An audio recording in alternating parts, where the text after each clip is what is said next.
Love and Will. Rollo May. 1969. Foreword. Some readers will wonder at the juxtaposition of love and will in the title of this book. I have long believed that love and will are interdependent and belong together. Both are conjunctive processes of being, a reaching out to influence others, molding, forming, creating the consciousness of the other. But this is only possible, in an inner sense, if one opens oneself at the same time to the influence of the other. And will without love becomes manipulation, of which the age just preceding the First World War is replete with examples. Love without will in our own day becomes sentimental and experimental. During the long summers in New Hampshire when this book was being written, I would often get up early in the morning and go out on my patio where the valley, stretching off to the mountain ranges in the north and east, was silver with pre-dawn mist. The birds, eloquent voices in an otherwise silent world, had already begun their hallelujah chorus to welcome in the new day. The song sparrow sings with an enthusiasm which rocks him almost off his perch atop the apple tree, and the goldfinch chimes in with his obligato. The thrush in the woods is so full of song he can't contain himself. The woodpecker beats on the hollow beech tree. The loons over on the lake erupt with their plaintive and tormented demonic, to save the whole thing from being too sweet. Then the sun comes up over the mountain range, revealing an incredibly green New Hampshire overflowing through the whole long valley with a richness that is almost too abundant. The trees seem to have grown several inches overnight, and the meadow is bursting with a million brown-eyed Susans. I feel again the everlasting going and coming, the eternal return, the growing and mating and dying and growing again. And I know that human beings are part of this eternal going and returning, part of its sadness as well as its song. But man, the seeker, is called by his consciousness to transcend the eternal return. I am no different from anyone else, except in the choice of areas for the quest. My own conviction has always been to seek the inner reality, with the belief that the fruits of future values will be able to grow only after they are sown by the values of our history. In this transitional 20th century, when the full results of our bankruptcy of inner values is brought home to us, I believe it is especially important that we seek the source of love and will. Rollo May. Holderness. New Hampshire, 1969. Love and Will. 1. Introduction, Our Schizoid World. Cassandra, Apollo was the seer who set me this work. Chorus, were you already ecstatic in the skills of God? Cassandra, yes, even then I read my city's destinies. From Agamemnon, by Aeschylus. The striking thing about love and will in our day is that, whereas in the past they were always held up to us as the answer to life's predicaments, they have now themselves become the problem. It is always true that love and will become more difficult in a transitional age, and ours is an era of radical transition. The old myths and symbols by which we oriented ourselves are gone, anxiety is rampant, we cling to each other and try to persuade ourselves that what we feel is love. We do not will because we are afraid that if we choose one thing or one person we'll lose the other, and we are too insecure to take that chance. The bottom then drops out of the conjunctive emotions and processes, of which love and will are the two foremost examples. The individual is forced to turn inward. He becomes obsessed with the new form of the problem of identity, namely, even if I know who I am, I have no significance. I am unable to influence others. The next step is apathy. And the step following that is violence. For no human being can stand the perpetually numbing experience of his own powerlessness. So great was the emphasis on love as the resolution to life's predicament that people's self-esteem ascended or fell depending on whether or not they had achieved it. Those who believed they had found it indulged in self-righteousness, confident in their visible proof of salvation, as the Calvinist's wealth used to be tangible evidence of his being numbered among the elect. Those who failed to find it felt not simply bereft to a greater or lesser extent, but, on a deeper and more damaging inner level, their self-esteem was undermined. They felt marked as a new species of pariah, and would confess in psychotherapy that they awoke in the small hours of the morning not necessarily especially lonely or unhappy but plagued with the gnawing conviction that they had somehow missed the great secret of life.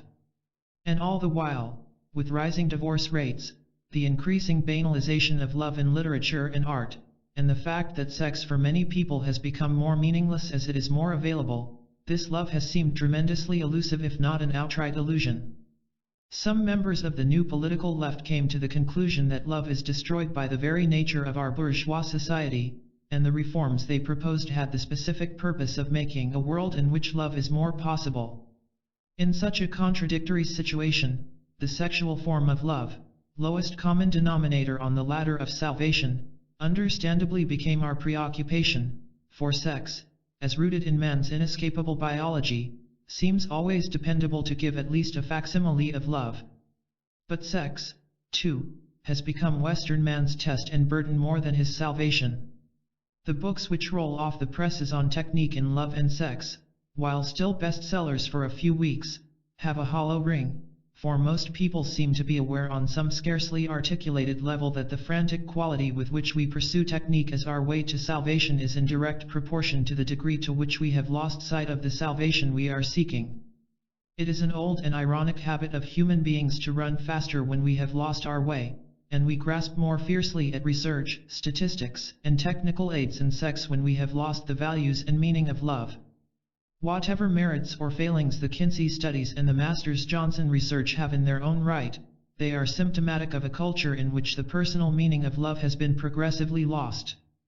Love had been assumed to be a motivating force, a power which could be relied upon to push us onward in life. But the great shift in our day indicates that the motivating force itself is now called into question. Love has become a problem to itself. So self-contradictory, indeed, has love become that some of those studying family life have concluded that love is simply the name for the way more powerful members of the family control other members. Love, Ronald Lang maintains, is a cover for violence. The same can be said about will. We inherited from our Victorian forefathers the belief that the only real problem in life was to decide rationally what to do, and then will would stand ready as the faculty for making us do it. Now it is no longer a matter of deciding what to do, but of deciding how to decide. The very basis of will itself is thrown into question. Is will an illusion? Many psychologists and psychotherapists, from Freud down, have argued that it is. The terms willpower and free will, so necessary in the vocabulary of our fathers, have all but dropped completely out of any contemporary, sophisticated discussion, or the words are used in derision. People go to therapists to find substitutes for their lost will, to learn how to get the unconscious to direct their lives, or to learn the latest conditioning technique to enable them to behave, or to use new drugs to release some motive for living, or to learn the latest method of releasing affect, unaware that affect is not something you strive for in itself but a byproduct of the way you give yourself to a life situation. And the question is, what are they going to use the situation for? In his study of will, Leslie Farber asserts that in this failure of will lies the central pathology of our day, and that our time should be called the age of the disordered will. In such an age of radical transition, the individual is driven back into his own consciousness. When the foundations of love and will have been shaken and all but destroyed, we cannot escape the necessity of pushing below the surface and searching within our own consciousness and within the collective unarticulated consciousness of our society for the sources of love and will. I use the term source as the French speak of the source of a river, the springs from which the water originally comes. If we can find the sources from which love and will spring, we may be able to discover the new forms which these essential experiences need in order to become viable in the new age into which we are moving. In this sense, our quest, like every such exploration, is a moral quest, for we are seeking the basis on which a morality for a new age can be founded. Every sensitive person finds himself in Stephen Dedalus' position. I go forth, to forge in the smithy of my soul the uncreated conscience of my race. My term schizoid, in the title of this chapter, means out of touch, avoiding close relationships, the inability to feel. I do not use the term as a reference to psychopathology, but rather as a general condition of our culture and the tendencies of people which make it up. Anthony Storr, describing it more from the point of view of individual psychopathology, holds that the schizoid person is cold, aloof, superior, detached. This may erupt in violent aggression. All of which, says Storr, is a complex mask for a repressed longing for love. The detachment of the schizoid is a defense against hostility and has its source in a distortion of love and trust in infancy which renders him forever fearing actual love because it threatens his very existence. I agree with Storr as far as he goes, but I am contending that the schizoid condition is a general tendency in our transitional age, and that the helplessness and disregard in infancy to which Storr refers comes not just from parents but from almost every aspect of our culture. The parents are themselves helpless and unwitting expressions of their culture. The schizoid man is the natural product of the technological man. It is one way to live and is increasingly utilized, and it may explode into violence. In its normal sense, the schizoid does not require repression. Whether the schizoid character state later breaks down into a schizophrenic-like state in any given case, only the future can decide. But this is much less apt to happen, as in the case with many patients, if the individual can frankly admit and confront the schizoid characteristic of his present state. Anthony Storr goes on to indicate that the schizoid character has a conviction of being unlovable, and a feeling of being attacked and humiliated by criticism. While I value Storr's description, there is one point where it breaks down. This is in his citing Freud, Descartes, Schopenhauer, and Beethoven as examples of the schizoid. In the case of Descartes and Schopenhauer, it is their very alienation from love which has given birth to their philosophies. And with Beethoven, in compensation for his disappointment with, and resentment of, actual human beings, Beethoven imagined an ideal world of love and friendship. His music, perhaps more obviously than that of any other composer, displays considerable aggression in the sense of power, forcefulness, and strength. It is easy to imagine that, had he not been able to sublimate his hostility in his music, he might well have succumbed to a paranoid psychosis. Storr's dilemma is that if these men are seen as psychopathological and then had assumedly been cured, we would not have had their creations. Thus, I believe it must be admitted that the schizoid state can be a constructive way of dealing with profoundly difficult situations. Whereas other cultures pushed schizoid persons toward being creative, our culture pushes people toward becoming more detached and mechanical. In centering upon the problems of love and will, I do not forget the positive characteristics of our time and the potentialities for individual fulfillment. It is an obvious fact that when an age is torn loose from its moorings and everyone is to some degree thrown on his own, more people can take steps to find and realize themselves. It is also true that we hear most hue and cry about the power of the individual when the individual has least. But I write about the problems, they are what clamor for our attention. The problems have a curious characteristic not yet adequately appreciated: they predict the future. The problems of a period are the existential crises of what can be, but hasn't yet been, resolved, and regardless of how seriously we take that word resolved, if there were not some new possibility, there would be no crisis, there would be only despair. Our psychological enigmas express our unconscious desires. Problems arise where we meet our world and find it inadequate to ourselves or ourselves inadequate to it. Something hurts, clashes, and, as Yeats puts it, we feel the pain of wounds, the labor of the spear. Problems as prophetic. I write this book on the basis of my experience of 25 years of working intensively as a psychoanalytic therapist with persons trying to meet and work through their conflicts. Particularly in the last decade or so, these conflicts have generally been based upon some aspect of love or will gone wrong. In one sense, every therapist is, or ought to be, engaged in research all the time, research, as the word itself states, as a search for the sources. At this point, I hear my experimental psychologist colleagues challenging me with the argument that the data we get in therapy are impossible to formulate mathematically and that they come from persons who represent the psychological misfits of the culture. At the same time, I hear philosopher friends insisting to me that no model of man can be based centrally on data from neuroses or character disorders. With both of these cautions I agree.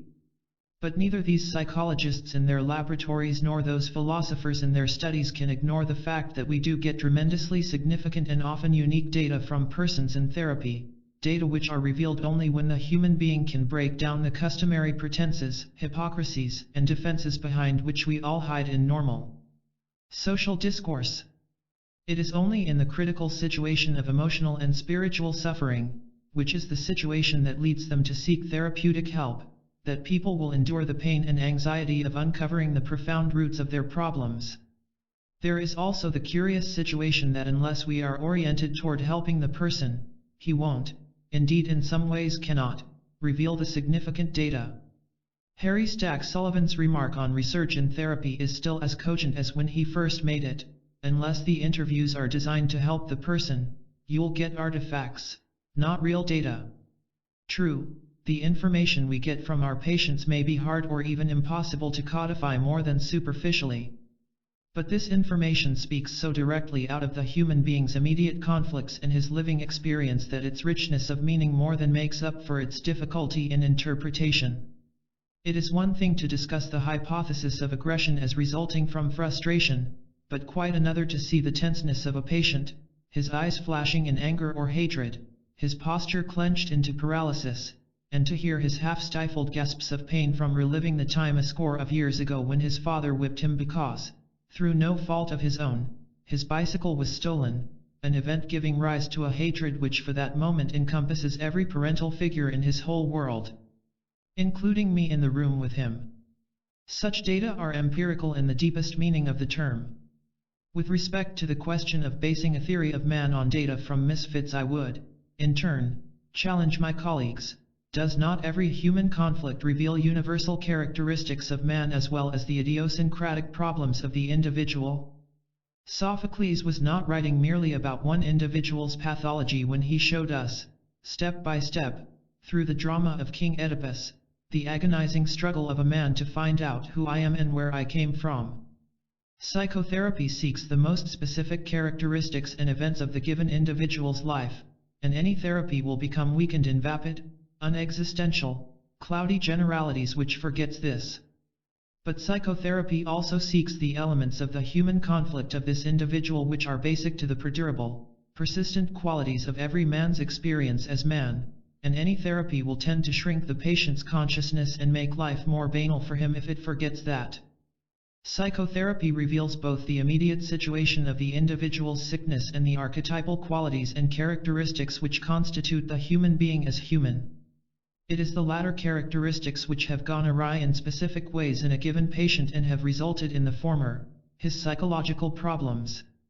The interpretation of a patient's problems in psychotherapy is also a partial revelation of man's self-interpretation of himself through history in the archetypal forms in literature. Aeschylus' Orestes and Goethe's Faust, to take two diverse examples, are not simply portrayals of two given characters, one back in Greece in the 5th century BC and the other in 18th century Germany, but presentations of the struggles we all, of whatever century or race, go through in growing up, trying to find identity as individual beings, striving to affirm our being with whatever power we have, trying to love and create, and doing our best to meet all the other events of life up to and including our own death. One of the values of living in a transitional age, an age of therapy, is that it forces upon us this opportunity, even as we try to resolve our individual problems, to uncover new meaning in perennial man and to see more deeply into those qualities which constitute the human being as human.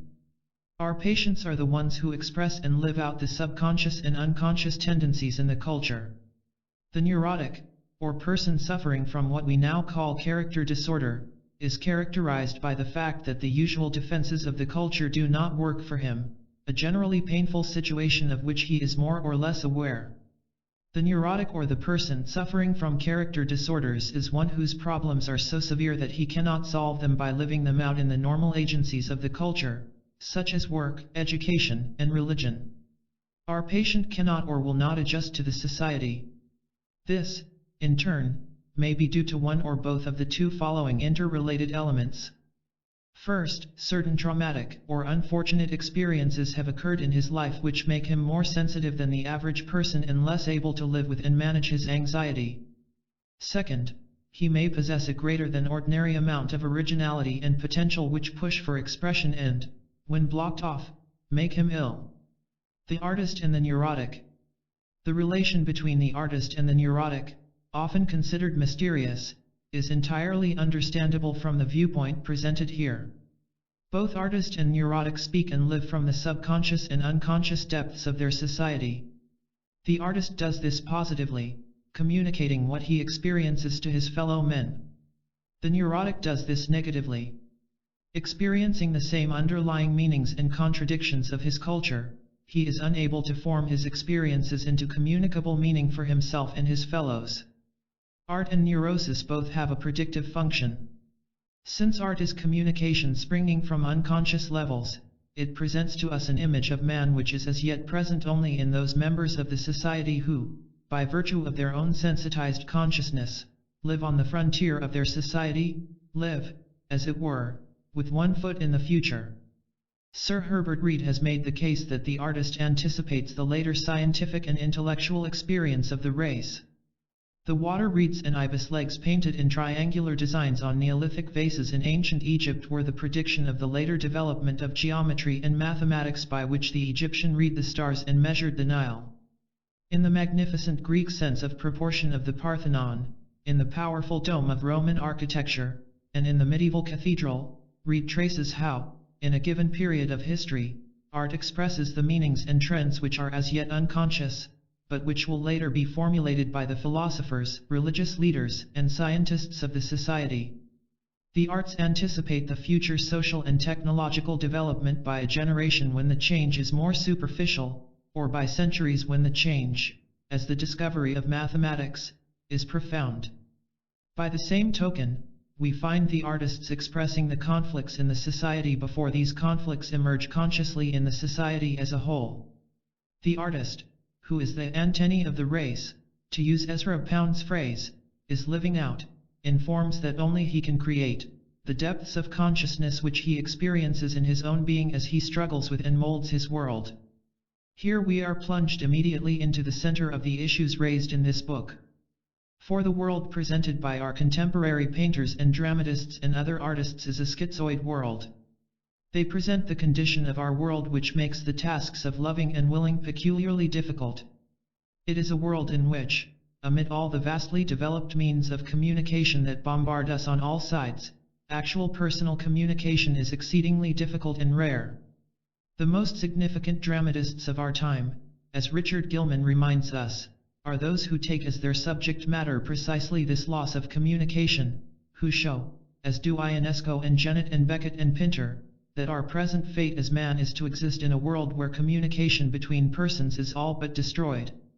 We live out our lives talking to a tape recorder, as in Beckett's Krapp's Last Tape. Our existence becomes more lonely as the radios and TVs and telephone extensions in our houses become more numerous. Ionesco has a scene in his play, The Bald Soprano, in which a man and woman happen to meet and engage in polite, if mannered, conversation.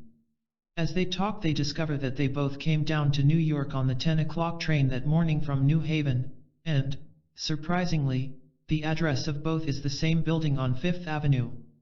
Lo and behold, they also both live in the same apartment and both have a daughter 7 years old.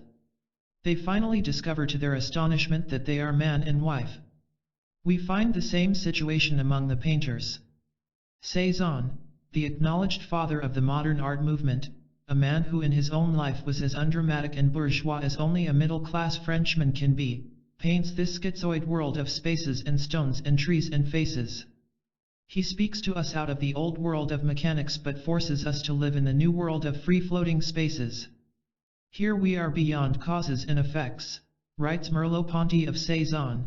Both come together in the simultaneity of an eternal Cézanne who is at the same time the formula of what he wanted to be and what he wanted to do.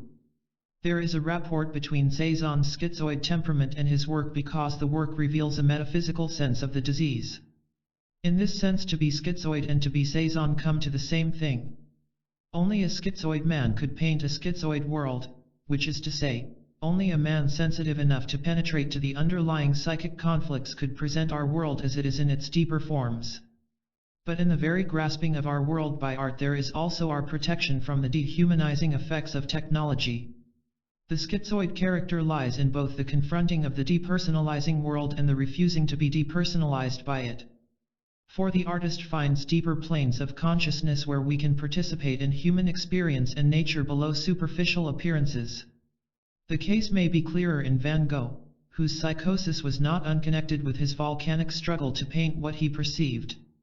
Or in Picasso, flamboyant as he may seem to be, whose insight into the schizoid character of our modern world is seen in the fragmented bulls and torn villagers in Guernica, or in the distorted portraits with mislocated eyes and ears, paintings not named but numbered. It is no wonder that Robert Motherwell remarks that this is the first age in which the artist does not have a community. He must now, like all of us, make his own. The artist presents the broken image of man but transcends it in the very act of transmuting it into art. It is his creative act which gives meaning to the nihilism, alienation, and other elements of modern man's condition.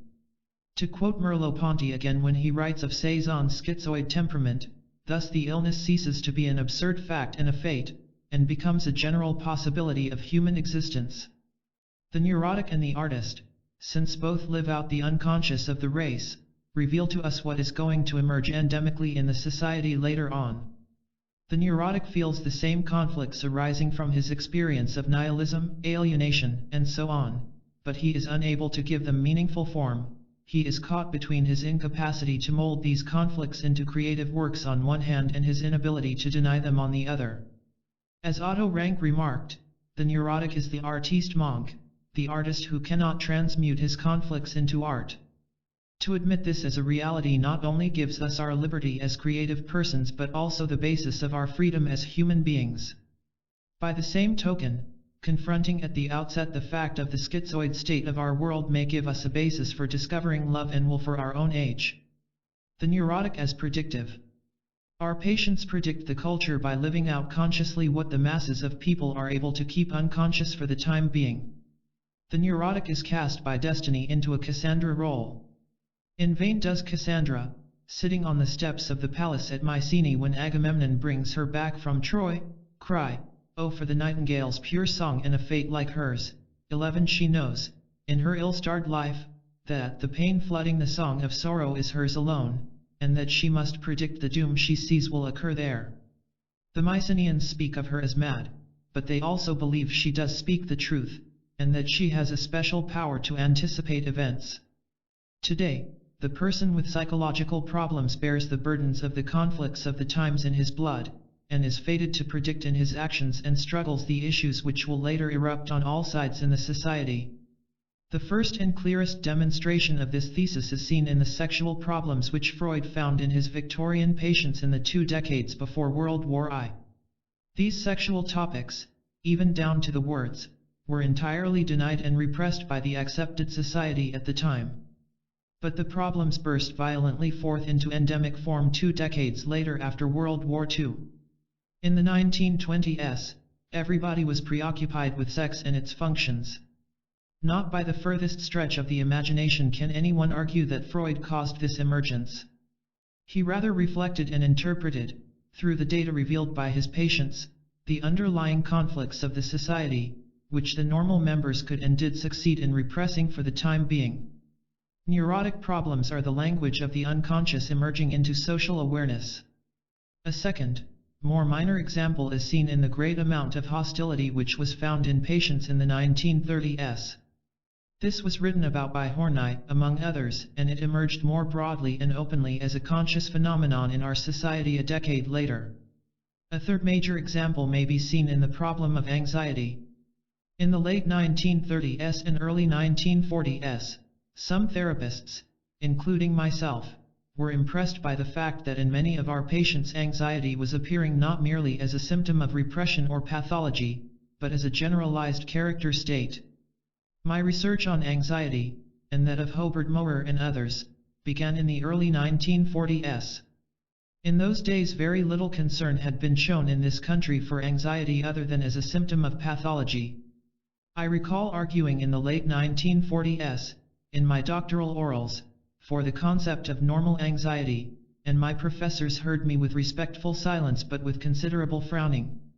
Predictive as the artists are, the poet W. H. Auden published his Age of Anxiety in 1947, and just after that Bernstein wrote his symphony on that theme. Camus was then writing, 1947, about this century of fear, and Kafka already had created powerful vignettes of the coming age of anxiety in his novels, most of them as yet untranslated. The formulations of the scientific establishment, as is normal, lagged behind what our patients were trying to tell us. Thus, at the annual convention of the American Psychopathological Association in 1949 on the theme anxiety, the concept of normal anxiety, presented in a paper by me, was still denied by most of the psychiatrists and psychologists present. But in the 1950s a radical change became evident. Everyone was talking about anxiety and there were conferences on the problem on every hand. Now the concept of normal anxiety gradually became accepted in the psychiatric literature. Everybody, normal as well as neurotic, seemed aware that he was living in the age of anxiety. What had been presented by the artists and had appeared in our patients in the late 30s and 40s was now endemic in the land. Our fourth point brings us to contemporary issues, the problem of identity. This was first a concern of therapists with their patients in the late 40s and early 50s. It was described on the basis of data from psychological studies by Erickson in Childhood and Society in 1950, by myself in Man's Search for Himself in 1953, by Alan Wheelis in The Quest for Identity in 1958, and by other interpreters in psychotherapy and psychoanalysis. We find the problem of identity becoming a concern on every sophisticated person's lips in the last of that decade and the early 60s. It has taken its place as a study in New Yorker cartoons, and the spate of books dealing with it became bestsellers in their fields. The cultural values by which people had gotten their sense of identity had been wiped away.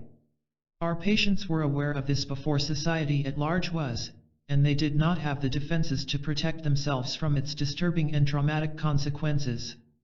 All of these problems, to be sure, carry a certain momentum related to the ups and downs of fashion. But it would fail entirely to do justice to the dynamic historical emergence of psychological problems and of social change to dismiss them as mere fashions. Indeed, Van den Berg, in a stimulating and provocative book, argues that all psychological problems are a product of the socio-historical changes in culture. He believes that there is no human nature but only a changing nature of man depending on the changes in the society, and that we should call the conflicts of our patients not neurosis but sociosis. We need not go all the way with Van den Berg.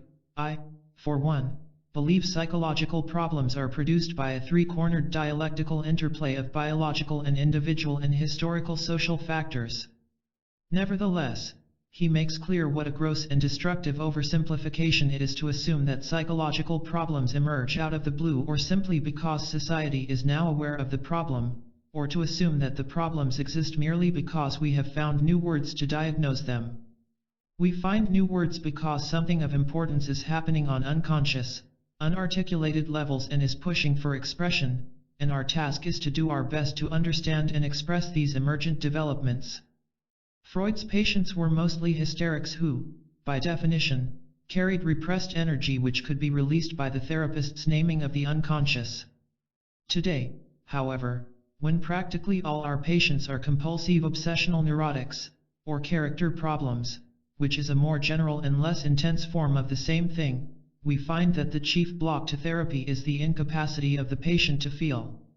These patients are persons who can talk from now till doomsday about their problems, and are generally well-practiced intellectuals, but they cannot experience genuine feelings. Wilhelm Reich described compulsive characters as living machines, and in his book, David Shapiro refers to this as well as to the restraint and evenness in living and thinking of these compulsive obsessives. Reich, here, was ahead of his time in insight into the problems of 20th century patients. The emergence of apathy. Earlier, I quoted Leslie Farber's assertion that our period should be called the age of disordered will. But what underlies this disordered will? I shall take my own leap in proposing an answer. I believe it is a state of feelinglessness, the despairing possibility that nothing matters, a condition very close to apathy. Pamela H. Johnson, after reporting the murders on the moors of England, found herself unable to shake loose her conviction that we may be approaching the state which the psychologists call affectlessness. If apathy or affectlessness is a dominant mood emerging in our day, we can understand on a deeper level why love and will have become so difficult. What some of us were nonplussed to find in our patients in the 1950s has, in its predictive fashion, during the last few years, emerged as an overt issue gravely troubling our whole society. I wish to quote from my book, Man's Search for Himself, written in 1952 and published the following year. It may sound surprising when I say, on the basis of my own clinical practice as well as that of my psychological and psychiatric colleagues, that the chief problem of people in the middle decade of the 20th century is emptiness. While one might laugh at the meaningless boredom of people a decade or two ago, the emptiness has for many now moved from the state of boredom to a state of futility and despair which holds promise of dangers. The human being cannot live in a condition of emptiness for very long. If he is not growing towards something, he does not merely stagnate. The pent-up potentialities turn into morbidity and despair, and eventually into destructive activities. The feeling of emptiness or vacuity generally comes from people's feeling that they are powerless to do anything effective about their lives or the world they live in. Inner vacuousness is the long-term, accumulated result of a person's particular conviction about himself, namely his conviction that he cannot act as an entity in directing his own life, or change other people's attitudes toward him, or effectually influence the world around him. Thus he gets the deep sense of despair and futility which so many people in our day have. And soon, since what he wants and what he feels can make no real difference, he gives up wanting and feeling. Apathy and lack of feeling are also defenses against anxiety. When a person continually faces dangers he is powerless to overcome, his final line of defense is at last to avoid even feeling the dangers. It was not until the mid-60s that this problem erupted in the form of several incidents that shook us to the very foundations. Our emptiness had been turning into despair and destructiveness, violence, and assassination. It is now undeniable that these go hand in hand with apathy. For more than half an hour, 38 respectable, law-abiding citizens in Queens, reported the New York Times in March 1964, watched a killer stalk and stab a woman in 3 separate attacks in Kew Gardens. In April of the same year, the Times said, in an impassioned editorial about another event in which a crowd urged a deranged youth who was clinging to a hotel ledge to jump, calling him chicken and yellow, "Are they any different from the wild-eyed Romans watching and cheering as men and beasts tore each other apart in the Colosseum? Does the attitude of that Albany mob bespeak a way of life for many Americans? If so, the bell tolls for all of us." In May of that year, a Times article was headed "Rape Victim Screams Draw 40 but No One Acts."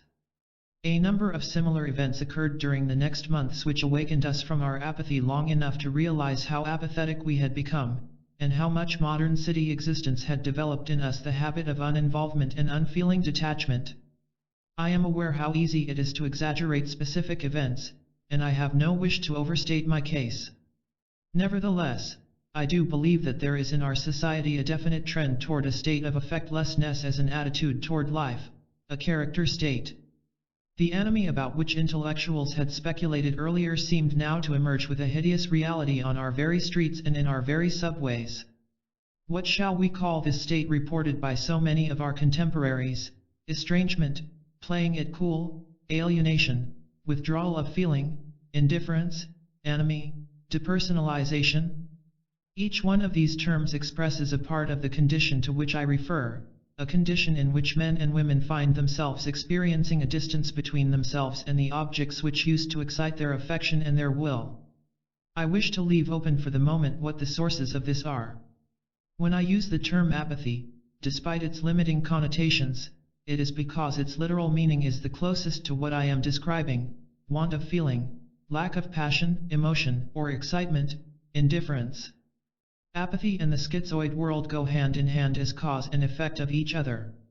Apathy is particularly important because of its close relation to love and will. Hate is not the opposite of love, apathy is.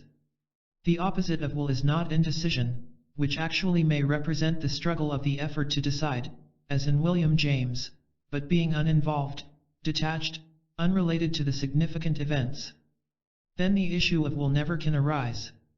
The interrelation of love and will inheres in the fact that both terms describe a person in the process of reaching out, moving toward the world, seeking to affect others or the inanimate world, and opening himself to be affected, molding, forming, relating to the world or requiring that it relate to him. This is why love and will are so difficult in an age of transition, when all the familiar mooring places are gone. The blocking of the ways in which we affect others and are affected by them is the essential disorder of both love and will. Apathy, or apathos, is a withdrawal of feeling. It may begin as playing it cool, a studied practice of being unconcerned and unaffected. "I did not want to get involved," was the consistent response of the 38 citizens of Kew Gardens when they were questioned as to why they had not acted. Apathy, operating like Freud's death instinct, is a gradual letting go of involvement until one finds that life itself has gone by. Viewing the society freshly, students often have a clearer insight into this than older adults, though they tend, in oversimplified fashion, to blame it on the institutions. "We have just not been given any passionate sense of the excitement of intellectual life around here," said the editor of the Columbia Spectator. A student columnist in the Michigan Daily wrote, "This institution has dismally failed to inculcate, in most of its undergraduates at least, anything approaching an intellectual appetite." He spoke of the drift towards something worse than mediocrity, and that is absolute indifference. An indifference towards perhaps even life itself. "We were all divided up into punches on an IBM card," a Berkeley student remarked. "We decided to punch back in the riots of 1964. But the real revolution around here will come when we decide to burn computer cards as well as draft cards." There is a dialectical relationship between apathy and violence. To live in apathy provokes violence, and, in incidents like those cited above, violence promotes apathy. Violence is the ultimate destructive substitute which surges in to fill the vacuum where there is no relatedness. There are degrees of violence, from the relatively normal shock effect of many forms of modern art, through pornography and obscenity, which achieve their desired reaction through violence to our forms of life, to the extreme pathology of assassinations and the murders of the Moors. When inward life dries up, when feeling decreases and apathy increases, when one cannot affect or even genuinely touch another person, violence flares up as a daemonic necessity for contact, a mad drive forcing touch in the most direct way possible. This is one aspect of the well-known relationship between sexual feelings and crimes of violence. To inflict pain and torture at least proves that one can affect somebody. In the alienated state of mass communication, the average citizen knows dozens of TV personalities who come smiling into his living room of an evening, but he himself is never known. In this state of alienation and anonymity, painful for anyone to bear, the average person may well have fantasies which hover on the edge of real pathology. The mood of the anonymous person is, "If I cannot affect or touch anybody, I can at least shock you into some feeling, force you into some passion through wounds and pain. I shall at least make sure we both feel something, and I shall force you to see me and know that I also am here." Many a child or adolescent has forced the group to take cognizance of him by destructive behavior, and though he is condemned, at least the community notices him. To be actively hated is almost as good as to be actively liked. It breaks down the utterly unbearable situation of anonymity and aloneness. But having seen the serious affects of apathy, we need now to turn to the fact of its necessity, and, in its normal schizoid form, how it can be turned into a constructive function. Our tragic paradox is that in contemporary history, we have to protect ourselves by some kind of apathy. "Apathy is a curious state," remarks Harry Stack Sullivan.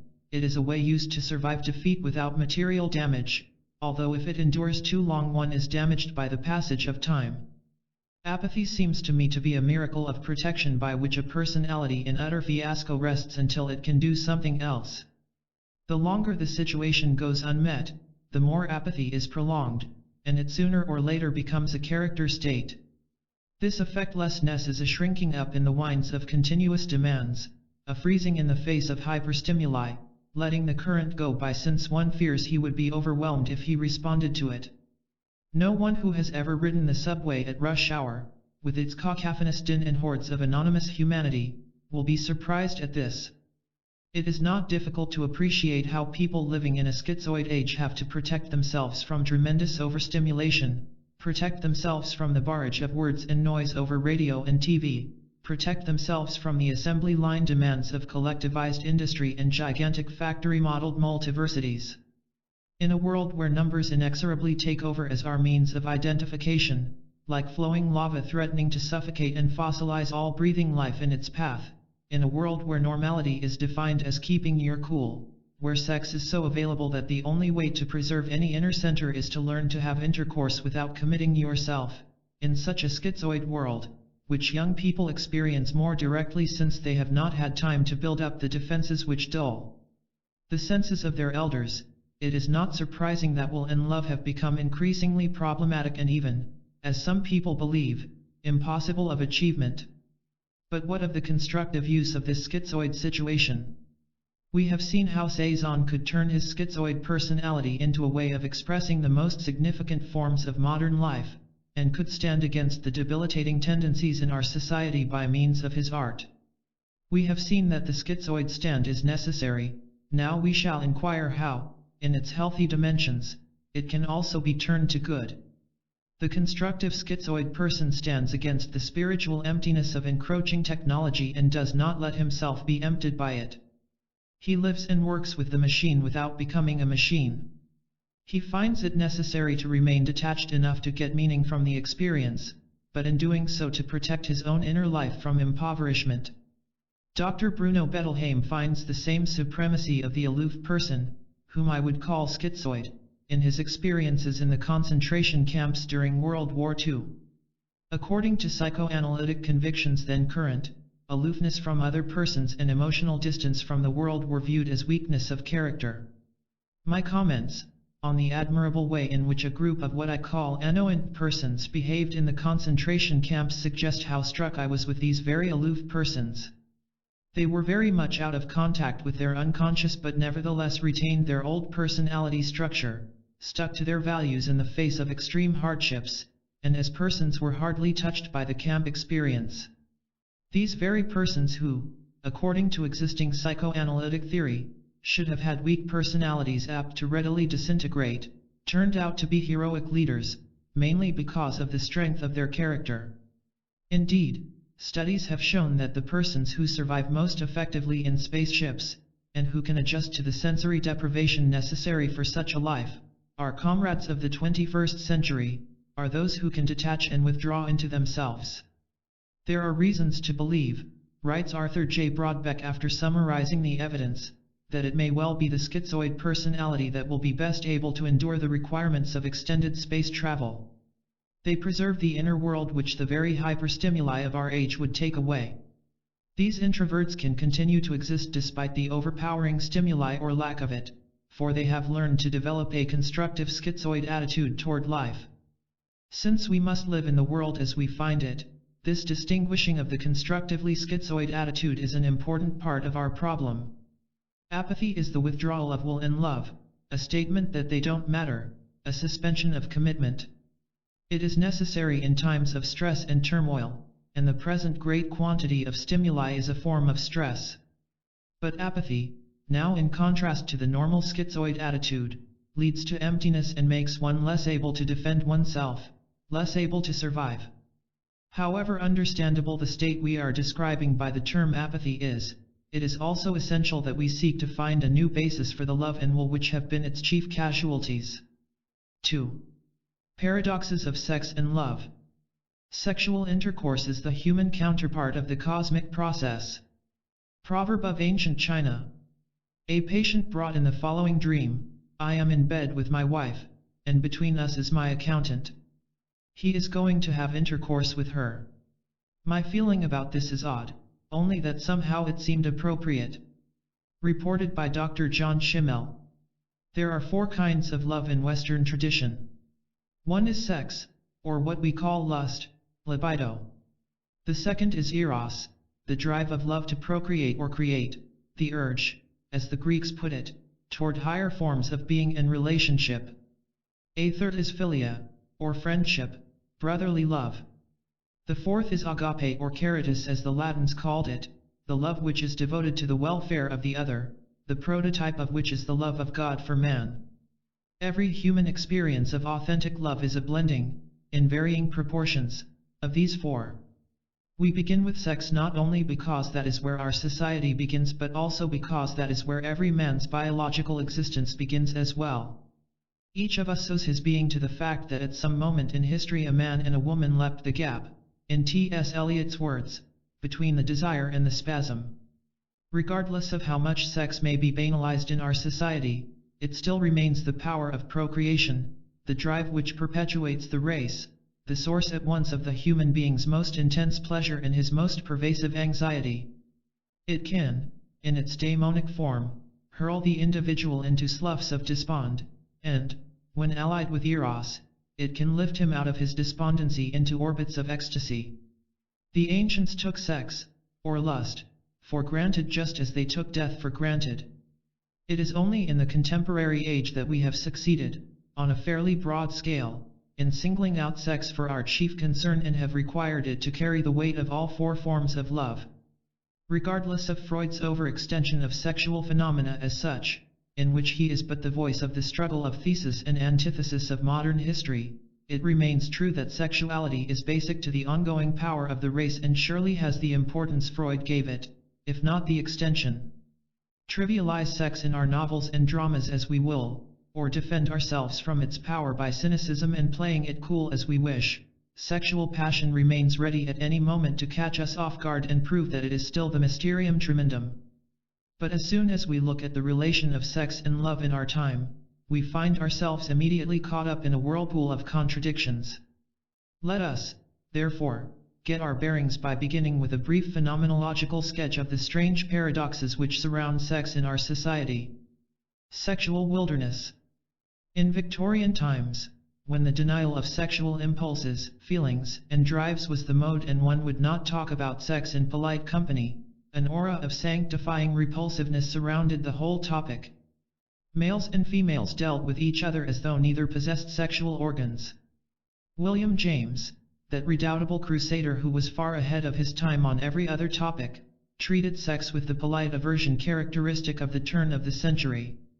In the whole 2 volumes of his epoch-making Principles of Psychology, only 1 page is devoted to sex, at the end of which he adds, "These details are a little unpleasant to discuss." But William Blake's warning a century before Victorianism, that he who desires but acts not, breeds pestilence, was amply demonstrated by the later psychotherapists. Freud, a Victorian who did look at sex, was right in his description of the morass of neurotic symptoms which resulted from cutting off so vital a part of the human body and the self. Then, in the 1920s, a radical change occurred almost overnight. The belief became a militant dogma in liberal circles that the opposite of repression, namely, sex education, freedom of talking, feeling, and expression, would have healthy effects, and obviously constituted the only stand for the enlightened person. In an amazingly short period following World War I, we shifted from acting as though sex did not exist at all to being obsessed with it. We now placed more emphasis on sex than any society since that of ancient Rome, and some scholars believe we are more preoccupied with sex than any other people in all of history. Today, far from not talking about sex, we might well seem, to a visitor from Mars dropping into Times Square, to have no other topic of communication. And this is not solely an American obsession. Across the ocean in England, for example, from bishops to biologists, everyone is in on the act. A perceptive front-page article in the Times Literary Supplement, London, goes on to point to the whole turgid flood of post-Kinsey utilitarianism and post-Chatterley moral uplift.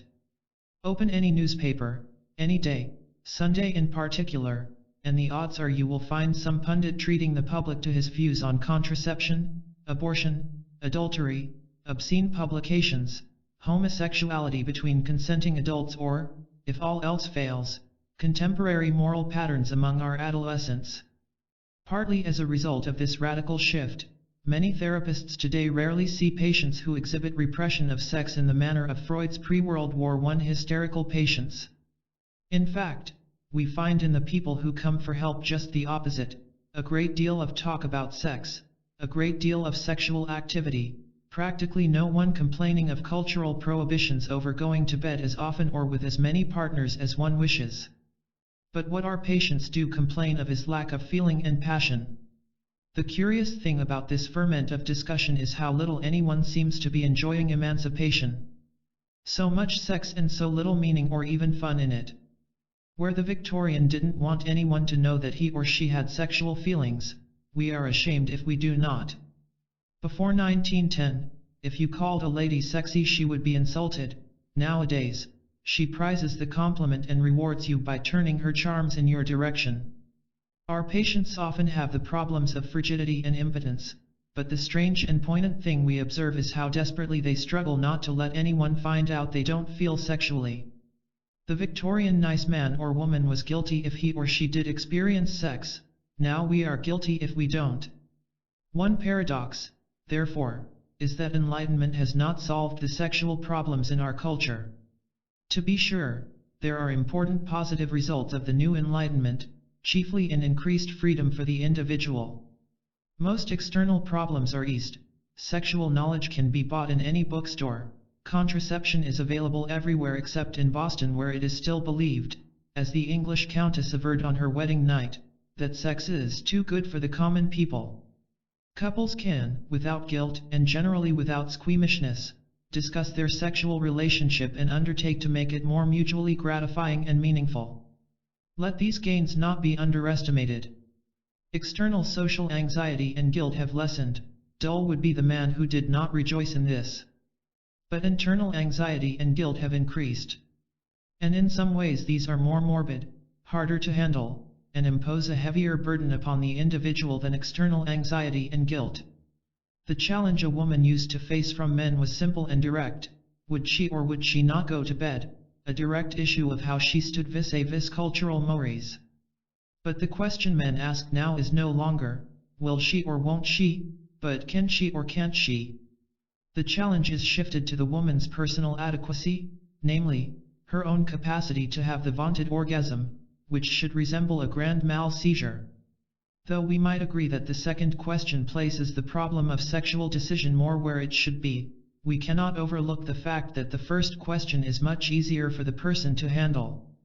In my practice, one woman was afraid to go to bed for fear that the man won't find me very good at making love. Another was afraid because I don't even know how to do it, assuming that her lover would hold this against her. Another was scared to death of the second marriage for fear that she wouldn't be able to have the orgasm as she had not in her first. Often the woman's hesitation is formulated as, he won't like me well enough to come back again. In past decades you could blame society's strict mores and preserve your own self-esteem by telling yourself what you did or didn't do was society's fault and not yours. And this would give you some time in which to decide what you do want to do, or to let yourself grow into a decision. But when the question is simply how you can perform, your own sense of adequacy and self-esteem is called immediately into question, and the whole weight of the encounter is shifted inward to how you can meet the test. College students, in their fights with college authorities about hours girls are to be permitted in the men's rooms, are curiously blind to the fact that rules are often a boon. Rules give the student time to find himself. He has the leeway to consider a way of behaving without being committed before he is ready, to try on for size, to venture into relationships tentatively, which is part of any growing up. Better to have the lack of commitment direct and open rather than to go into sexual relations under pressure, doing violence to his feelings by having physical commitment without psychological. He may flaunt the rules, but at least they give some structure to be flaunted. My point is true whether he obeys the rule or not. Many contemporary students, understandably anxious because of their new sexual freedom, repress this anxiety. One should like freedom, and then compensate for the additional anxiety the repression gives them by attacking the parietal authorities for not giving them more freedom. What we did not see in our short-sighted liberalism in sex was that throwing the individual into an unbounded and empty sea of free choice does not in itself give freedom, but is more apt to increase inner conflict. The sexual freedom to which we were devoted fell short of being fully human. In the arts, we have also been discovering what an illusion it was to believe that mere freedom would solve our problem. Consider, for example, the drama. In an article entitled "Is Sex Kaput?", Howard Taubman, former drama critic of the New York Times, summarized what we have all observed in drama after drama. Engaging in sex was like setting out to shop on a dull afternoon. Desire had nothing to do with it, and even curiosity was faint. Consider also the novel. In The Revolt Against the Victorians, writes Leon Edel, the extremists have had their day. Thus far they have impoverished the novel rather than enriched it. Edel perceptively brings out the crucial point that in sheer realistic enlightenment there has occurred a dehumanization of sex in fiction. There are sexual encounters in Zola, he insists, which have more truth in them than any D.H. Lawrence described, and also more humanity. The battle against censorship and for freedom of expression surely was a great battle to win, but has it not become a new straitjacket? The writers, both novelists and dramatists, would rather hawk their typewriters than turn in a manuscript without the obligatory scenes of unsparing anatomical documentation of their characters' sexual behavior. Our dogmatic enlightenment is self-defeating. It ends up destroying the very sexual passion it set out to protect. In the great tide of realistic chronicling, we forgot, on the stage and in the novel and even in psychotherapy, that imagination is the lifeblood of eros, and that realism is neither sexual nor erotic. Indeed, there is nothing less sexy than sheer nakedness, as a random hour at any nudist camp will prove. It requires the infusion of the imagination, which I shall later call intentionality, to transmute physiology and anatomy into interpersonal experience, into art, into passion, into eros in a million forms, which has the power to shake or charm us. Could it not be that an enlightenment which reduces itself to sheer realistic detail is itself an escape from the anxiety involved in the relation of human imagination to erotic passion? Salvation through technique. A second paradox is that the new emphasis on technique in sex and love-making backfires. It often occurs to me that there is an inverse relationship between the number of how-to-do-it books perused by a person or rolling off the presses in a society and the amount of sexual passion or even pleasure experienced by the persons involved. Certainly nothing is wrong with technique as such, in playing golf or acting or making love. But the emphasis beyond a certain point on technique in sex makes for a mechanistic attitude toward love-making, and goes along with alienation, feelings of loneliness, and depersonalization. One aspect of the alienation is that the lover, with his age-old art, tends to be superseded by the computer operator with his modern efficiency. Couples place great emphasis on bookkeeping and timetables in their love-making, a practice confirmed and standardized by Kinsey. If they fall behind schedule, they become anxious and feel impelled to go to bed whether they want to or not.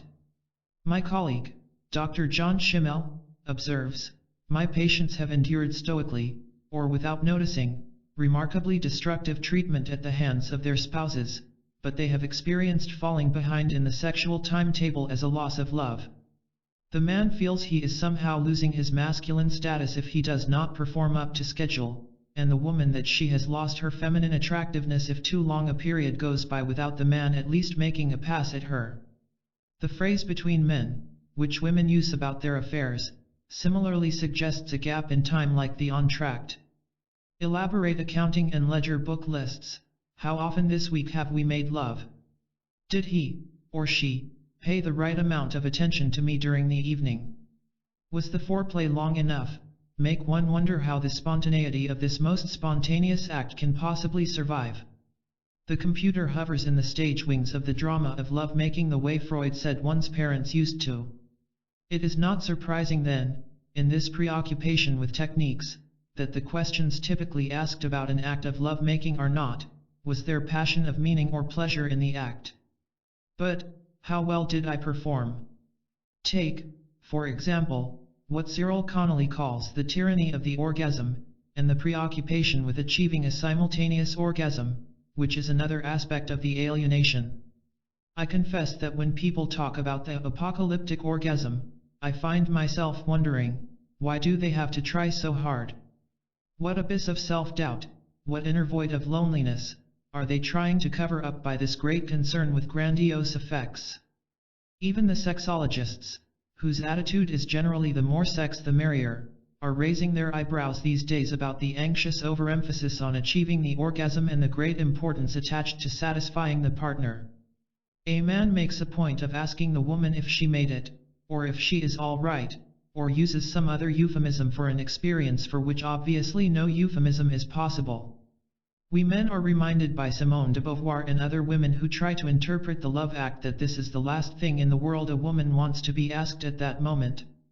Furthermore, the technical preoccupation robs the woman of exactly what she wants most of all, physically and emotionally, namely the man's spontaneous abandon at the moment of climax. This abandon gives her whatever thrill or ecstasy she and the experience are capable of. When we cut through all the rigmarole about roles and performance, what still remains is how amazingly important the sheer fact of intimacy of relationship is, the meeting, the growing closeness with the excitement of not knowing where it will lead, the assertion of the self, and the giving of the self, in making a sexual encounter memorable. Is it not this intimacy that makes us return to the event in memory again and again when we need to be warmed by whatever hearths life makes available? It is a strange thing in our society that what goes into building a relationship, the sharing of tastes, fantasies, dreams, hopes for the future, and fears from the past, seems to make people more shy and vulnerable than going to bed with each other. They are more wary of the tenderness that goes with psychological and spiritual nakedness than they are of the physical nakedness and sexual intimacy. The new Puritanism. The third paradox is that our highly vaunted sexual freedom has turned out to be a new form of Puritanism. I spell it with a small p because I do not wish to confuse this with the original Puritanism. That, as in the Passion of Hester and Dim Estelle in Hawthorne's The Scarlet Letter, was a very different thing. I refer to Puritanism as it came down via our Victorian grandparents and became allied with industrialism and emotional and moral compartmentalization. I define this Puritanism as consisting of three elements. First, a state of alienation from the body. Second, the separation of emotion from reason. And third, the use of the body as a machine. In our new Puritanism, bad health is equated with sin. Sin used to mean giving in to one's sexual desires, it now means not having full sexual expression. Our contemporary Puritan holds that it is immoral not to express your libido. Apparently this is true on both sides of the ocean. There are few more depressing sights, the London Times literary supplement writes, than a progressive intellectual determined to end up in bed with someone from a sense of moral duty. There is no more high-minded Puritan in the world than your modern advocate of salvation through properly directed passion. A woman used to be guilty if she went to bed with a man, now she feels vaguely guilty if after a certain number of dates she still refrains. Her sin is morbid repression, refusing to give. And the partner, who is always completely enlightened, or at least pretends to be, refuses to allay her guilt by getting overtly angry at her. If she could fight him on the issue, the conflict would be a lot easier for her. But he stands broad-mindedly by, ready at the end of every date to undertake a crusade to assist her out of her fallen state. And this, of course, makes her know all the more guilt-producing for her.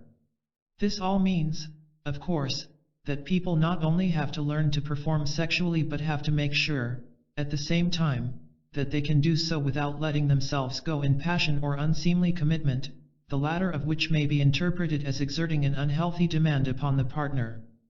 The Victorian person sought to have love without falling into sex, the modern person seeks to have sex without falling into love. I once diverted myself by drawing an impressionistic sketch of the attitude of the contemporary enlightened person toward sex and love. I would like to share this picture of what I call the new sophisticate. The new sophisticate is not castrated by society, but like Origen is self-castrated. Sex and the body are for him not something to be and live out, but tools to be cultivated like a TV announcer's voice.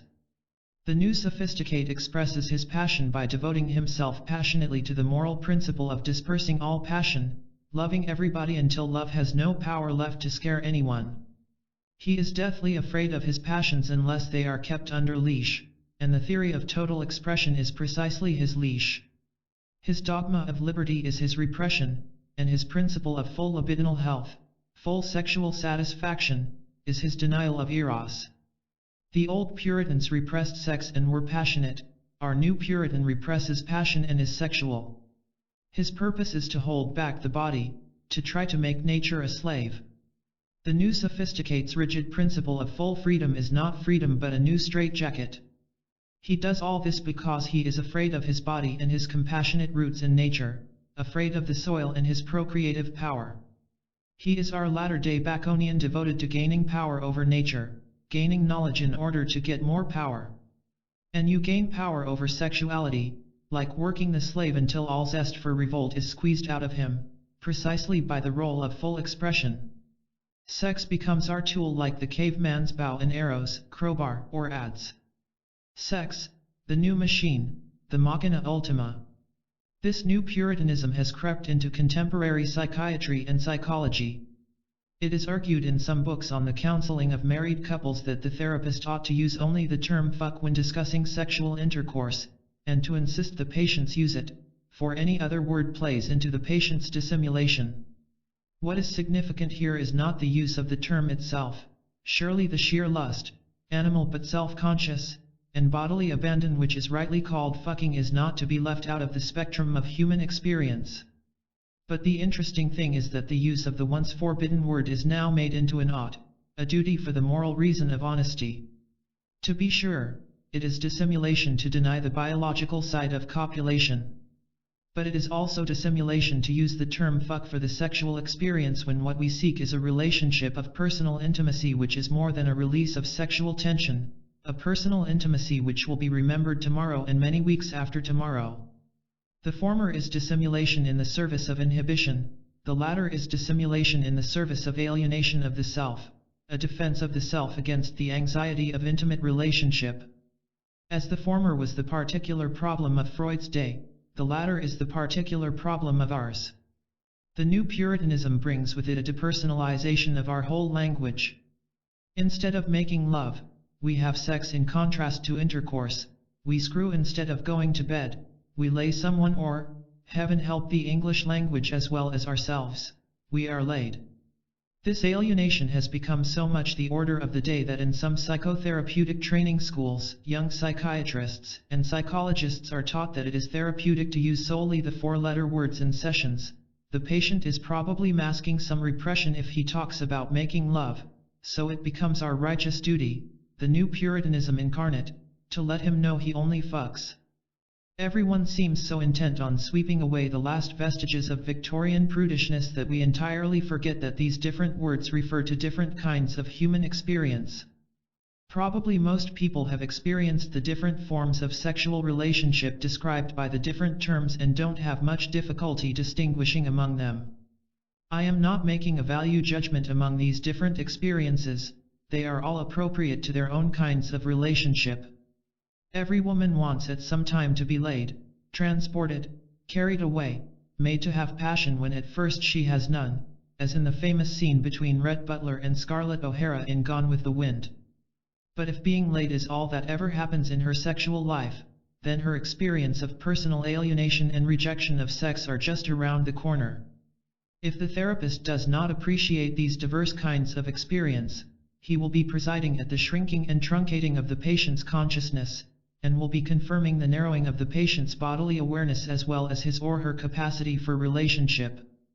This is the chief criticism of the new Puritanism. It grossly limits feelings, it blocks the infinite variety and richness of the act, and it makes for emotional impoverishment. It is not surprising that the new Puritanism develops smoldering hostility among the members of our society. And that hostility, in turn, comes out frequently in references to the sexual act itself. We say go fuck yourself or fuck you as a term of contempt to show that the other is of no value whatever beyond being used and tossed aside. The biological lust is here in its reductio ad absurdum. Indeed, the word fuck is the most common expletive in our contemporary language to express violent hostility. I do not think this is by accident. Freud and Puritanism. How Freudian psychoanalysis was intertwined with both the new sexual libertarianism and Puritanism is a fascinating story. Social critics at cocktail parties tend to credit Freud with being the prime mover of, or at least the prime spokesman for, the new sexual freedom. But what they do not see is that Freud and psychoanalysis reflected and expressed the new Puritanism in both its positive and negative forms. The psychoanalytic Puritanism is positive in its emphasis on rigorous honesty and cerebral rectitude, as exemplified in Freud himself. It is negative in its providing a new system by which the body and self can be viewed, rightly or wrongly, as a mechanism for gratification by way of sexual objects. The tendency in psychoanalysis to speak of sex as a need in the sense of attention to be reduced plays into this Puritanism. We thus have to explore this problem to see how the new sexual values in our society were given a curious twist as they were rationalized psychoanalytically. Psychoanalysis is Calvinism in Bermuda shorts, pungently stated Dr. C. McPhee Campbell, president of the American Psychiatric Association in 1936-37, discussing the philosophical aspects of psychoanalysis. The aphorism is only half true, but that half is significant. Freud himself was an excellent example of a Puritan in the positive sense in his strength of character, control of his passions, and compulsive work. Freud greatly admired Oliver Cromwell, the Puritan commander, and named a son after him. Philip Reif, in his study Freud, The Mind of the Moralist, points out that this affinity for militant Puritanism was not uncommon among secular Jewish intellectuals, and indicates a certain preferred character type, starched with independence and cerebral rectitude rather than a particular belief or doctrine. In his ascetic work Habits, Freud shows one of the most significant aspects of Puritanism, namely the use of science as a monastery. His compulsive industry was rigorously devoted to achieving his scientific goals, which transcended everything else in life, and, one might add, life itself, and for which he sublimated his passion in a quite real rather than figurative sense. Freud himself had a very limited sexual life. His own sexual expression began late, around 30, and subsided early, around 40, so his biographer Ernest Jones tells us. At 41, Freud wrote to his friend Wilhelm Fliess complaining of his depressed moods, and added, "Also sexual excitation is of no more use to a person like me." Another incident points to the fact that around this age his sexual life had more or less ended. Freud reports in the Interpretation of Dreams that at one time, in his 40s, he felt physically attracted to a young woman and reached out half voluntarily and touched her. He comments on how surprised he was that he was still able to find the possibility for such attraction in him.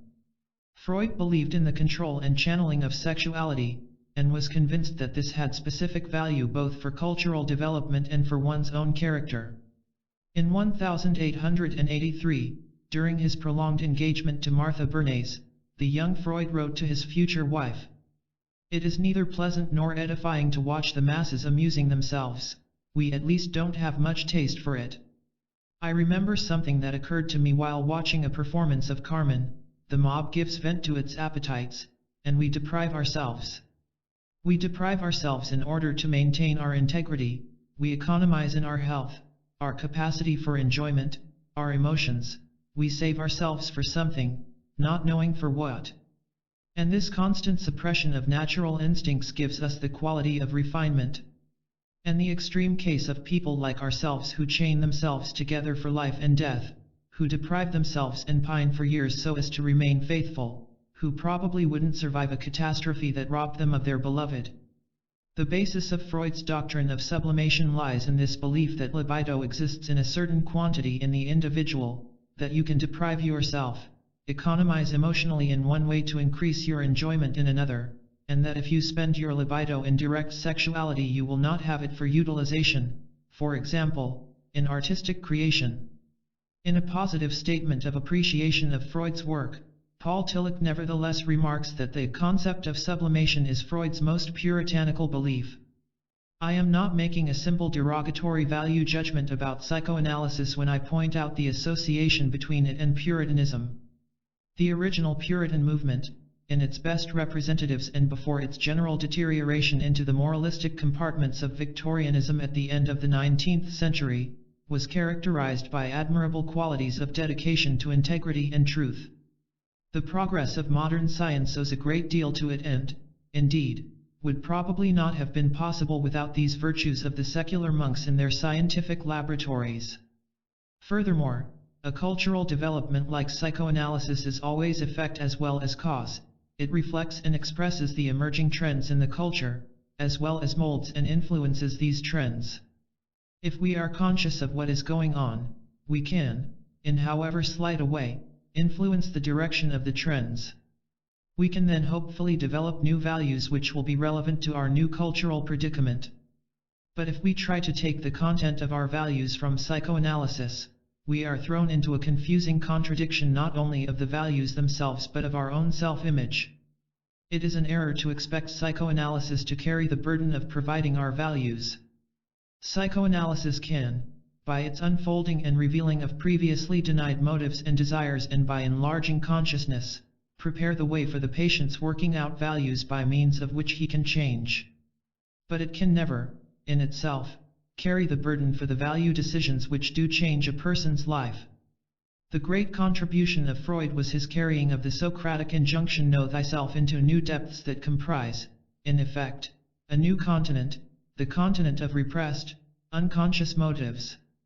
He also developed techniques in the personal relationships and therapy, based on the concepts of transference and resistance, for bringing these levels into conscious awareness. Whatever the ebb and how of the popularity of psychoanalysis, it will remain true that Freud's discoveries and those of the others in this field are an invaluable contribution not only to the area of psychological healing but also to morality in clearing away hypocritical debris and self-deceit. What I wish to make clear is that many people in our society, yearning for the nirvana of automatic change in their characters and relief from responsibility that comes from handing over one's psyche to a technical process, have actually in their values of free expression and hedonism simply bootlegged in from psychoanalysis new contents to their old puritanism. The fact that the change in sexual attitudes and mores occurred so quickly, virtually in the one decade of the 1920s, also argues for the assumption that we changed our clothes and our roles more than our characters. What was omitted was the opening of our senses and imaginations to the enrichment of pleasure and passion and the meaning of love. We relegated these to technical processes. In this kind of free love, one does not learn to love, and freedom becomes not a liberation but a new straitjacket. The upshot was that our sexual values were thrown into confusion and contradiction, and sexual love presented the almost insoluble paradoxes we are now observing. I do not wish to overstate the case, nor to lose sight at any point of the positive benefits of the modern fluidity in sexual mores. The confusions we are describing go hand in hand with the real possibilities of freedom for the individual. Couples are able to affirm sex as a source of pleasure and delight, no longer hounded by the misconception that sex as a natural act is evil. They can become more sensitive to the actual evils in their relationships such as manipulation of each other. Free to a degree Victorians never were, they can explore ways of making their relationship more enriching. Even the growing frequency of divorce, no matter how sobering the problems it raises, has the positive psychological effect of making it harder for couples to rationalize a bad marriage by the dogma that they are stuck with each other. The possibility of finding a new lover makes it more necessary for us to accept the responsibility of choosing the one we do have if we stay with him or her. There is the possibility of developing a courage that is midway between, and includes both, biological lust on one hand and on the other the desire for meaningful relationship, a deepening awareness of each other, and the other aspects of what we call human understanding. Courage can be shifted from simply fighting society's mores to the inward capacity to commit oneself to another human being. But these positive benefits, it is now abundantly clear, do not occur automatically. They become possible only as the contradictions which we have been describing are understood and worked through. Motives of the problem. In my function as a supervisory analyst at 2 analytic institutes, I supervise one case of each of 6 psychiatrists or psychologists who are in training to become analysts. I cite the 6 patients of these young analysts both because I know a good deal about them by now and also because, since they are not my patients, I can see them with a more objective perspective. Each one of these patients goes to bed without ostensible shame or guilt, and generally with different partners. The women, 4 of the 6 patients all state that they don't feel much in the sex act. The motives of 2 of the women for going to bed seem to be to hang on to the man and to live up to the standard that sexual intercourse is what you do at a certain stage. The 3rd woman has the particular motive of generosity. She sees going to bed as something nice you give a man, and she makes tremendous demands upon him to take care of her in return. The 4th woman seems the only one who does experience some real sexual lust, beyond which her motives are a combination of generosity to and anger at the man. I'll force him to give me pleasure.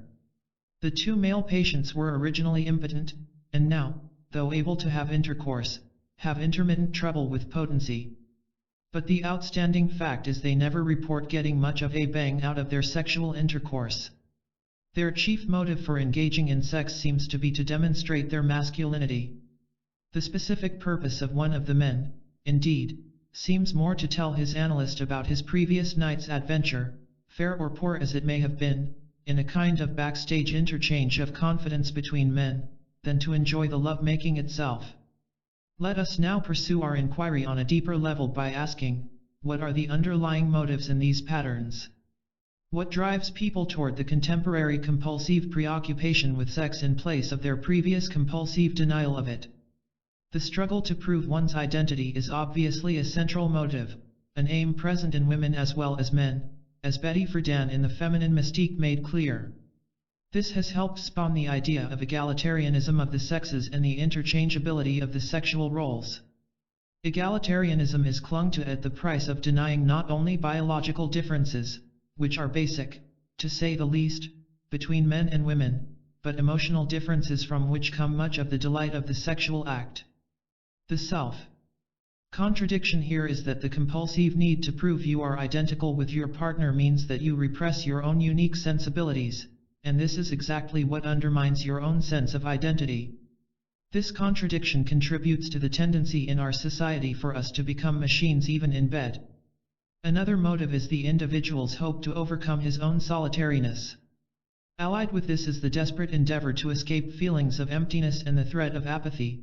Partners pant and quiver hoping to find an answering quiver in someone else's body just to prove that their own is not dead. They seek a responding, a longing in the other to prove their own feelings are alive. Out of an ancient conceit, this is called love. One often gets the impression, amid the male's flexing of sexual prowess, that men are in training to become sexual athletes. But what is the great prize of the game? Not only men, but women struggle to prove their sexual power. They too must keep up to the timetable, must show passion, and have the vaunted orgasm. Now it is well accepted in psychotherapeutic circles that, dynamically, the overconcern with potency is generally a compensation for feelings of impotence. The use of sex to prove potency in all these different realms has led to the increasing emphasis on technical performance. And here we observe another curiously self-defeating pattern. It is that the excessive concern with technical performance in sex is actually correlated with the reduction of sexual feeling. The techniques of achieving this approach the ludicrous. One is that an anesthetic ointment is applied to the penis before intercourse. Thus feeling less, the man is able to postpone his orgasm longer. I have learned from colleagues that the prescribing of this anesthetic remedy for premature ejaculation is not unusual. One male patient, records Dr. Schimmel, was desperate about his premature ejaculations, even though these ejaculations took place after periods of penetration of 10 minutes or more. A neighbor who was a urologist recommended an anesthetic ointment to be used prior to intercourse. This patient expressed complete satisfaction with the solution and was very grateful to the urologist. Entirely willing to give up any pleasure of his own, he sought only to prove himself a competent male. A patient of mine reported that he had gone to a physician with the problem of premature ejaculation, and that such an anesthetic ointment had been prescribed.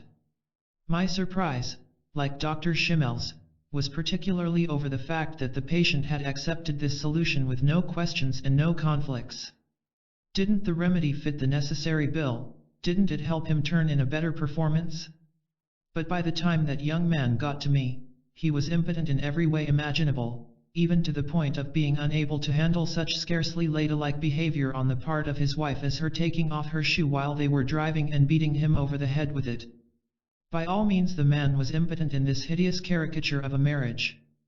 And his penis, before it was drugged senseless, seemed to be the only character with enough sense to have the appropriate intention, namely to get out as quickly as possible, making oneself feel less in order to perform better. This is a symbol, as macabre as it is vivid, of the vicious circle in which so much of our culture is caught. The more one must demonstrate his potency, the more he treats sexual intercourse, this most intimate and personal of all acts, as a performance to be judged by exterior requirements, the more he then views himself as a machine to be turned on, adjusted, and steered, and the less feeling he has for either himself or his partner, and the less feeling, the more he loses genuine sexual appetite and ability. The upshot of this self-defeating pattern is that, in the long run, the lover who is most efficient will also be the one who is impotent. A poignant note comes into our discussion when we remind ourselves that this excessive concern for satisfying the partner is an expression, however perverted, of a sound and basic element in the sexual act, the pleasure and experience of self-affirmation in being able to give to the partner. The man is often deeply grateful toward the woman who lets herself be gratified by him, lets him give her an orgasm, to use the phrase that is often the symbol for this experience. This is a point midway between lust and tenderness, between sex and agape, and it partakes of both. Many a male cannot feel his own identity either as a man or a person in our culture until he is able to gratify a woman.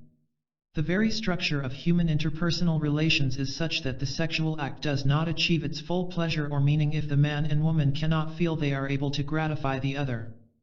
And it is the inability to experience this pleasure at the gratification of the other which often underlies the exploitative sexuality of the rape type and the compulsive sexuality of the Don Juan seduction type. Don Juan has to perform the act over and over again because he remains forever unsatisfied, quite despite the fact that he is entirely potent and has a technically good orgasm.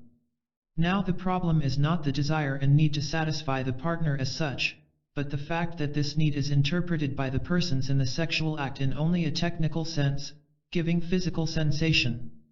What is omitted even from our very vocabulary, and thus the words may sound square as I say them here, is the experience of giving feelings, sharing fantasies, offering the inner psychic richness that normally takes a little time and enables sensation to transcend itself in emotion and emotion to transcend itself in tenderness and sometimes love. It is not surprising that contemporary trends toward the mechanization of sex have much to do with the problem of impotence. The distinguishing characteristic of the machine is that it can go through all the motions but it never feels. A knowledgeable medical student, one of whose reasons for coming into analysis was his sexual impotence, had a revealing dream. He was asking me in the dream to put a pipe in his head that would go down through his body and come out at the other end as his penis. He was confident in the dream that the pipe would constitute an admirably strong erection. What was entirely missing in this intelligent scion of our sophisticated times was any understanding at all that what he conceived of as his solution was exactly the cause of his problem, namely the image of himself as a screwing machine. His symbol is remarkably graphic. The brain, the intellect, is included, but true symbol of our alienated age. His shrewd system bypasses entirely the seats of emotions, the thalamus, the heart and lungs, even the stomach. Direct route from head to penis, but what is lost is the heart. I do not have statistics on hand concerning the present incidence of impotence in comparison with past periods, nor does anyone else so far as I have been able to discover. But my impression is that impotence is increasing these days despite, or is it because of, the unrestrained freedom on all sides. All therapists seem to agree that more men are coming to them with that problem, though whether this represents a real increase in the prevalence of sexual impotence or merely a greater awareness and ability to talk about it cannot be definitely answered. Obviously, it is one of those topics on which meaningful statistics are almost impossible to get. The fact that the book dealing with impotence and frigidity, human sexual response, clung near the top of the bestseller lists for so many months, expensive and turgidly written as it was, would seem to be plenty of evidence of the urge of men to get help on impotence. Whatever the reason, it is becoming harder for the young man as well as the old to take yes for an answer. To see the curious ways the new Puritanism shows itself, you have only to open an issue of Playboy, that redoubtable journal reputedly sold mainly to college students and clergymen. You discover the naked girls with silicate breasts side by side with the articles by reputable authors, and you conclude on first blush that the magazine is certainly on the side of the new enlightenment. But as you look more closely you see a strange expression in these photographed girls: detached, mechanical, uninviting, vacuous, the typical schizoid personality in the negative sense of that term. You discover that they are not sexy at all, but that Playboy has only shifted the fig leaf from the genitals to the face. You read the letters to the editor and find the first, entitled Playboy Priest, telling of a priest who lectures on Hefner's philosophy to audiences of young people and numerous members of the clergy, that true Christian ethics and morality are not incompatible with Hefner's philosophy, and, written with enthusiastic approbation, that most clergymen in their fashionable parsonages live more like playboys than ascetics. You find another letter entitled Jesus was a Playboy, since he loved Mary Magdalene, good food, and good grooming, and castigated the Pharisees. And you wonder why all this religious justification and why people, if they are going to be liberated, can't just enjoy their liberation? Whether one takes the cynical view that letters to the editor are planted, or the more generous one that these examples are selected from hundreds of letters, it amounts to the same thing. An image of a type of American male is being presented, a suave, detached, self-assured bachelor, who regards the girl as a Playboy accessory like items in his fashionable dress. You note also that Playboy carries no advertising for trusses, bald heads, or anything that would detract from this image. You discover that the good articles, which, frankly, can be bought by an editor who wants to hire an assistant with taste and pay the requisite amount of money, give authority to this male image. Harvey Cox concludes that Playboy is basically anti-sexual, and that it is the latest and slickest episode in man's continuing refusal to be human. He believes the whole phenomenon of which Playboy is only a part vividly illustrates the awful fact of the new kind of tyranny. The poet-sociologist Calvin Hurton, discussing Playboy in connection with the fashion and entertainment world, calls it the new sexual fascism. Playboy has indeed caught on to something significant in American society. Cox believes it to be the repressed fear of involvement with women. I go farther and hold that it, as an example of the new Puritanism, gets its dynamic from a repressed anxiety in American men that underlies even the fear of involvement. This is the repressed anxiety about impotence. Everything in the magazine is beautifully concocted to bolster the illusion of potency without ever putting it to the test or challenge at all. Non-involvement, like playing it cool, is elevated into the ideal model for the Playboy.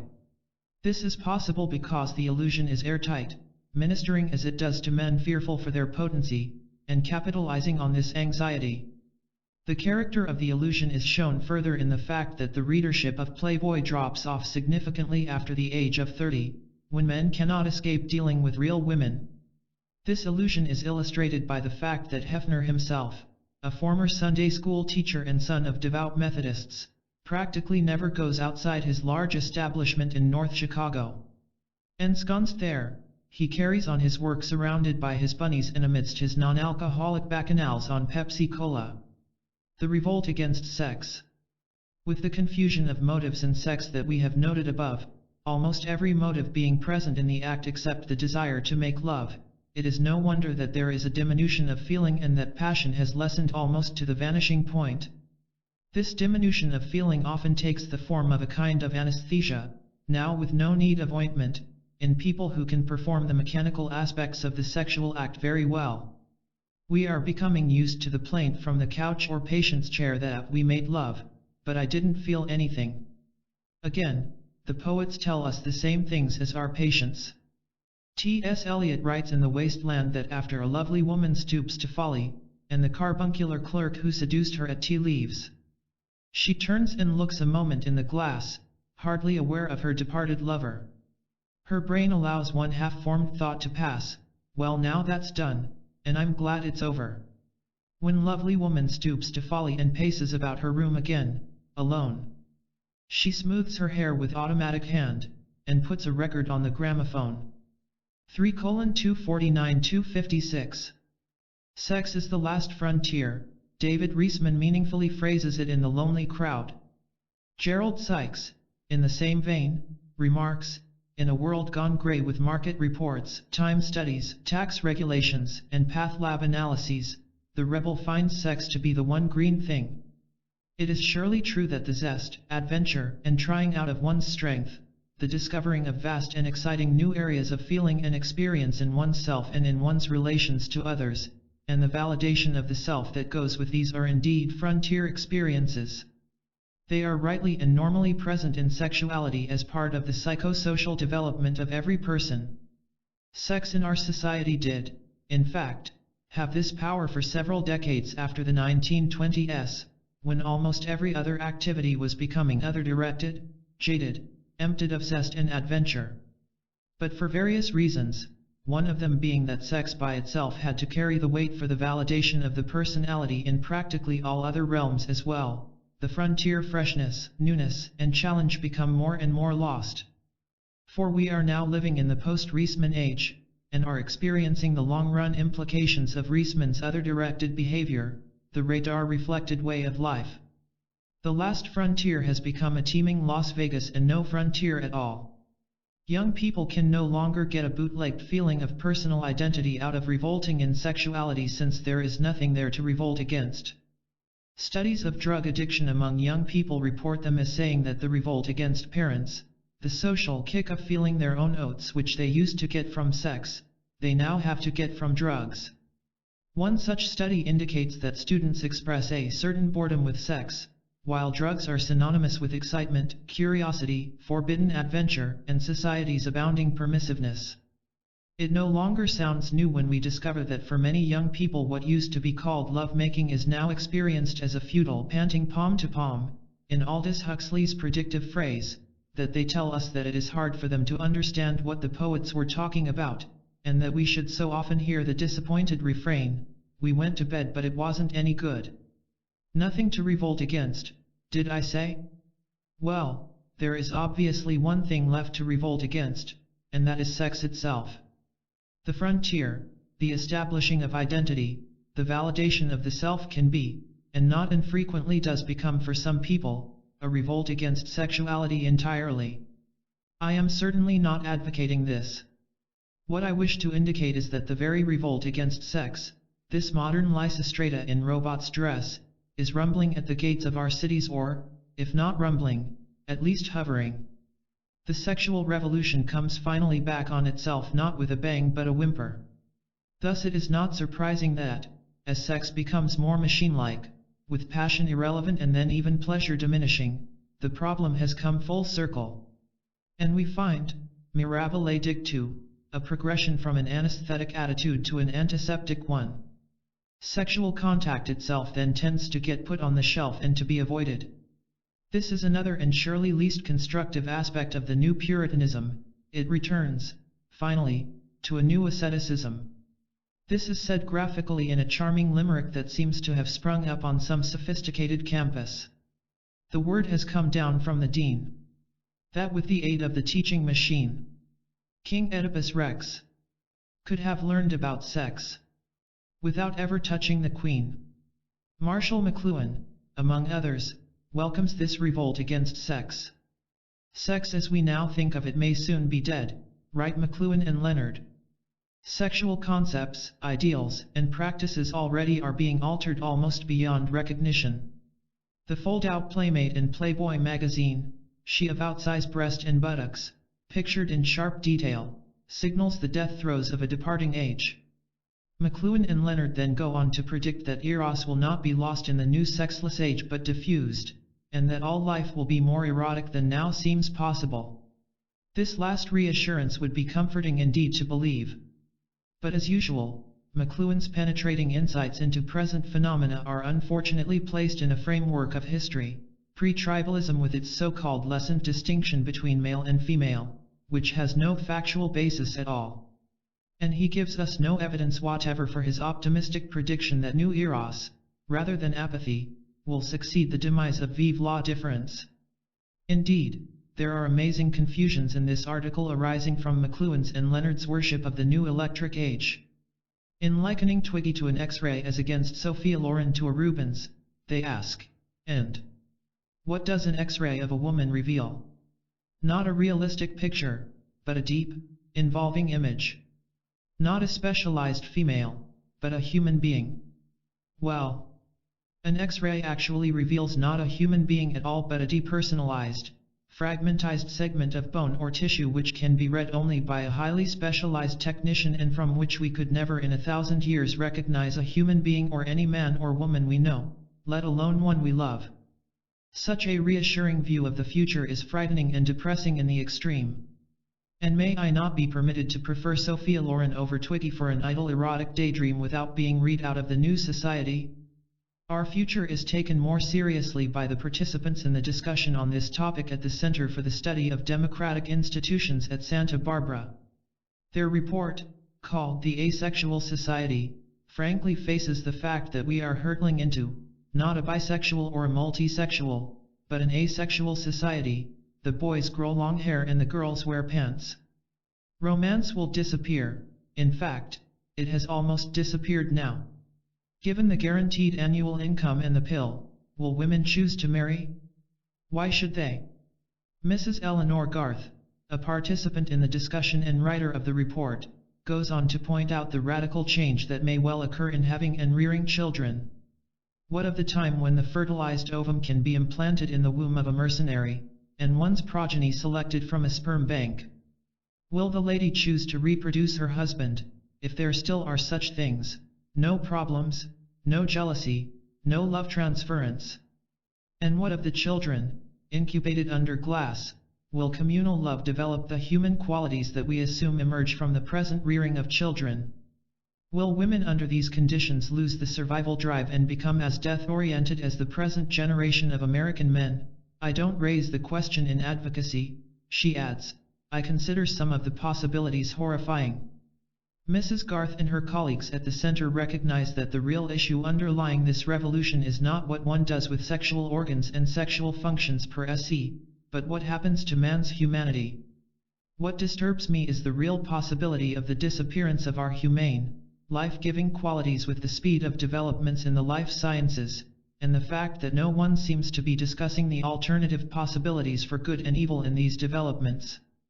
The purpose of our discussion in this book is precisely to raise the questions of the alternative possibilities for good and evil, that is, the destruction or the enhancement of the qualities which constitute man's humane, life-giving qualities. 3. Eros in conflict with sex.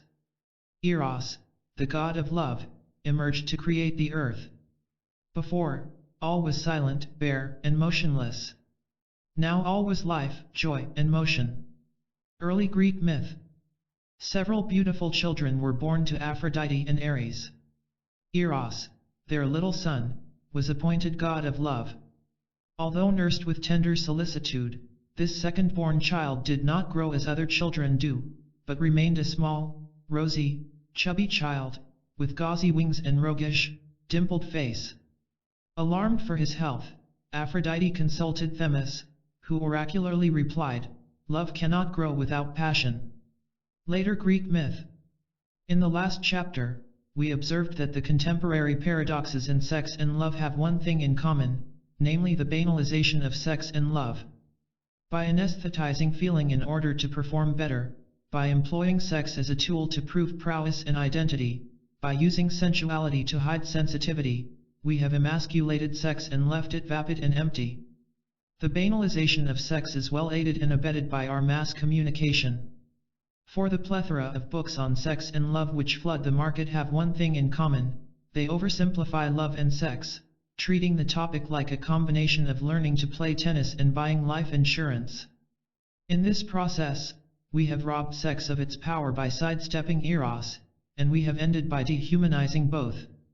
My thesis in this chapter is that what underlies our emasculation of sex is the separation of sex from Eros.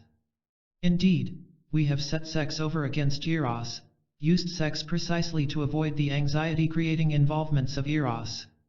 In ostensibly enlightened discussions of sex, particularly those about freedom from censorship, it is often argued that all our society needs is full freedom for the expression of Eros. But what is revealed beneath the surface in our society, as shown not only in patients in therapy but in our literature and drama and even in the nature of our scientific research, is just the opposite. We are in a flight from Eros, and we use sex as the vehicle for the flight. Sex is the handiest drug to blot out our awareness of the anxiety-creating aspects of Eros. To accomplish this, we have had to define sex ever more narrowly. The more we became preoccupied with sex, the more truncated and shrunken became the human experience to which it referred. We fly to the sensation of sex in order to avoid the passion of Eros. The return of repressed Eros. My thesis was formulated out of several strange phenomena I observed in my patients as well as in our society, psychic eruptions which have a curiously explosive quality. These phenomena occurred in areas in which, from any common sense point of view, they would be least expected in our day. Most people live in the confidence that our technological developments have largely freed us from the risks of unchosen pregnancy and venereal disease and, therefore, ipso facto, the anxiety people used to feel about sex and love is now banished forever to the museum. The vicissitudes about which the novelists of previous centuries wrote, when a woman gave herself to a man, it meant illegitimate pregnancy and social ostracism, as in the Scarlet Letter, or the tragic breakup of the family structure and suicide, as in Anna Karenina, or venereal disease, as in the marketplace of social reality, have been outgrown. Now, thank God and science, we tell ourselves, we are rid of all that. The implication is that sex is free and that love is easy and comes in readily procurable packages like what the students call instant zen. And any talk of the deeper conflicts which used to be associated with the tragic and daemonic elements is anachronistic and absurd. But I shall be impolite enough to ask, may there not be a gigantic and extensive repression underlying all this? A repression not of sex, but of something underlying body chemistry, some psychic needs more vital, deeper, and more comprehensive than sex. A repression that is socially sanctioned, to be sure, but just for that reason harder to discern and more effective in its results. I am obviously not questioning contemporary medical and psychological advances as such. No one in his right mind would fail to be grateful for the development of contraceptives, estrogen, and cures for venereal disease. And I count it good fortune indeed to be born into this age with its freedom of possibilities rather than in the Victorian period with its rigid mores. But that issue is fallacious and a red herring. Our problem is more profound and starkly real. We pick up the morning paper and read that there are 1 million illegal abortions in enlightened America each year, that premarital pregnancies are increasing on all sides. 1 girl out of 6 who is now 13 will, according to present statistics, become illegitimately pregnant before she is 22.5 times the incidence of 10 years ago. The increase is mainly among girls of the proletarian classes, but there is enough increase among girls of middle and upper classes to prove that this is not a problem solely of disadvantaged groups. Indeed, the radical increase is not among Puerto Rican or Negro girls but among white girls, the jump of percentage of illegitimate births to all live births being from 1.7 10 years ago to 5.3 last year. We are confronted by the curious situation of the more birth control, the more illegitimate pregnancies. As the reader hastens to cry that what is necessary is to change barbaric abortion laws and give more sex education, I would not disagree, but I could, and should, raise a caveat. The blanket advising of more sex education can act as a reassurance by means of which we escape having to ask ourselves the more frightening questions. May not the real issue be not on the level of conscious, rational intentions at all? May it not be in a deeper realm of what I shall later call intentionality? Kenneth Clark points out, for example, with respect to the lower-class Negro girl, the marginal Negro female uses her sex to gain personal affirmation. She is desired, and that is almost enough. A child is a symbol that she is a woman, and she may gain from having something on her own. This struggle to prove one's identity and personal worth may be more outspoken with lower-class girls, but it is just as present in middle-class girls who can cover it up better by socially skillful behavior. Let us take as an example a female patient from an upper-middle-class background with whom I worked. Her father had been a banker in a small city, and her mother a proper lady who had always assumed a Christian attitude toward everyone but who seemed, from the data which came up in the therapy, to be unusually rigid and had actually resented having this girl when she was born. My patient was well educated, already in her early 30s, a successful editor in a large publishing house, and obviously was not the slightest deficient in knowledge of sex or contraception. Yet she had had 2 illegitimate pregnancies in her mid-20s several years before she began treatment with me. Both of these pregnancies gave her painful feelings of guilt and conflict, yet she went from one directly into the other. She had been married for 2 years in her early 20s to a man who, an intellectual like herself, was emotionally detached, and each had tried by various kinds of aggressive dependency nagging to get the other to infuse some meaning and vitality into an empty marriage. After her divorce, while she lived alone, she volunteered to do some evening reading to the blind. She became pregnant by the young blind man to whom she read. Though this, and its subsequent abortion, upset her greatly, she became pregnant again shortly after her first abortion. Now it is absurd to think we can understand this behavior on the basis of sexual needs. Indeed, the fact that she did not feel sexual desire was actually more influential in leading her into the sexual relations which caused the pregnancies. We must look to her image of herself and her ways of trying to find a meaningful place for herself in her world if we are to have any hope of discovering the dynamics of the pregnancies.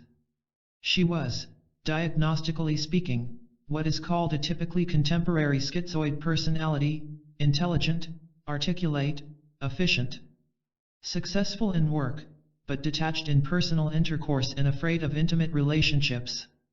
She had always thought of herself as an empty person who never could feel much on her own or experience anything lastingly even when she took LSD, the kind of person who cries out to the world to give her some passion, some vitality. Attractive, she had a number of men friends, but the relationships with them also had a dried-up quality and lacked the zest for which she fervently longed. She described sleeping with the one with which she was most intimate at the time as if they were 2 animals clinging together for warmth, her feeling being a generalized despair. She had a dream early in the therapy which recurred in varying form, of herself in one room and her parents in the next room, separated by a wall which went not quite up to the ceiling, and no matter how hard she knocked on the wall or cried out to them in the dream, she could not get them to hear her. She arrived for her therapy hour one day, having just come from an art exhibit, to tell me she had discovered the symbol most accurately describing her feelings about herself: the lonely figures of Edward Hopper, in his paintings in which there is only one figure, a solitary girl usherette in a brightly lighted and plush but entirely empty theater, a woman sitting alone by an upper window in a Victorian house at the shore in the deserted off-season, a lone person in a rocking chair on a porch. Not unlike the house in the small city in which my patient grew up. Hopper's paintings, indeed, give a poignant meaning to the quiet despair, the emptiness of human feeling and longing which is referred to by that cliché alienation. It is touching that her first pregnancy came in a relation with a human being who was blind. We are impressed here by her elemental generosity in wanting to give him something and to prove something also to herself, but most of all we are struck by the aura of blindness surrounding the whole event of getting pregnant. She was one of the many persons in our world of affluence and technological power who moved, humanly speaking, in a world of the blind, where nobody can see another and where our touching is at best a sightless fumbling, moving our fingers over the body of another trying to recognize him or her, but unable in our own self-enclosing darkness to do so. We could conclude that she became pregnant, 1. to establish her own self-esteem by proving somebody wants her, as her husband did not; 2. to compensate for her feelings of emotional poverty, which pregnancy does quite literally by filling up the womb if we take the womb, hystera, as a symbol of vacuum of emotions; 3. to express her aggression against her mother and father and their suffocating and hypocritical middle-class background. All of which goes without saying. But what of the deeper defiance required by, and indeed built into, the self-contradictions in her and in our society which belie our rational, well-meaning intentions? It is absurd to think that this girl, or any girl, gets pregnant simply because she doesn't know better. This woman lives in an age where, for upper-class and middle-class girls like her, contraceptives and sex knowledge were never more available, and her society proclaims on all sides that anxiety about sex is archaic and encourages her to be free of all conflict about love. What of the anxiety which comes precisely from this new freedom? Anxiety which places a burden on individual consciousness and capacity for personal choice which, if not insoluble, is great indeed.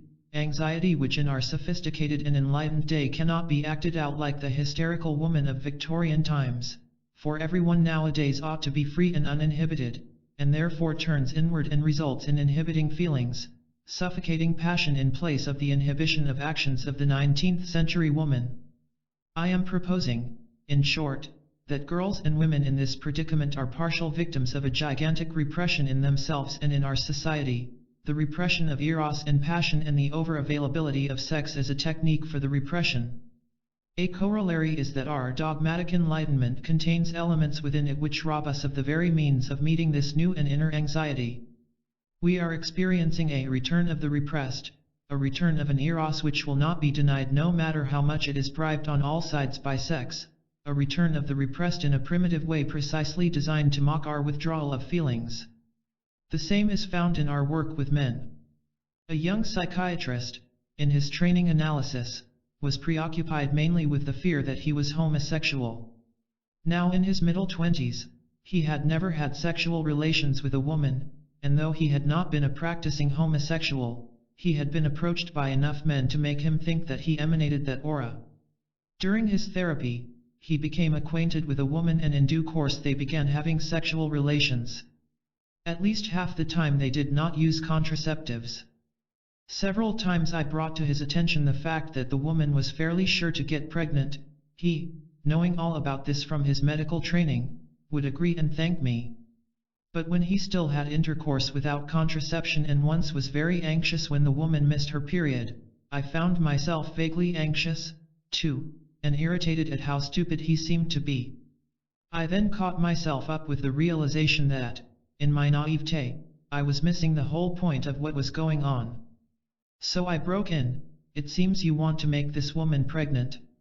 He at first emphatically contradicted me, but then he paused to ponder the truth of my statement. All talk of methods and what they ought to do was of course irrelevant.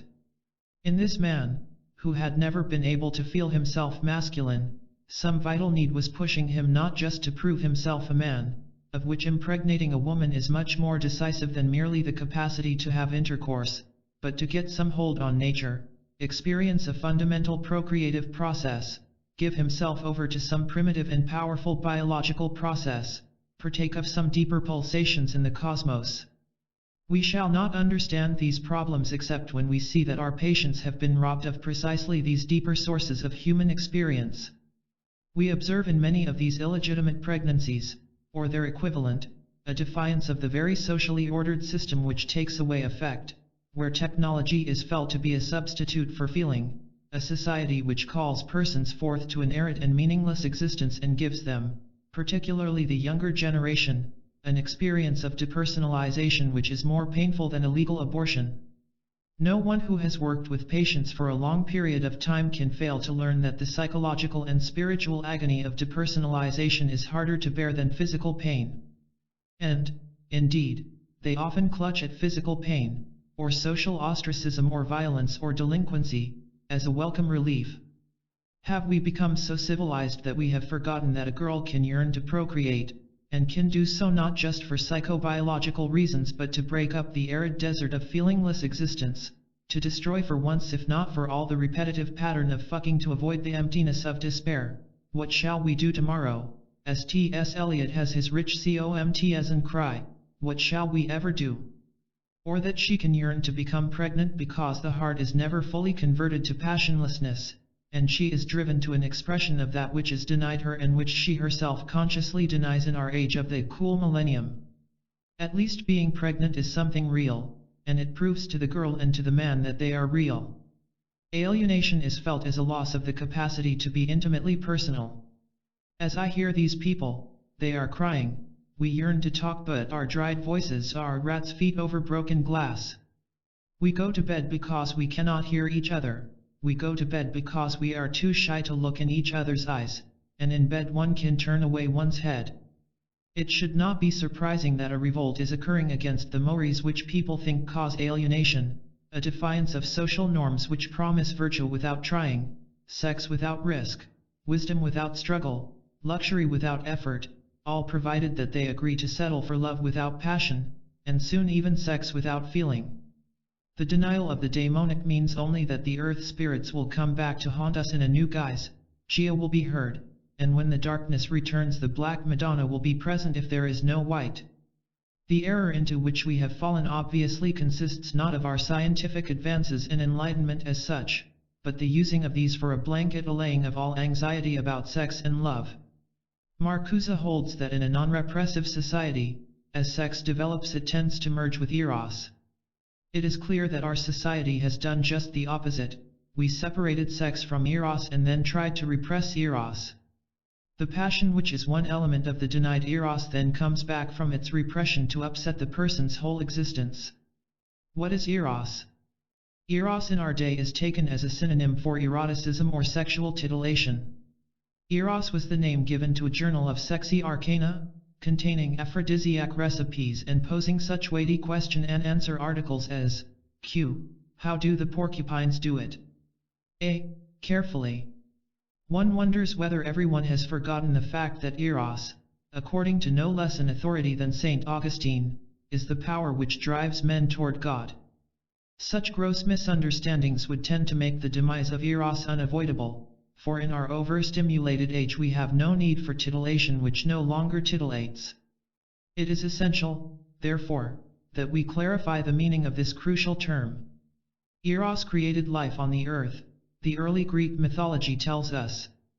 When the world was barren and lifeless, it was Eros who seized his life-giving arrows and pierced the cold bosom of the earth, and immediately the brown surface was covered with luxuriant verdure. This is an appealing symbolic picture of how Eros incorporates sex, those phallic arrows which pierce, as the instrument by which he creates life. Eros then breathed into the nostrils of the clay forms of man and woman and gave them the spirit of life. Ever since, Eros has been distinguished by the function of giving the spirit of life, in contrast to the function of sex as the release of tension.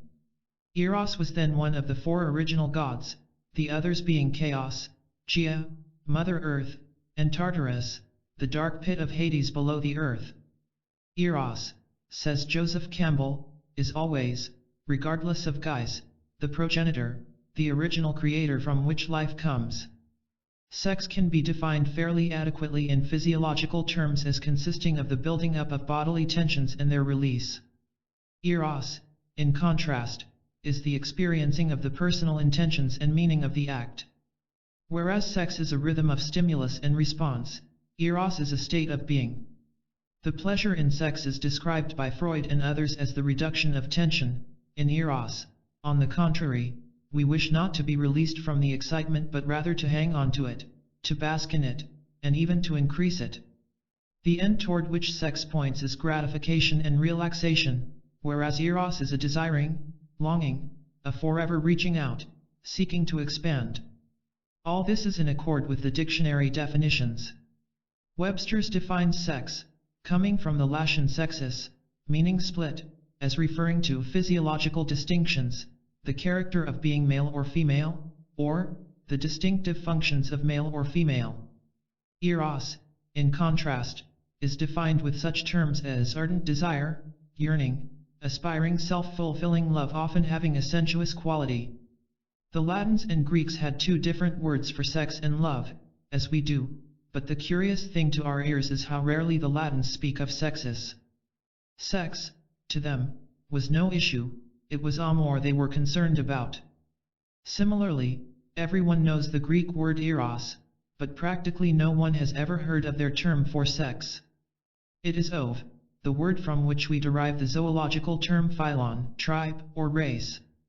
This is an entirely different stem from the Greek word philia, which means love in the sense of friendship. Sex is thus a zoological term and is rightly applied to all animals as well as human beings. Kinsey was a zoologist, and appropriately to his profession, he studied human sexual behavior from a zoological point of view.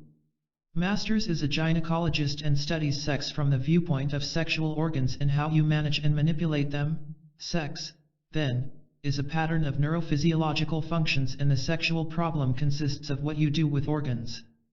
Eros, on the other hand, takes wings from human imagination and is forever transcending all techniques, giving the laugh to all the how-to books by gaily swinging into orbit above our mechanical rules, making love rather than manipulating organs. For Eros is the power which attracts us.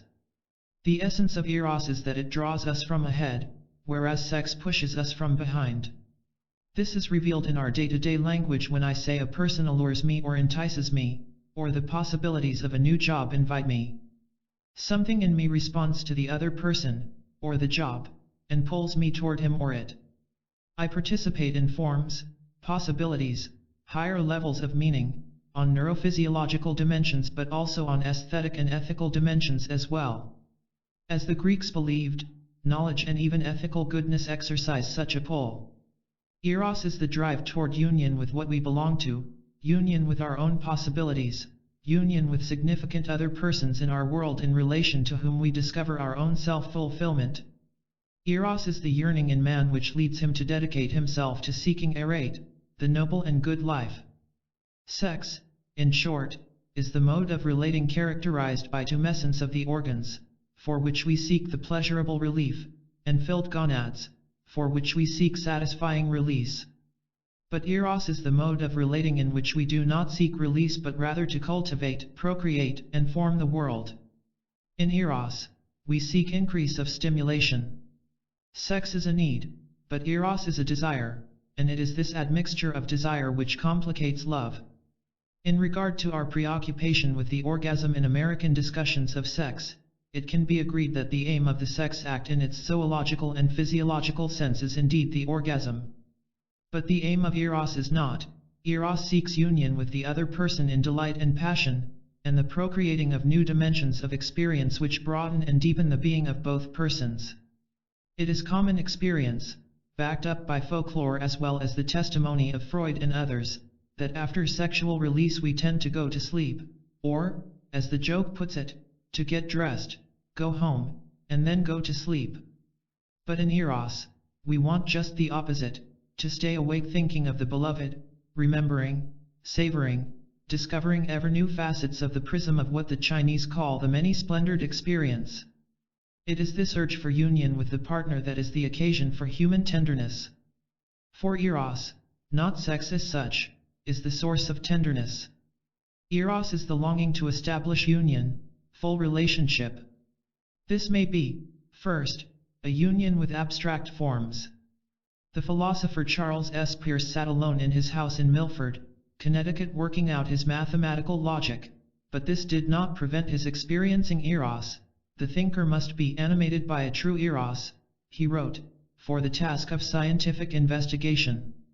Or it may be a union with aesthetic or philosophical forms, or a union with new ethical forms. But it is most obvious as the pull toward the union of two individuals sexually. The two persons, longing, as all individuals do, to overcome the separateness and isolation to which we all are heir as individuals, can participate in a relationship that, for the moment, is not made up of two isolated, individual experiences, but a genuine union. A sharing takes place which is a new gestalt, a new being, a new field of magnetic force. We have been led astray by our economic and biological models to think that the aim of the love act is the orgasm. The French have a saying which, referring to Eros, carries more truth: the aim of desire is not its satisfaction but its prolongation.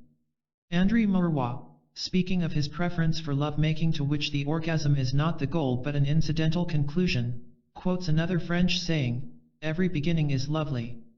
The moment of greatest significance in love-making, as judged by what people remember in the experience and what patients dream about, is not the moment of orgasm. It is rather the moment of entrance, the moment of penetration of the erection of the man into the vagina of the woman. This is the moment that shakes us, that has within it the great wonder, tremendous and tremulous as it may be, or disappointing and despairing, which says the same thing from the opposite point of view. This is the moment when the person's reactions to the love-making experience are most original, most individual, most truly their own. This, and not the orgasm, is the moment of union and the realization that we have won the other. The ancients made Eros a god, or more specifically, a daemon. This is a symbolic way of communicating a basic truth of human experience, that Eros always drives us to transcend ourselves. When Goethe wrote, "Woman draws us upward," his line may be more accurately read, Eros, in relation with a woman, draws us upward. Such a truth is both inner, personal, and subjective on one hand, and external, social, and objective on the other, that is, it is a truth which obtains in our relationships in the objective world. The ancients, taking sex for granted simply as a natural bodily function, saw no need to make it into a god. Anthony presumably had all his sexual needs taken care of by the concubines accompanying the Roman army. It was only when he met Cleopatra that Eros entered the picture and he became transported into a whole new world, ecstatic and destructive at the same time. The artists have always instinctively known the difference between sex and Eros. In Shakespeare's play, Romeo's friend Mercutio teases him about his previous sweetheart, describing her in good modern anatomical style. "I conjure thee by Rosalind's bright eyes, by her high forehead, and her scarlet lip, by her fine foot, straight leg, quivering thigh, and the dismeans that there adjacent lie." Act 2, Scene 1. It reads like a contemporary realistic novel, the bodily description of the heroine ending with the expected quivering thigh and allusion to the adjacent parts. For Mercutio is not in love. From his external view the phenomenon appears to be sex and to be used as any vital young Veronese man would use feminine pulchritude. But does Romeo use that language? Absurd question. He is in the state of Eros with Juliet. Oh! She doth teach the torches to burn bright. It seems she hangs upon the cheek of night like a rich jewel in an Ethiop's ear. Beauty too rich for use, for earth too dear. Act 1, Scene 5. It is interesting to recall that Romeo and Juliet were members of feuding families. Eros leaps the barriers between enemies. Indeed, I often wonder whether the Eros in us is not excited and challenged especially by the enemy. Eros is strangely fascinated by the outlander, the person of the forbidden class, the foreign color or race. Shakespeare is true to the meaning of Eros when he has the love of Romeo and Juliet, tragic as it was, bind together the previously warring Montagues and Capulets, and unite the whole city of Verona. Eros in Plato. There is good basis in man's ancient wisdom for the urge we all feel in Eros to unite with the beloved, to prolong the delight, to deepen the meaning and treasure it. This holds in our relationships not only with persons but with objects, like a machine we are making or a house we are building or a vocation to which we are devoted. To find the roots of our understanding of Eros, we turn to the Symposium, which still surprises and delights readers with the contemporaneousness of its insights into love. Plato's dialogue describing this banquet, aptly called the most famous drinking party in history, is given over entirely to the discussion of Eros. The setting is Agathon's home, where Socrates, Aristophanes, Alcibiades, and others have been invited to celebrate Agathon's winning of the prize the previous day for tragic drama. The evening is passed by each one in turn giving his thoughts and experience of Eros. "What is love?" asks Socrates in a crucial summary passage. He quotes the answer from Diotima, the celebrated teacher of love: "He is neither mortal nor immortal, but a mean between the two. He is a great spirit, daemon, and like all spirits he is intermediate between the divine and the mortal. He is the mediator who spans the chasm which divides men and gods, and therefore in him all is bound together." Eros is not a god in the sense of being above man, but the power that binds all things and all men together, the power informing all things. I do not use inform loosely, it means to give inward form, to seek out by the devotion of love the unique form of the beloved person or object and to unite oneself with that form. Eros is the god or demiurge, Plato continues, who constitutes man's creative spirit. Eros is the drive which impels man not only toward union with another person in sexual or other forms of love, but incites in man the yearning for knowledge and drives him passionately to seek union with the truth. Through eros, we not only become poets and inventors but also achieve ethical goodness. Love, in the form of eros, is the power which generates, and this generation is a kind of eternity and immortality, which is to say that such creativity is as close as men ever get to becoming immortal. Eros is the drive for union and reproduction in the biological realm.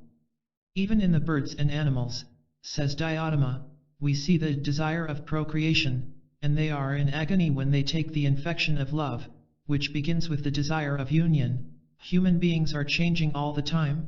Hair, flesh, bones, blood, and the whole body are always changing. Which is true not only of the body, but also of the soul, whose habits, tempers, opinions, desires, pleasures, pains, fears, never remain the same in any one of us, but are always coming and going, and equally true of knowledge, and what is still more surprising to mortals, not only do the sciences in general spring up and decay, so that in respect of them we are never the same. Now in all this change, what binds the diversity together? It is eros, the power in us yearning for wholeness, the drive to give meaning and pattern to our variegation, form to our otherwise impoverishing formlessness, integration to counter our disintegrative trends.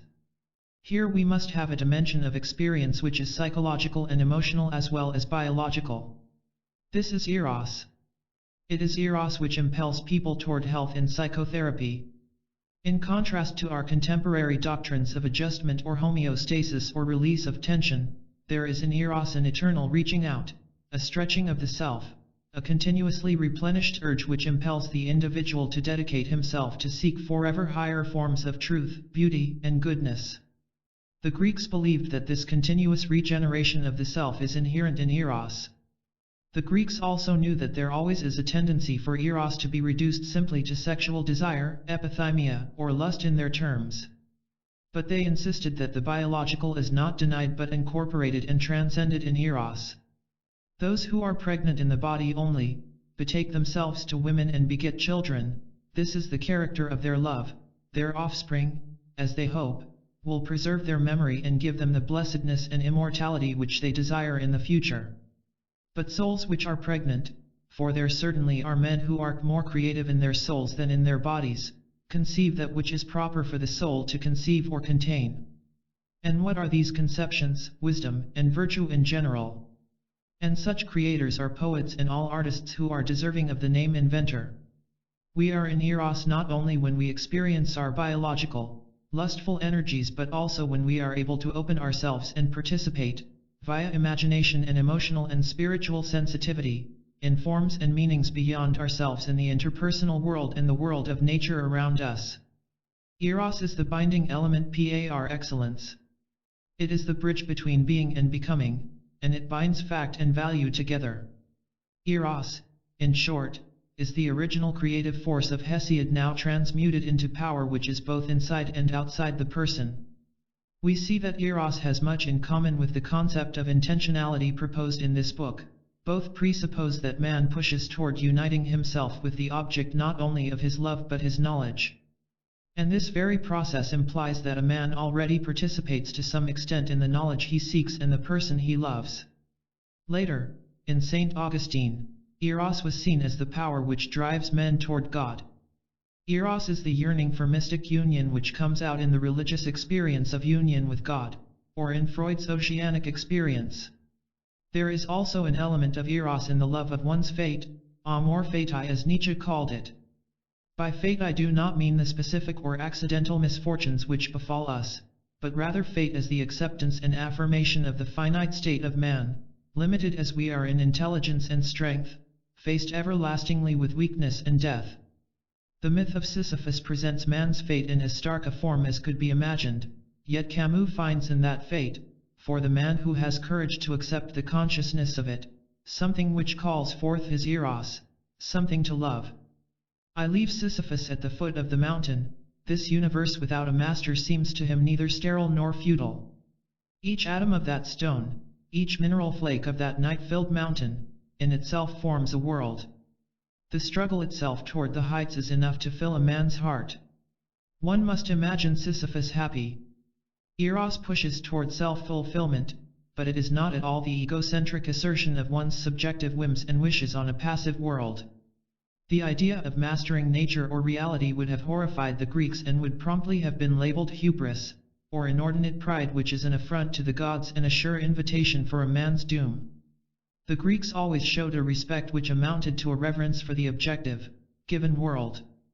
They delighted in their world, its beauty, its form, its endless challenges to their curiosity, its mysteries to be explored, and they were everlastingly attracted by this world. Not that they would have had any truck with the modern sentimental belief that life by itself is good or bad, it all depends on what a man dedicates himself to. Their tragic view itself enabled them to delight in life. You can't outweed death anyway by progress or accumulating wealth, so why not accept your fate, choose values which are authentic, and let yourself delight and believe in the being you are and the being you are part of? Shall not loveliness be loved forever, sings Euripides. The question is rhetorical, but the answer is not. Loveliness shall be loved not because of infantile needs, or because it stands for the breast, or because it is inhibited sex, or because it aids adjustment, or because it will make us happy, but simply because it is lovely. Loveliness exercises a pull upon us, we are drawn to life by love. What does all this have to do with psychotherapy? I believe a great deal. When Socrates remarks, with a deceptive simplicity, human nature will not easily find a helper better than Eros, we can take his words as applying to the process of psychotherapy as well as the drive within a person toward psychic health. Socrates himself, as we see and listen to him in the dialogues, is perhaps history's greatest model of the psychotherapist. His prayer at the end of Phaedo could well be inscribed on the wall of every therapist's office. Beloved Pan, and all yet other gods who haunt this place, give me beauty in the inward soul, and may the outward and inward man be at one. May I reckon the wise to be the wealthy, and may I have such a quantity of gold as none but the temperate can carry. Freud and Eros. But the ancient Greeks knew, as every society and almost every individual learns, that responding as a total person in one's encounters with life requires an intensity and disciplined openness of consciousness which is not easy to sustain. A tendency to desiccate Eros, to reduce it to sheer sexual gratification or lust then occurs. In our day, we see several groups which seek to deny Eros.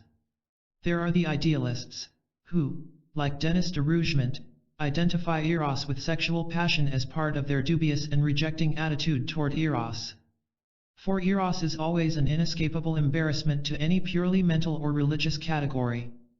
There are also the naturalists, like the early Freud. He struggled valiantly to reduce love to libido, a quantitative concept which fitted the 19th century Helmholtzian model in physics to which he was devoted. So great was his need to deny Eros, that the term is not in the index to his general introduction to psychoanalysis. In the first 2 volumes of Ernest Jones's Life and Work of Freud, the term is also not mentioned in the index, whereas there are roughly 30 discussions of libido in the 2nd volume alone. In the 3rd volume Jones writes, there are only a few earlier before Beyond the Pleasure Principle, 1920 allusions to Eros in Freud's writings. Jones gives only 2 references, and they are very minor, using erotic as a simple synonym for sexual. It is only in this last volume that Freud discovers Eros in its own right. He finds it as an aspect of human experience that must not only be distinguished from libido but is in important ways opposed to libido. And here a remarkable event occurs. Freud recognizes that fully gratified libido leads, via the death instinct, to self-destruction. Then Eros, the spirit of life, is brought in to rescue libido from demise in its own self-contradictions. But we are ahead of our story. We have to distinguish 3 levels when discussing Freud on this topic. First, there is his popular influence, which has obviously been great indeed. When his concepts of drive and libido in the popular sense are taken literally, Freudianism in the popular sense plays directly into the banalization of sex and love, however contrary the real intentions of its author were. Freud sought to enrich and extend the concept of sex to include everything from fondling and nursing to creativity and religion. We use the word sexuality in the same comprehensive sense as that in which the German language uses the word Leben. This wide extension of the term sex refers specifically to Viennese Victorian culture, for when any important human function is repressed as sex then was, it seeps out to color every other human activity. There is, second of all, Freud's own use of the terms sexual instinct, drive, and libido. As in any thinker with such richness of mind, we find Freud boldly ambiguous in employing these terms, cheerfully changing their meaning from stage to stage in the development of his thought. His concepts of libido and sexual drive have within them elements of the daemonic which transcend the physiological definition of sex, as we shall indicate below. Early in his career, his friends urged him to use the term eros because it was more urbane and would avoid some of the opprobrium aroused by the term sex, but he steadfastly, and rightly, if seen in his light, refused to accommodate himself by doing this. He seemed to be assuming in this period that eros means the same thing as sex. He held here to a model of sexual love, libido, which consists of a fixed economic quantity in every person and makes any kind of love other than sexual union merely the expression of sexuality which is inhibited. Freud's belief that we have only a given quantity of love leads him to argue that when a person loves someone else there is a depletion of the love he has for himself. We see an antithesis between ego libido and object libido. The more the one is employed, the more the other becomes depleted. The highest phase of development of which object libido is capable is seen in the state of being in love, when the subject seems to give up his own personality in favor of an objective cathexis. There is an analogy here to what I have called the fear of the loss of one's own being in falling in love. But on the basis of my own clinical experience, I believe expressing this on the hydraulic model of sex destroys the critical values at stake. The threat of the loss of one's own being in falling in love comes from the dizziness and shock of being hurled into a new continent of experience. The world is suddenly vastly widened and confronts us with new regions we never dreamed existed. Are we capable of giving ourselves to our beloved and still preserving what center of autonomy we have? Understandably, this experience scares us, but anxiety about the vastness and dangers of the new continent, accompanied by delight and anxiety simultaneously, should not be confused with loss of self-esteem. Actually, anyone's normal day-to-day observation demonstrates just the opposite to Freud's view. When I fall in love, I feel more valuable and I treat myself with more care. We have all observed the hesitant adolescent, uncertain of himself, who, when he or she falls in love, suddenly walks with a certain inner assuredness and confidence, a mien which seems to say, "You are looking at somebody now." And we cannot subsume this under the rubric of returned libido cathexis from the loved one, for this inner sense of worth that comes with being in love does not seem to depend essentially on whether the love is returned or not. The now generally accepted formulation of this problem was made best by Harry Stack Sullivan, who gave abundant evidence that we love others to the extent that we are able to love ourselves, and if we cannot esteem ourselves, we cannot esteem or love others. Now the fact that Freud does not mention eros during the first two-thirds of his life and work does not mean that he would have agreed with our contemporary gospel of free expression. He would have looked askance at all the talk in our society about simply doing what comes naturally, the setting up of Rousseau's happy primitive in a South Sea isle as the ideal. In 1912 he wrote, "It can easily be shown that the psychical value of erotic sexual needs is reduced as their satisfaction becomes easy. An obstacle is required in order to heighten libido, and where natural resistances to satisfaction have not been sufficient, men have at all times erected conventional ones so as to be able to enjoy love. This is true of both individuals and of nations. In times in which there were no difficulties standing in the way of sexual satisfaction, such as perhaps during the decline of the ancient civilizations, love became worthless and life empty, and strong reaction formations were required to restore indispensable affective values. The ascetic current in Christianity created psychical values for love which pagan antiquity was never able to confer on it." Freud wrote the above paragraph 2 years before World War I. It was directly after the war that he realized the implications of this problem for the individual person. Certain radical reflections were forced on him by his seeing that patients afflicted with war neuroses did not behave according to the pleasure principle. That is, they did not seek to get rid of the painful trauma. Indeed, they behaved in just the opposite way. They relived the painful trauma again and again, in their dreams and in real life. They seemed to be struggling to do something with the remembered trauma, to re-experience the anxieties so that something could be assuaged, or to reform themselves in relation to their world in such a way that the trauma could have meaning. However one describes it, something was occurring that was infinitely more complex than the mere reduction of tension and increase of pleasure. This specifically led Freud to the clinical problems of masochism and the repetition compulsion. He saw that love, more complex than his previous theories implied, always exists in polarity with hate. It was not a far step from there to his formulation of the theory that life exists always in polarity with death. We now come to the third level in Freud's view of sex and eros, appearing in his middle and later writings, which is, for our purposes, the most interesting and important of all. He began to see that the gratifying of the sexual drive itself, the full satisfaction of libido with its reduction of tension, has an ultimately self-defeating character and tends toward death.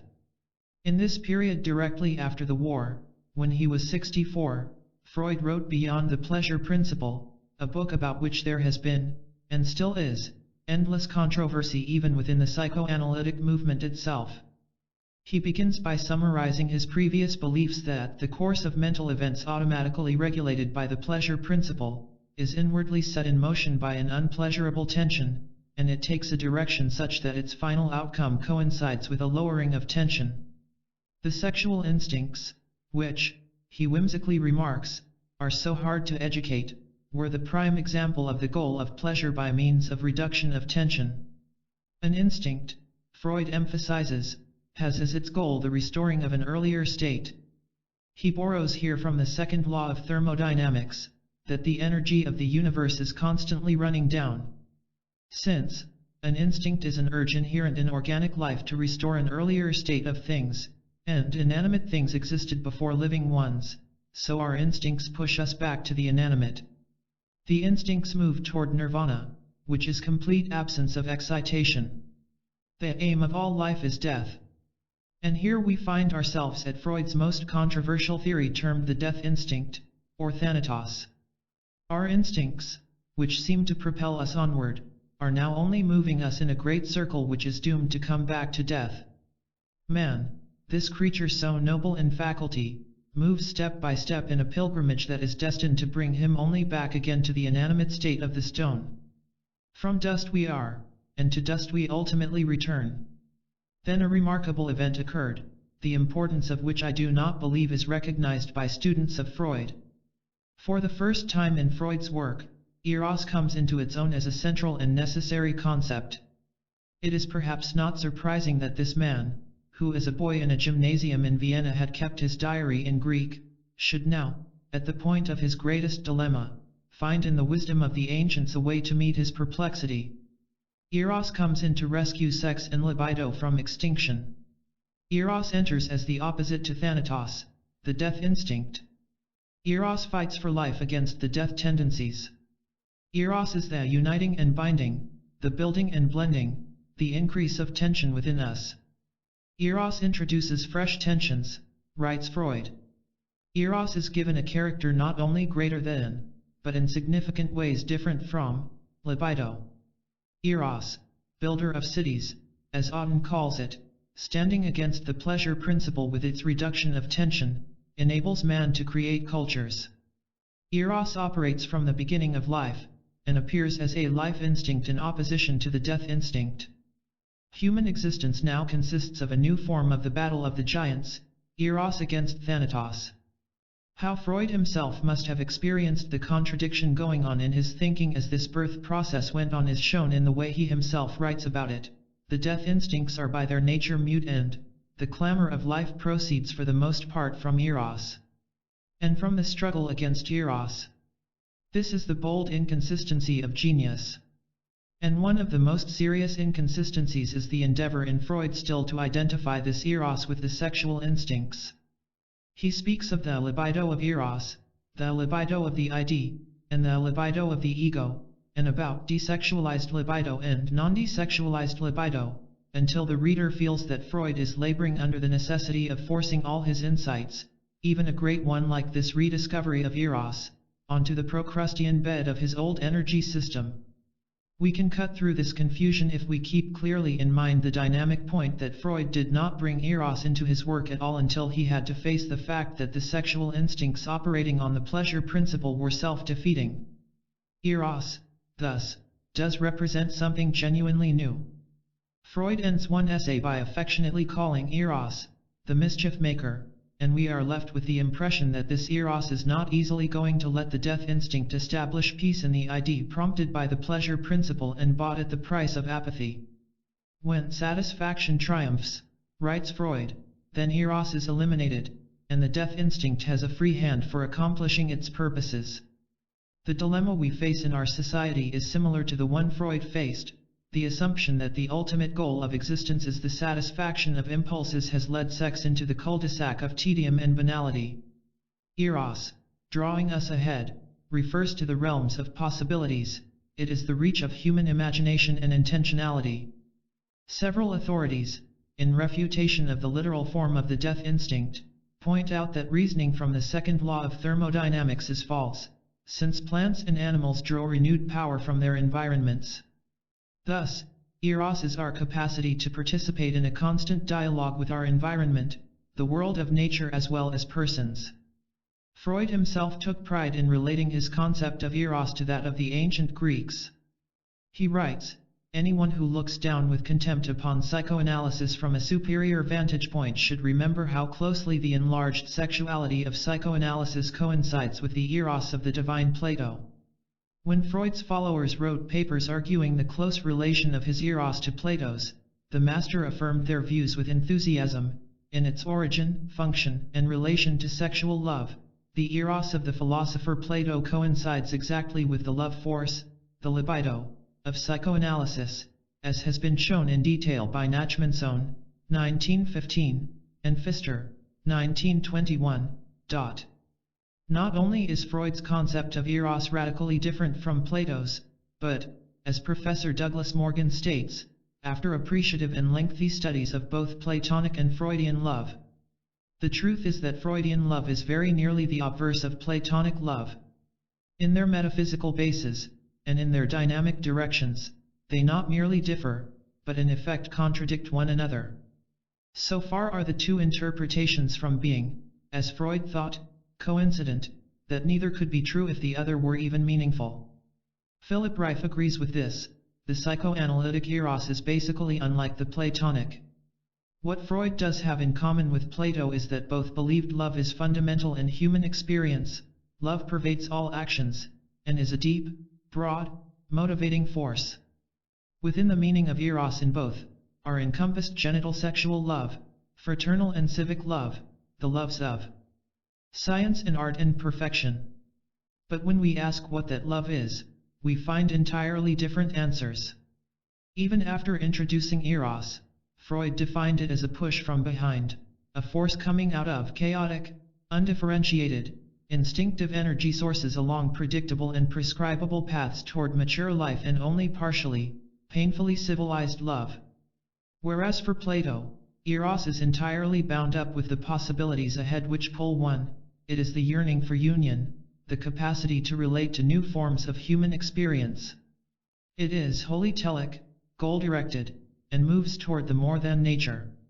The culture in which Freud studied, thought, and worked was an alienated one, and that alienation is already revealed in his definitions of love and sex, as it reveals itself even more in ours a half-century later. This may partly account for his confusion of his Eros with Plato's. But on my part, I value Freud's intuition, or hope if I may say so, that his Eros would have something of Plato's in it. This is another example of what we find so often in Freud, which underlies his frequent and important use of myths, that the ethos and meaning of his concepts went way beyond his methodology and beyond the logic of the strict application of the concept. My disagreement with Professor Morgan is his statement above, that the Freudian and Platonic concepts of love are incompatible. On the basis of my clinical work with patients, I believe that not only are the two compatible, but that they represent two halves, both of which, in a human being's psychological development, are required. The union of eros, a case study. I shall give as an example a psychoanalytic session that took place while I was writing this chapter, which I believe demonstrates not only the contrast between the Freudian and Platonic views of eros in therapy but also their interrelationship. A woman in her late 20s had come for treatment because of severe lack of feeling, blockage in spontaneity, both of which made sexual relations a difficult problem for her husband and herself, and a self-consciousness which at times paralyzed her. She was the daughter of one of the old aristocratic American families of considerable stature, a family in which her masochistic mother and prestigious father and 3 older brothers constituted a rigid structure in which she had to grow up. In therapy, she learned, with her rational temperament, to inquire of herself the reason why she was emotionally paralyzed in this or that situation, what was occurring when she felt nothing sexually, and she became able to experience and express her anger, sexual passion, and other feelings with considerable freedom. This was aided by a good deal of useful inquiry into her childhood and the difficult traumas she had sustained in this overly structured family, and it was accompanied by a positive effect on her practical living. But at a certain stage, we hit a stalemate. She kept asking the reason why, but it no longer made any change in her. Her emotions seemed to be their own reason for being. The session to which I shall now refer came during a period when she was working on the possibilities of a genuine love with her husband. She reported that the previous night she had felt flirtatious with her husband and in that mood had asked him to reach down the back of her dress and take out a bug or whatever was there.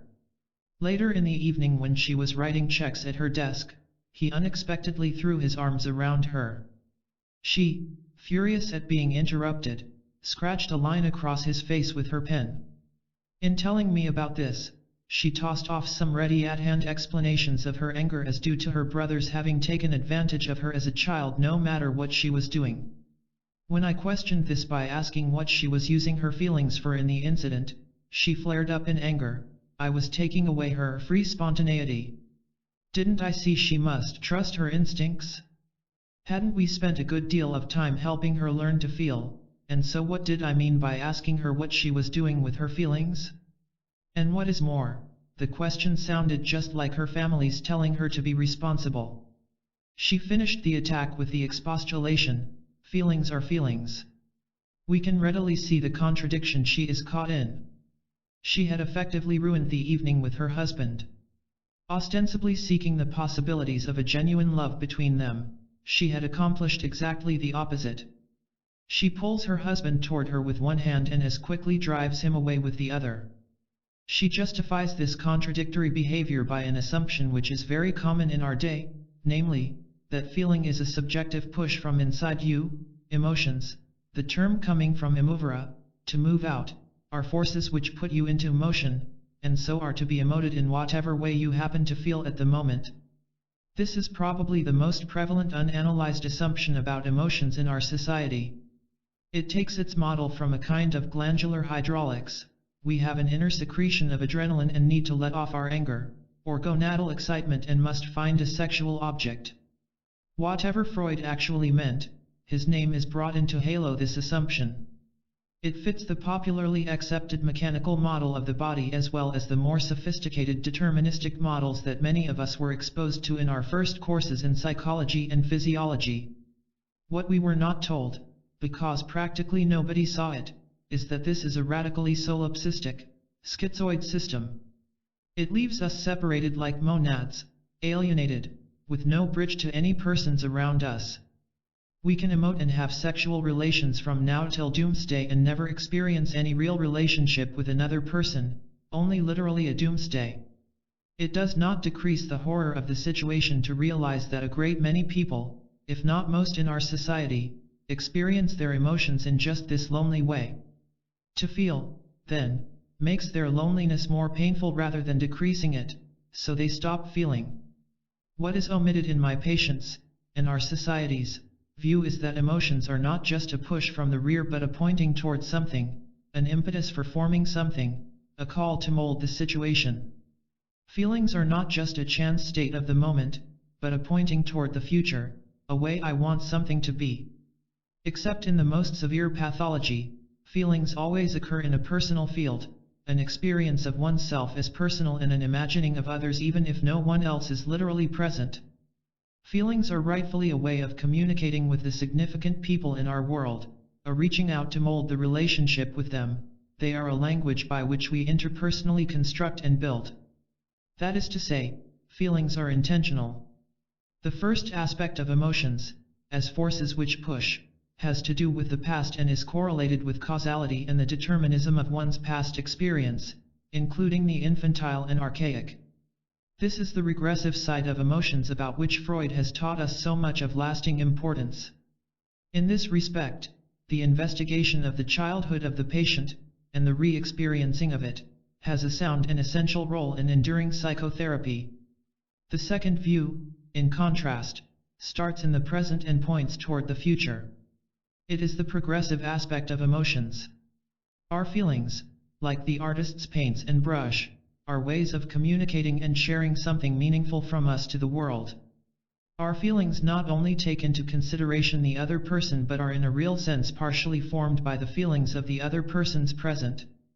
We feel in a magnetic field. A sensitive person learns, often without being conscious of doing so, to pick up the feelings of the persons around him, as a violin string resonates to the vibration of every other musical string in the room, although in such infinitesimally small degrees that it may not be detectable to the ear. Every successful lover knows this by instinct. It is an essential, if not the essential, quality of the good therapist. In dealing with the first aspect of emotions, it is entirely sound and accurate to ask the reason why. But the second aspect requires asking the purpose for.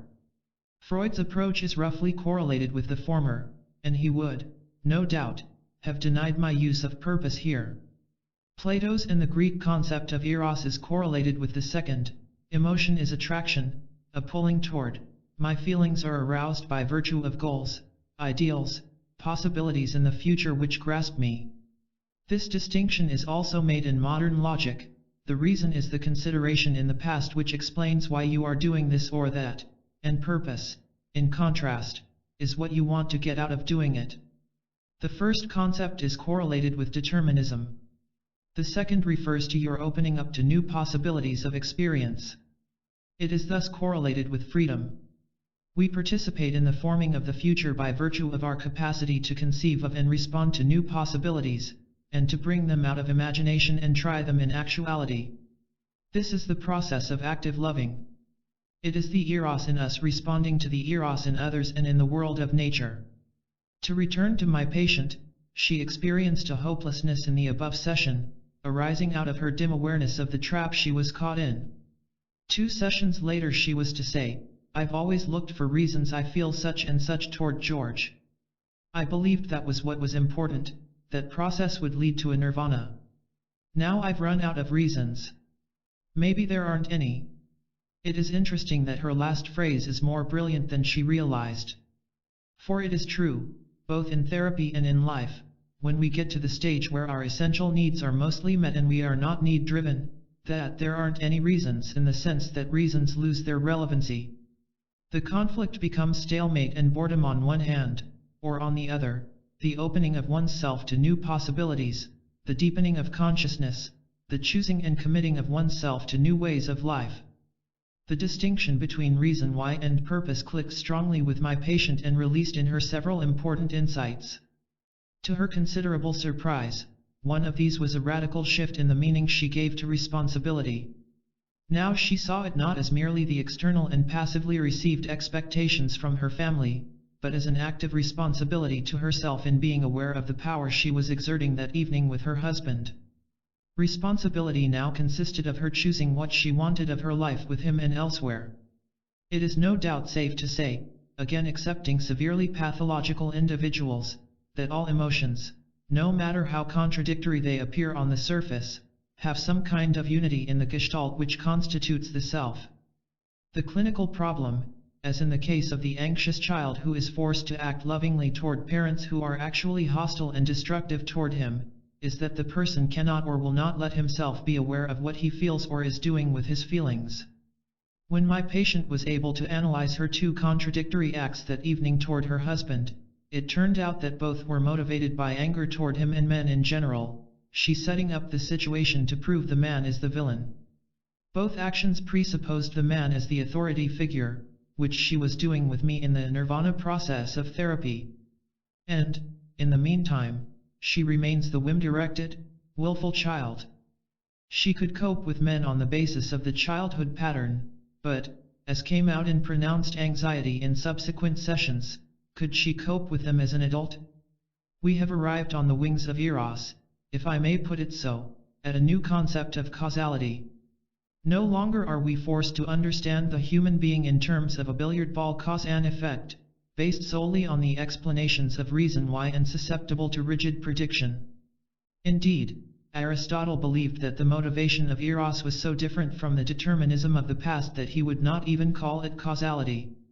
In Aristotle we find the doctrine of the universal Eros, writes Tillich, which drives everything towards the highest form, the pure actuality which moves the world not as a cause, kinoumenon, but as the object of love, eromenon. And the movement he describes is a movement from the potential to the actual, from dynamis to energia. I am proposing a description of human beings as given motivation by the new possibilities, the goals and ideals, which attract and pull them toward the future. This does not omit the fact that we are all partially pushed from behind and determined by the past, but it unites this force with its other half. Eros gives us a causality in which reason, why, and purpose are united. The former is part of all human experience since we all participate in the finite, natural world.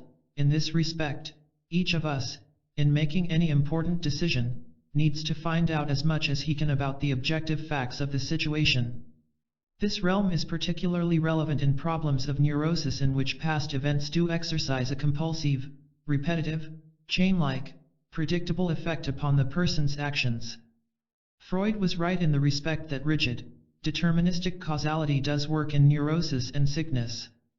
But he was wrong in trying to carry this over to apply to all human experience the aspect of purpose, which comes into the process when the individual can become conscious of what he is doing, opens him to new and different possibilities in the future, and introduces the elements of personal responsibility and freedom.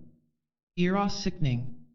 The Eros we have been discussing is that of the classical age, when he was still the creative power and the bridge between men and gods. But this healthy Eros deteriorated. Plato's understanding of Eros is a middle form of the concept, standing between Hesiod's view of Eros as the powerful and original creator and the later deteriorated form in which Eros becomes a sickly child. These three aspects of Eros are also accurate reflections of psychological archetypes of human experience. Each of us at different times has the experience of Eros as creator, as mediator, and as banal playboy. Our age is by no means the first to experience the banalization of love, and to find that without passion, love sickens.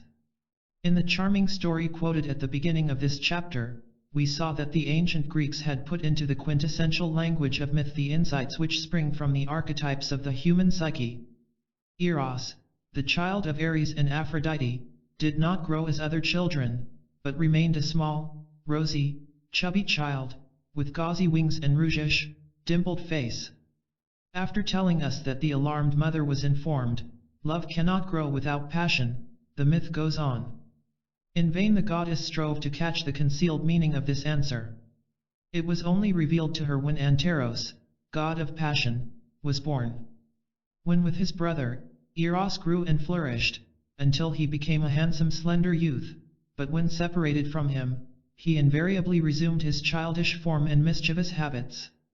Within these disarmingly naive sentences, with which the Greeks were wont to clothe their most profound wisdom, lie several points which are crucial for our problems now. One is that Eros is the child of Ares as well as Aphrodite. This is to say that love is inseparably connected with aggression. Another is that the Eros which had been the powerful creator in Hesiod's time, causing the barren earth to spring up with green trees and breathing the spirit of life into man, has now deteriorated into a child, a rosy, chubby, playful creature, sometimes a mere fat infant playing with his bow and arrows. We see him represented as an effete Cupid in so many of the paintings of the 17th and 18th centuries as well as in ancient times. In archaic art, Eros is represented as a beautiful winged youth and tends to be made younger and younger until by the Hellenistic period he is an infant. In Alexandrine poetry, he degenerates into a mischievous child. There must be something within Eros' own nature to cause this deterioration, for it is present already in the myth which, while later than the Hesiod version, still dates from long before Greek civilization disintegrated. This brings us to the very heart of what has also gone wrong in our day. Eros has lost passion, and has become insipid, childish, banal. As is so often the case, the myth reveals a critical conflict in the roots of human experience, true for the Greeks and true for us. We engage in a flight from Eros, the once powerful, original source of being, to sex, the mischievous plaything. Eros is demoted to the function of a pretty bartender, serving grapes and wine, a stimulator for dalliance whose task is to keep life endlessly sensuous on a bank of soft clouds. He stands not for the creative use of power, sexual, procreative, and other, but for the immediacy of gratification. And, mirabile dictu, we discover that the myth proclaims exactly what we have seen happening in our own day. Eros, then, even loses interest in sex. In one version of the myth, Aphrodite tries to find him to get him up and about his business of spreading love with his bow and arrows. And, teenage loafer that he has become, he is off gambling with Ganymede and cheating at the cards. Gone is the spirit of the life-giving arrows, gone the creature who could breathe spirit into man and woman, gone the powerful Dionysian festivals, gone the frenzied dancing and the mysteries that moved the initiates more than the vaunted drugs of our mechanical age, gone even the bucolic intoxication. Eros now playboy indeed. Bacchanal with Pepsi-Cola. Is this what civilization always does, tames Eros to make him fit the needs of the society to perpetuate itself? Changes him from the power that brings to birth new being and ideas and passion, weakens him till he is no longer the creative force that breaks old forms asunder to make new ones? Tames him until he stands for the goal of perpetual ease, dalliance, affluence, and, ultimately, apathy? In this respect we confront a new and specific problem in our Western world, the war between Eros and technology. There is no war between sex and technology. Our technical inventions help sex to be safe, available, and efficient as demonstrated from birth control pills all the way to the how-to-do-it books. Sex and technology join together to achieve adjustment with the full release of tension over the weekend. You can work better in the button-down world on Monday. Sensual needs and their gratification are not at war with technology, at least in any immediate sense. Whether they are in the long run is another question. But it is not at all clear that technology and Eros are compatible, or can even live without perpetual warfare. The lover, like the poet, is a menace on the assembly line. Eros breaks existing forms and creates new ones, and that, naturally, is a threat to technology. Technology requires regularity, predictability, and runs by the clock. The untamed Eros fights against all concepts and confines of time. Eros is the impetus in building civilizations. But the civilization then turns on its progenitor and disciplines the erotic impulses. This can still work toward the increase and expansion of consciousness. The erotic impulses can and should have some discipline. The gospel of the free expression of every impulse disperses experience like a river with no banks, its water spilled and wasted as it flows in every direction. The discipline of Eros provides forms in which we can develop and which protect us from unbearable anxiety. Freud believed that the disciplining of Eros was necessary for a culture, and that it was from the repression and sublimation of erotic impulses that the power came out of which civilizations were built.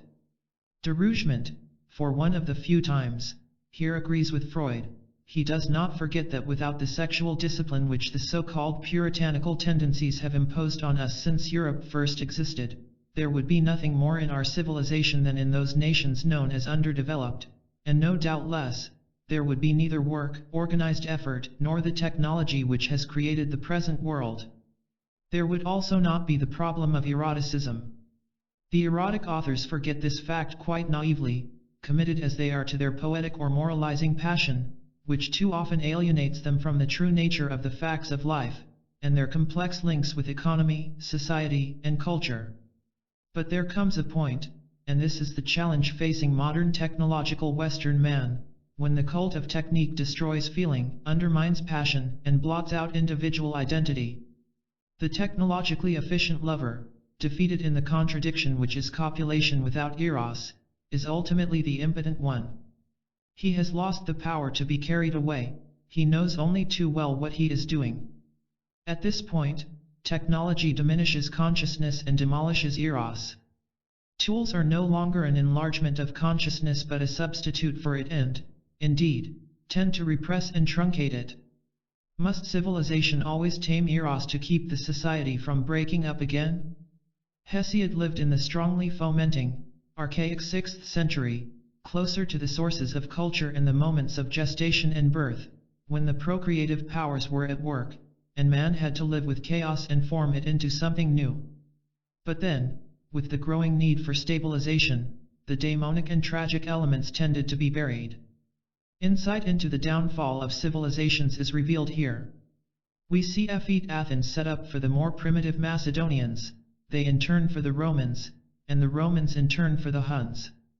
And we for the yellow and black races? Eros is the center of the vitality of a culture, its heart and soul. And when release of tension takes the place of creative eros, the downfall of the civilization is assured. 4. Love and death.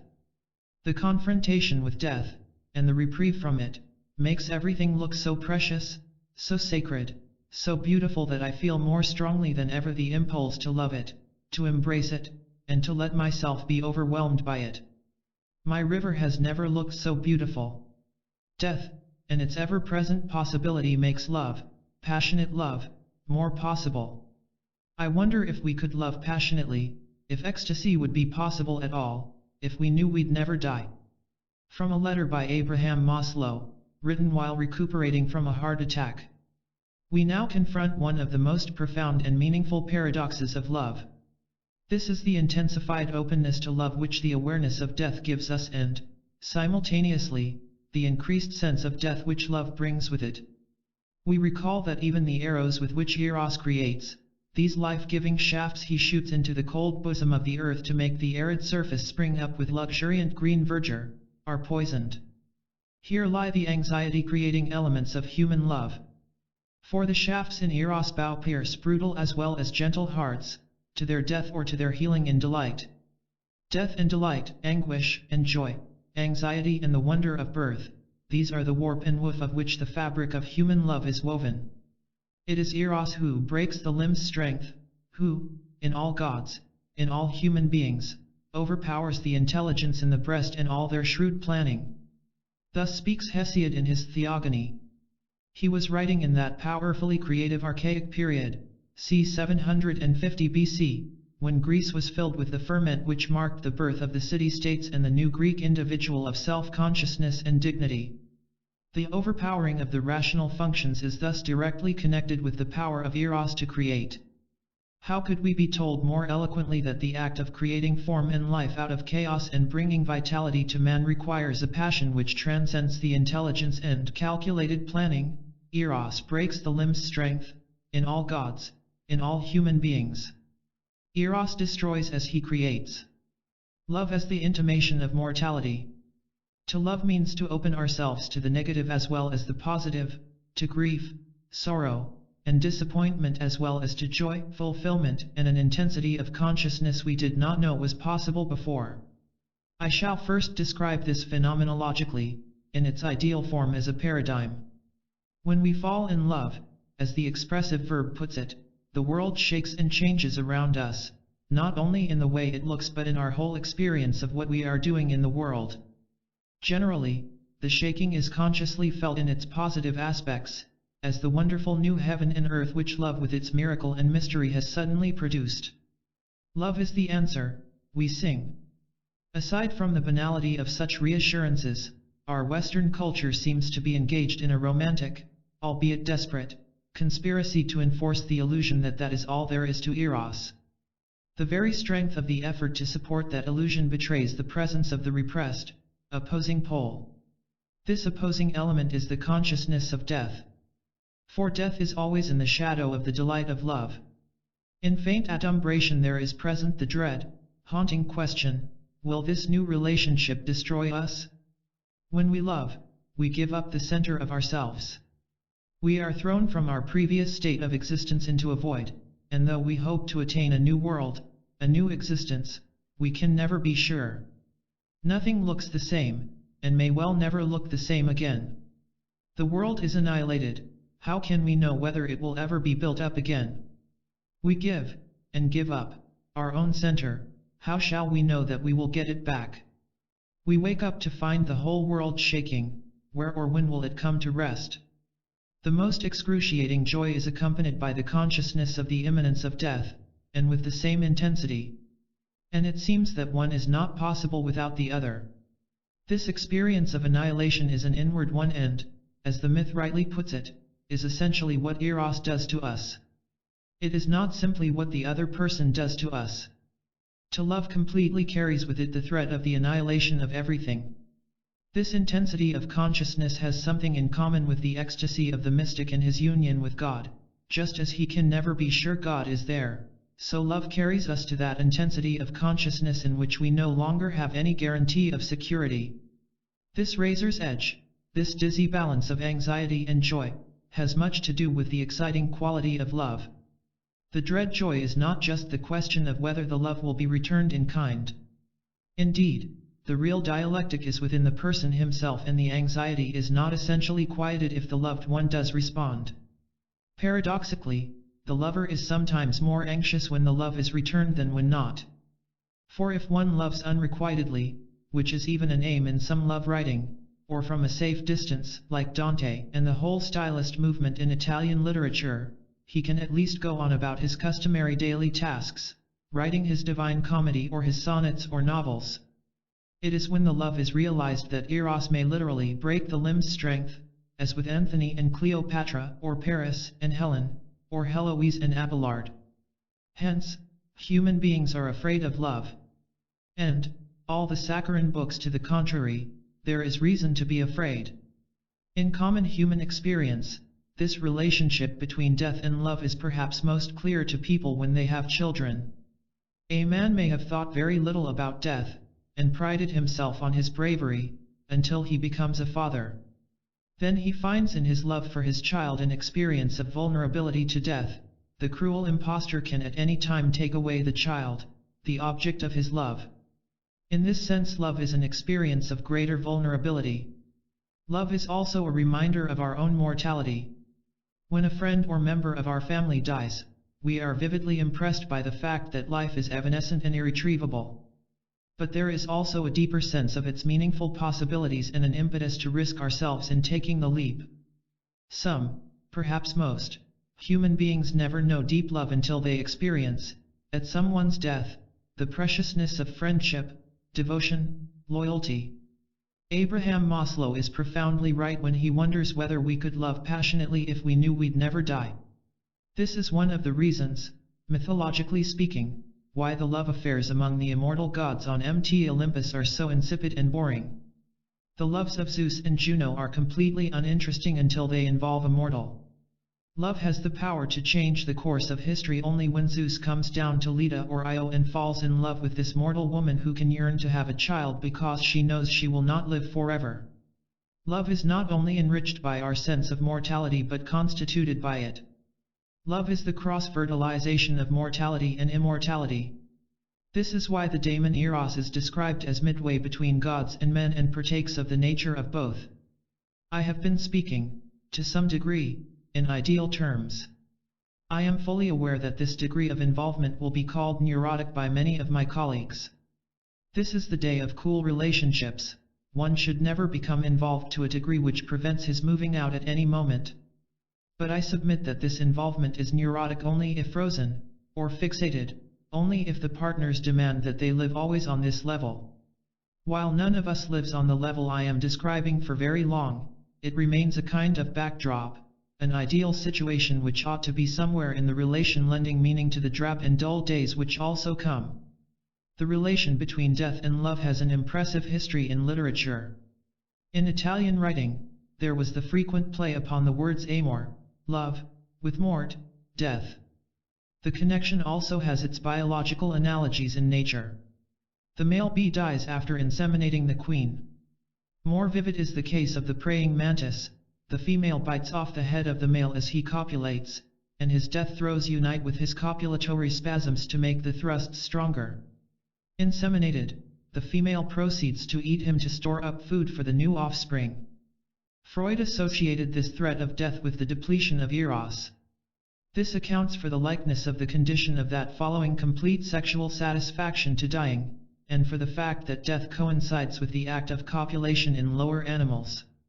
These creatures die in the act of reproduction because, after eros has been eliminated through the process of satisfaction, the death instinct has a free hand for accomplishing its purpose.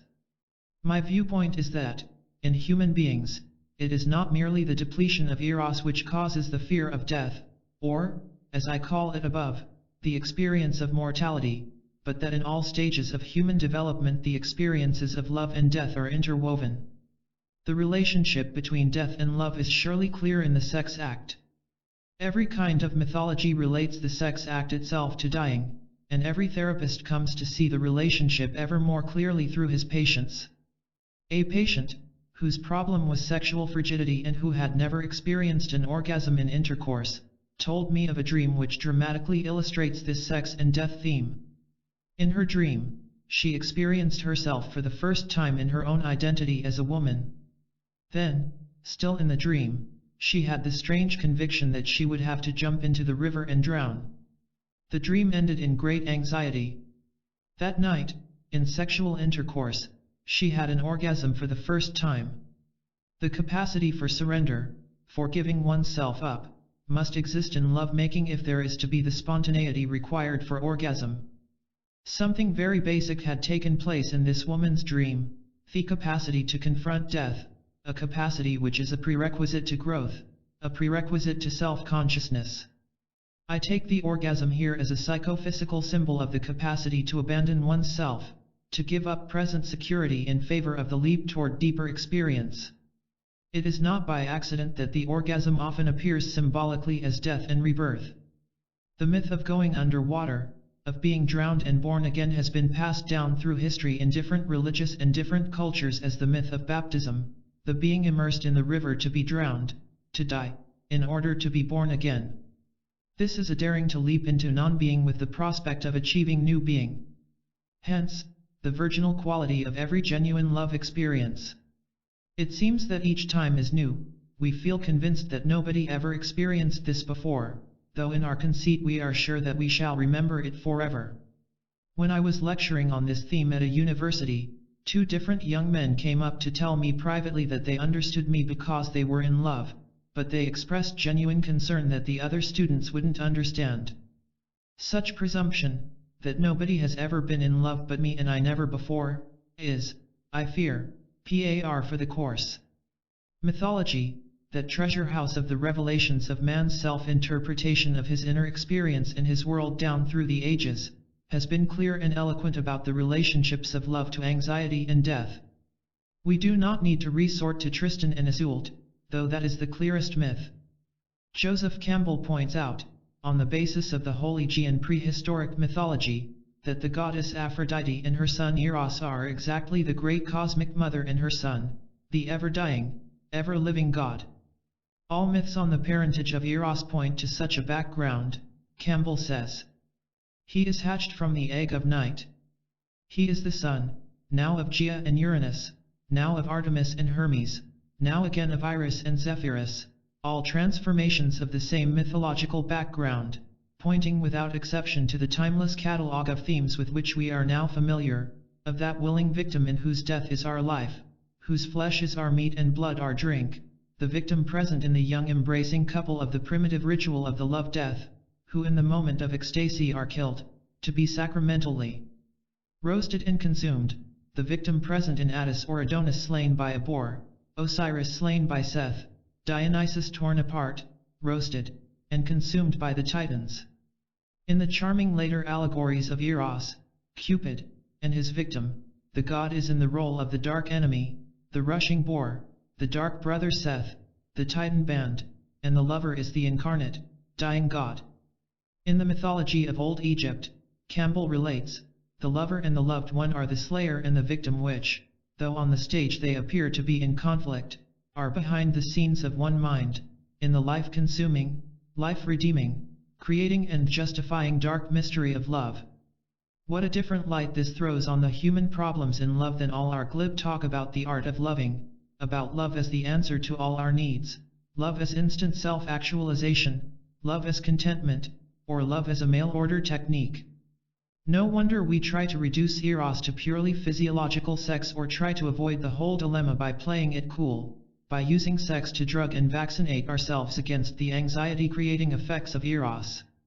It is possible to have sexual intercourse without any particular anxiety.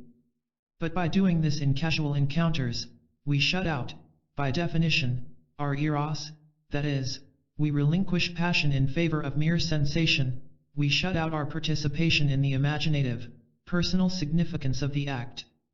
If we can have sex without love, we assume that we escape the daemonic anxiety known throughout the ages as an inseparable part of human love. And if, further, we even use sexual activity itself as an escape from the commitments eros demands of us, we may hope to have thus gained an airtight defense against anxiety. And the motive for sex, no longer being sensual pleasure or passion, becomes displaced by the artificial one of providing identity and gaining security, and sex has been reduced to an anxiety-allaying strategy. Thus we set the stage for the development of impotence and affectlessness later on. Death and the obsession with sex. There is another side to the relationship between death and love. The obsession with sex serves to cover up contemporary man's fear of death. We in the 20th century have fewer defenses against this universal fear, such as the belief in immortality which armored our ancestors, and we also lack any widely agreed upon purpose of life. Consequently, the awareness of death is widely repressed in our day. But none of us can fail to be aware at the same time of the tremendous preoccupation with sex, in our humor, our drama, and our economic life, even down to the commercials on television. An obsession drains off anxiety from some other area and prevents the person from having to confront something distasteful. What would we have to see if we could cut through our obsession about sex? That we must die. The clamor of sex all about us drowns out the ever-waiting presence of death. When I strive to prove my potency in order to cover up and silence my inner fears of impotence, I am engaging in a pattern as ancient as man himself. Death is the symbol of ultimate impotence and finiteness, and anxiety arising from this inescapable experience calls forth the struggle to make ourselves infinite by way of sex. Sexual activity is the most ready way to silence the inner dread of death and, through the symbol of procreation, to triumph over it. Note that the ways we repress death and its symbolism are amazingly like the ways the Victorians repressed sex. Death is obscene, unmentionable, pornographic. If sex was nasty, death is a nasty mistake. Death is not to be talked of in front of the children, nor talked about at all if we can help it. We dress death up in grotesquely colorful caskets in the same way Victorian women camouflaged their bodies by means of voluminous dresses. We throw flowers on the casket to make death smell better. With make-believe funerals and burial ceremonies and fancy tombs we act as though the deceased had somehow not died, and we preach a psycho-religious gospel that says the less grief the better. Even our economy joins in the same promise of physical comfort, with everything arranged as though the deceased had not died. Protecting the children, camouflaging smell and dress, the make-believe ceremonies, ending up in the inward pretense, all of this bears a striking parallel to the Victorians' repression of sex. But human beings cannot block off any important biological or emotional aspect of experience without developing an equivalent amount of inner anxiety. Where there is an obsession, we can assume some equivalent repression. Where does the anxiety engendered by this repression of death and its symbols go? Into our compulsive preoccupation with sex. Repression of death equals obsession with sex.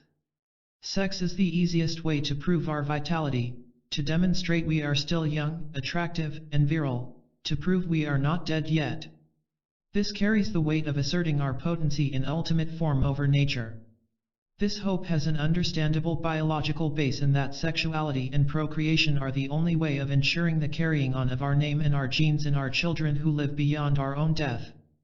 Contemporary concern with sexuality reaches far beyond this biological base in that sexuality and procreation are the only ways. Preoccupation with sexuality drugs the individual so that he does not need to admit the fact that he dies and, indeed, that death, the one experience which is inexorable, may occur at any moment. The greater our alienation from nature, alienation's ultimate symbol being the atom bomb and radiation, the closer we actually are to death. The rape of nature in the form of the splitting of the atom is thus related to our fear of death, our guilt, which always increases fear, and our consequently redoubled need to repress the consciousness of death. And here the mother symbol enters. We speak of Mother Nature. It is not a far cry from experiencing the achievement of the splitting of the atom as gaining power over the eternal feminine. The atom bomb sets us into conflict with the symbolic mother. This is why the construction of the bomb carries such a personal symbolic power for almost everyone. No wonder Western man shows signs of bearing, in some buried depth, a great quantity of guilt. The drive to repress the awareness of death falls with particular weight on Western man because of his reliance on the myth of potency. I use the term myth not in its deteriorated popular sense of falsehood, but in its historically accurate sense of a psychobiological pattern which gives meaning and direction to experience. The myth of potency has played a central role in Western man's struggle for identity since the Renaissance, and has been particularly crucial in forming his psychological and spiritual character. Western man's preoccupation with manipulating nature, which led to such astonishing success in the physical sciences and industrialism, was extended, in the late 19th and the 20th centuries, to human beings. I gain potency, then, by manipulating myself. But to the extent that I do this successfully, I am not genuinely potent, I am caught in an insoluble dilemma. Myself is this inert hunk of living matter which submits to manipulation. Self-manipulating, like the manipulation of another, never increases potency but, on the contrary, undermines it. We always presuppose some potent person or standard behind ourselves, the manipulator. But as the system is extended, the identity of this behind-the-scenes person or standard becomes lost in an infinite regression. This control of the controllers is a real issue, confused as it may be, and is always shifted back until it becomes daemonic in the negative sense. The myth of individual potency became particularly overemphasized for those of us in America who grew up on an actual frontier, be it an economic, social, or geographical one. On the frontier of the West, which I take for our example, it was crucial that a man be able to defend himself by the strength of his own hand, that he cultivate a rough and active type of physical strength, and that he not let tenderness or sentimental emotions slow his movement in drawing his gun.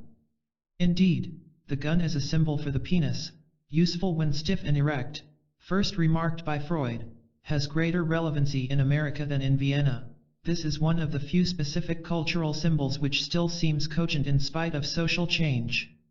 The life and legend of Ernest Hemingway provide vivid pictures of the masculine virtues of potency carried over from the frontier: physical strength, hunting, sexual prowess, partially compensating for his real struggle with and fear of sexual impotence, and the active themes and style in his writing.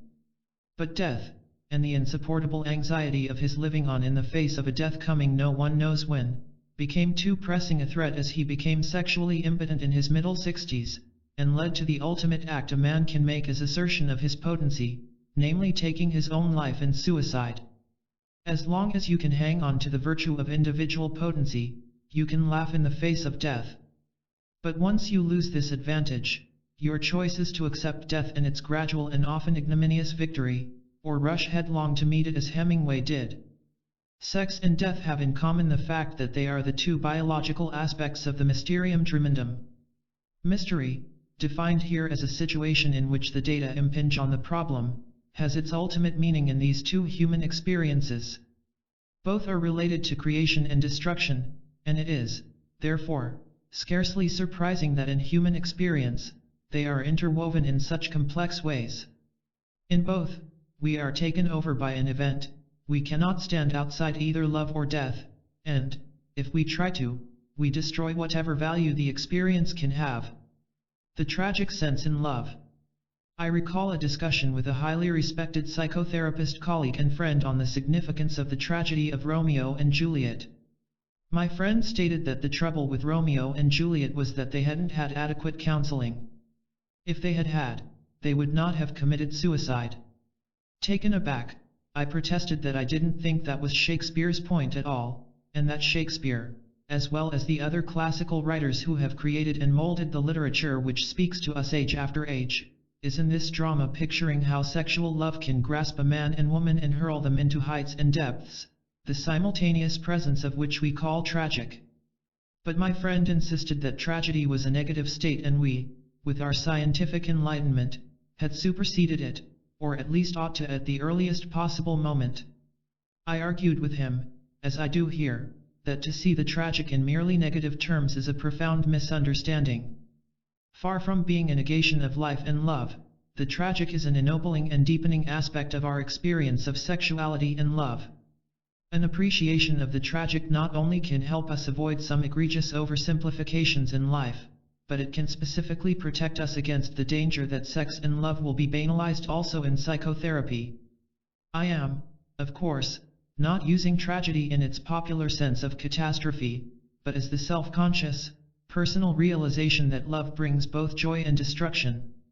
I mean in this context a fact which has been known all through man's history but which our own age has accomplished the remarkable feat of forgetting, namely, that sexual love has the power to propel human beings into situations which can destroy not only themselves but many other people at the same time. We have only to call to mind Helen and Paris, or Tristan and Isolde, which are mythic presentations, whether based on historical personages or not, of the power of sexual love to seize man and woman and lift them up into a whirlwind which defies and destroys rational control. It is not by accident that these myths are presented over and over again in Western classic literature and passed down from generation to generation. For the stories come from a mythic depth of human experience in sexual love that is to be neglected only at the price of the impoverishment of our talk and writing about sex and love. The tragic is an expression of a dimension of consciousness which gives richness, value, and dignity to human life.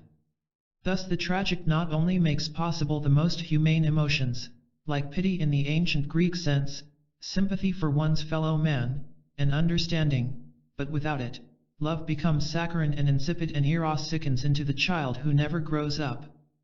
But the reader may raise an objection. Whatever the classical meaning of tragedy may be, are not the so-called tragic presentations in today's art, on the stage or in the pages of the novel, a portrayal of meaninglessness? Is not what we see in O'Neill's The Iceman Cometh the lack of the greatness and dignity in man, and is not Waiting for Godot a presentation of emptiness? To this, I would make a double response. First, in presenting the ostensible lack of the greatness in man and his actions, or the lack of meaning, these works are doing infinitely more. They are confronting exactly what is tragic in our day, namely the complete confusion, banality, ambiguity, and vacuum of ethical standards and the consequent inability to act or, in Who's Afraid of Virginia Woolf, the paralyzing fear of one's own tenderness.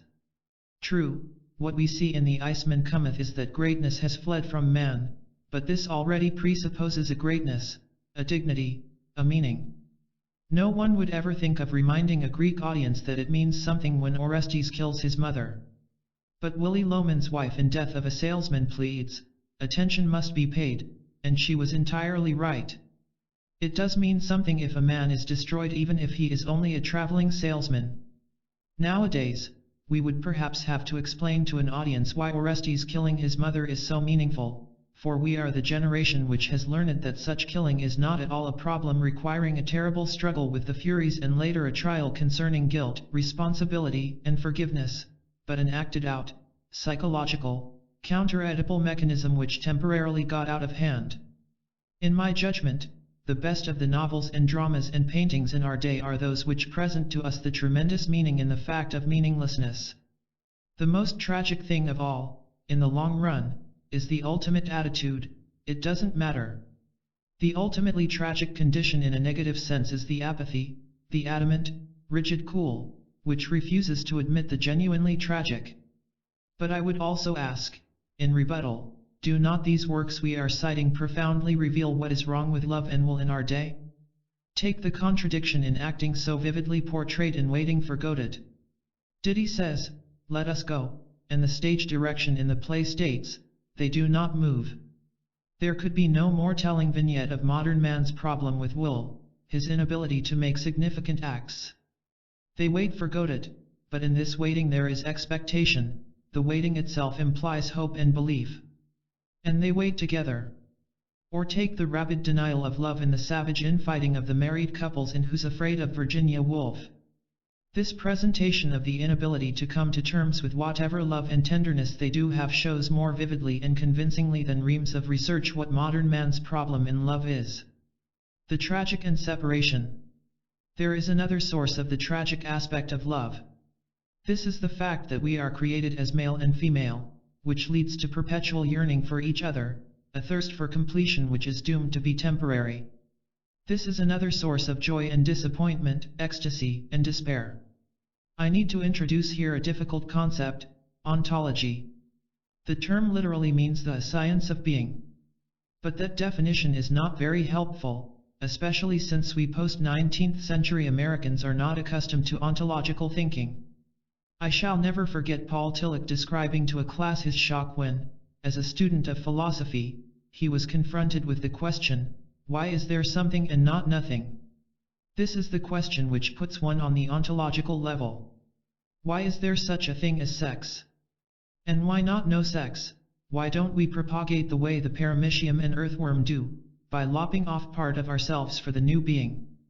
We cannot take the easy road here with the answer evolution, it just developed that way. Nor can we use the likewise easy answer divine purpose, there is some teleological reason we are made this way. Both of these answers, though in opposite ways, beg the question. No, we must ask the ontological question directly, examining the being of the thing at hand, in this case, sex, to find a convincing answer. If sex is the human counterpart of the cosmic process, we obviously cannot come to a conclusion on the basis of how boys and girls wear their hair in this decade. Ontology seeks to discover the basic structures of existence, the structures which are given to everyone at every moment. The existence of maleness and femaleness, seen ontologically, is one expression of this fundamental polarity of all reality. The smallest molecular particle gets its dynamic movement from the fact that it consists of a negative and positive charge, with tension, and therefore movement, between them. Using this analogy of the molecular particles of matter and energy, Alfred North Whitehead and Paul Tillich both believe that reality has the ontological character of negative-positive polarity. Whitehead and the many contemporary thinkers for whom his work has become important see reality not as consisting of substances in fixed states but as a process of dynamic movement between polarities. This is why Whitehead could develop a process philosophy. Indeed, it could be argued that all of reality has a male-female character. Surely Hegel's theory of thesis, antithesis, and synthesis can be seen in this light. Paul Tillich points out that it is well known to the students of Hegel that he started in his early fragments as a philosopher of love, and it can be said without exaggeration that Hegel's dialectical scheme is an abstraction from his concrete intuition into the nature of love as separation and reunion. In sexual intercourse, we directly and intimately experience this polar rhythm. The sex act is the most powerful enactment of relatedness imaginable, for it is the drama of approach and entrance and full union, then partial separation, as though the lovers could not believe it were true and yearned to look at each other, then a complete reunion again. It cannot be an accident of nature that in sex we thus enact the sacrament of intimacy and withdrawal, union and distance, separating ourselves and giving ourselves in full union again. For this eternally repeated participation in each other, the touch and the withdrawal, is present even in the hesitant beginnings of acquaintanceship and is the essence of courtship in birds and animals as well as men and women. In the rhythm of participation in a union in a dual being and the eventual separation into individual autonomy are contained the two necessary poles of human existence itself, shown in their fullness in sexual intercourse. It is likely that these differences underlie the myths, rising spontaneously in many different cultures, of sex being a reunion with the other half of oneself. The most famous of these is given by Aristophanes in Plato's Symposium, the myth of the androgyne.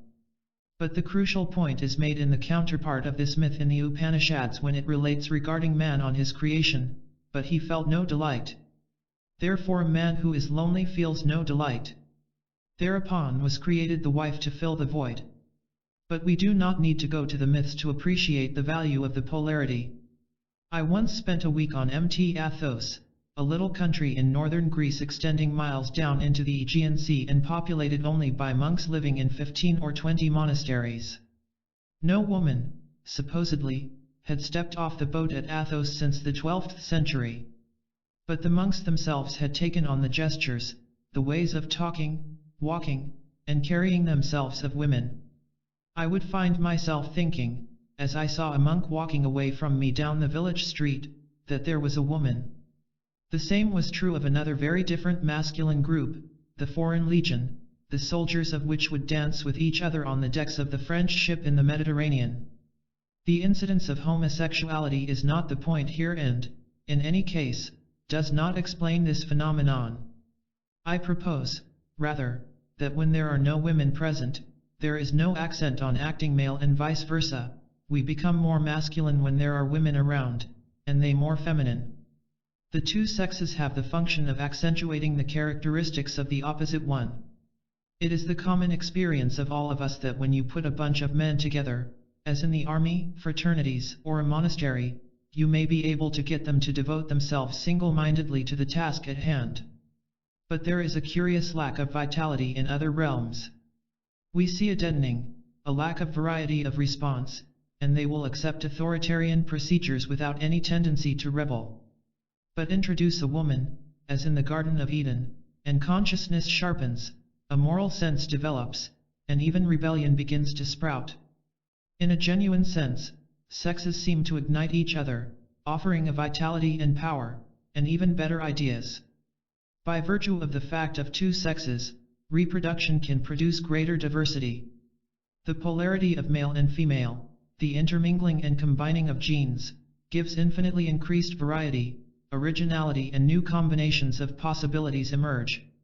It is only the lowest forms of nature, such as paramecia, which reproduce by offshoots from the same organism, although George Bernard Shaw, in one of his acerbic warnings to the human race, predicted that this is the fate to which the human race may succumb if we continue to place efficiency above all else. In studies of sections of America where persons grow taller than in other areas, it is believed that one of the causes is the intermingling with a new group of people migrating into the area and intermarrying with the previous stock. It is also well known that while incest is not biologically harmful, the intermarrying of brother and sister and members of the same family is nevertheless prohibited in almost every society because of social impoverishment, the loss of differentiation which would block the development of the race. We are fitted for this rhythmic process by the differing masculine and feminine musculature, so the Dutch psychologist Buitendage concludes. He points out that in bones and muscles, the male is built essentially on straight lines, approaching right angles, the better to thrust, to strike by poking, punching, and other assertive aspects of the male's role. The woman is built on curves and rounded lines, the better to open herself, to carry and nurse the offspring, to give and receive the peculiarly feminine kind of pleasure. The thrusting mechanism of the penis is present already in the little boy, who makes motions of wishing to poke his penis into things. The little girl has her counterpart, the desire to harmonize, to conserve, to inform things not by overpowering, head-on attacks, but by approaching in a curve. Our society associates the masculine virtues with action and the feminine with passivity, which, below the obvious level, is as wrong as it is misleading. It is as accurate, though it also has the error of all generalizations, to say that women are for preserving the arts of peace as that men are for the arts of war. Actually, both masculine and feminine are active and passive in their own way. The fact that these characteristics have been exaggerated grossly and unfairly in our society is no reason for forgetting the real differences. It is true that the so-called masculine virtues in the 19th century were such that a man, to prove his potency, had to conquer not only nature but himself and all the women who came within his path. and a stereotype was made of the female as gentle and sweet-smelling, unable to take care of herself, unable to survive hearing profanity, and ready to swoon at the slightest excuse. As a reaction to this came the movement to wipe away the distinctions. No longer was vive la difference the rallying cry, but everybody feels the same, and both sexes were to react the same way to the same things. But we found, to our horror, that we had thrown out the delight-giving differences along with the unfair suppression. For in our egalitarian crusade, we overlooked the fact which Dr. Helena Deutsch has pointed out, that the woman has a vaginal drawing in response which may actually give her more pleasure than experiencing the apocalyptic orgasm. Language mirrors these differences. There is in English the word invaginate for the drawing in response, and we have no counterpart for the male. The closest parallels are the various forms of phallic, which refer essentially to thrusting, asserting, conquering behavior, and which may or may not have a hostile connotation. The male experiences not only the assertive response but also a response to this being drawn in, and while the woman's orgasm is complex and diffuse, the male has a built-in neurological and physiological mechanism which trips off the orgasm and, when excited beyond a certain point, becomes impossible to withhold. A final ontological fact we observe in sexuality is simple and elemental. This is that sexual intercourse is procreative. It can make a new being, a baby. This fact creates profound changes in the female's body and life for at least 9 months whether the male stays or leaves, and, except in pathological cases, it makes a radical difference to the female for a much longer time than that. The primitive words of an Abyssinian noblewoman put this excellently. The day when a woman enjoys her first love cuts her in two. The man is the same after his first love as he was before. The woman is from the day of her first love another. That continues so all through life. The man spends a night by a woman and goes away. His life and body are always the same. The woman conceives. As a mother she is another person than the woman without child. She carries the fruit of the night 9 months long in her body. Something grows. Something grows into her life that never again departs from it. She is a mother. She is and remains a mother even though her child die, though all her children die. For at one time she carried the child under her heart. And it does not go out of her heart ever again. Not even when it is dead. All this a man does not know. He does not know the difference before love and after love, before motherhood and after motherhood. Only a woman can know that and speak of that. She must always be maiden and always be mother. Before every love she is maiden, after every love she is mother. It is argued, by Karen Homey for one, that the fact that women can bear children and men cannot sets up the jealousy in men which makes them strive so hard, struggling to prove their creativity in cultural activities and building civilizations. Often in psychoanalysis, this jealousy erupts in men with personal humiliation and despair. One South American patient cried out from the couch again and again that he could never forgive his mother that she bore him and he had to suck at her breasts, and he firmly believed every man carried within him that same angry envy. The archetypal roots of this conflict go infinitely deeper than the modern age or our Western problems and are lodged in the roots of man's history and existence itself. But the opposite side of the matter is as pressing. When I said in an earlier chapter that the new sophisticate is afraid of his procreative powers, I meant it literally in the sense that his anxiety arises from his profound ambivalence about his power to create another human being. A patient of mine experienced periodic impotence each month at the time of his wife's fertility, despite the fact that consciously both he and his wife wished to have a baby. It turned out in his fantasies, however, that he did not wish to father a child which could be his rival for her affection but wished himself to remain her baby as well as her husband. This ambivalence is present in Freud's term castration, the original fear to which he believed all anxiety can be traced. For castration does not mean what Freud and most people take it to mean, a cutting off of the male member. The term for that is mutilation. Castration, rather, refers to the severing of the testicles, becoming a eunuch. It consists of the loss of the power to procreate. The eunuchs in the Sultan's court were able to have erections and perform intercourse, but they could not father a baby. The line of blood was kept clear, despite peccadilloes in the harem. I think Freud here was wiser than he seemed to be aware of, for this anxiety about procreative power, birth control notwithstanding, is truly fundamental. Contraceptives and the tragic.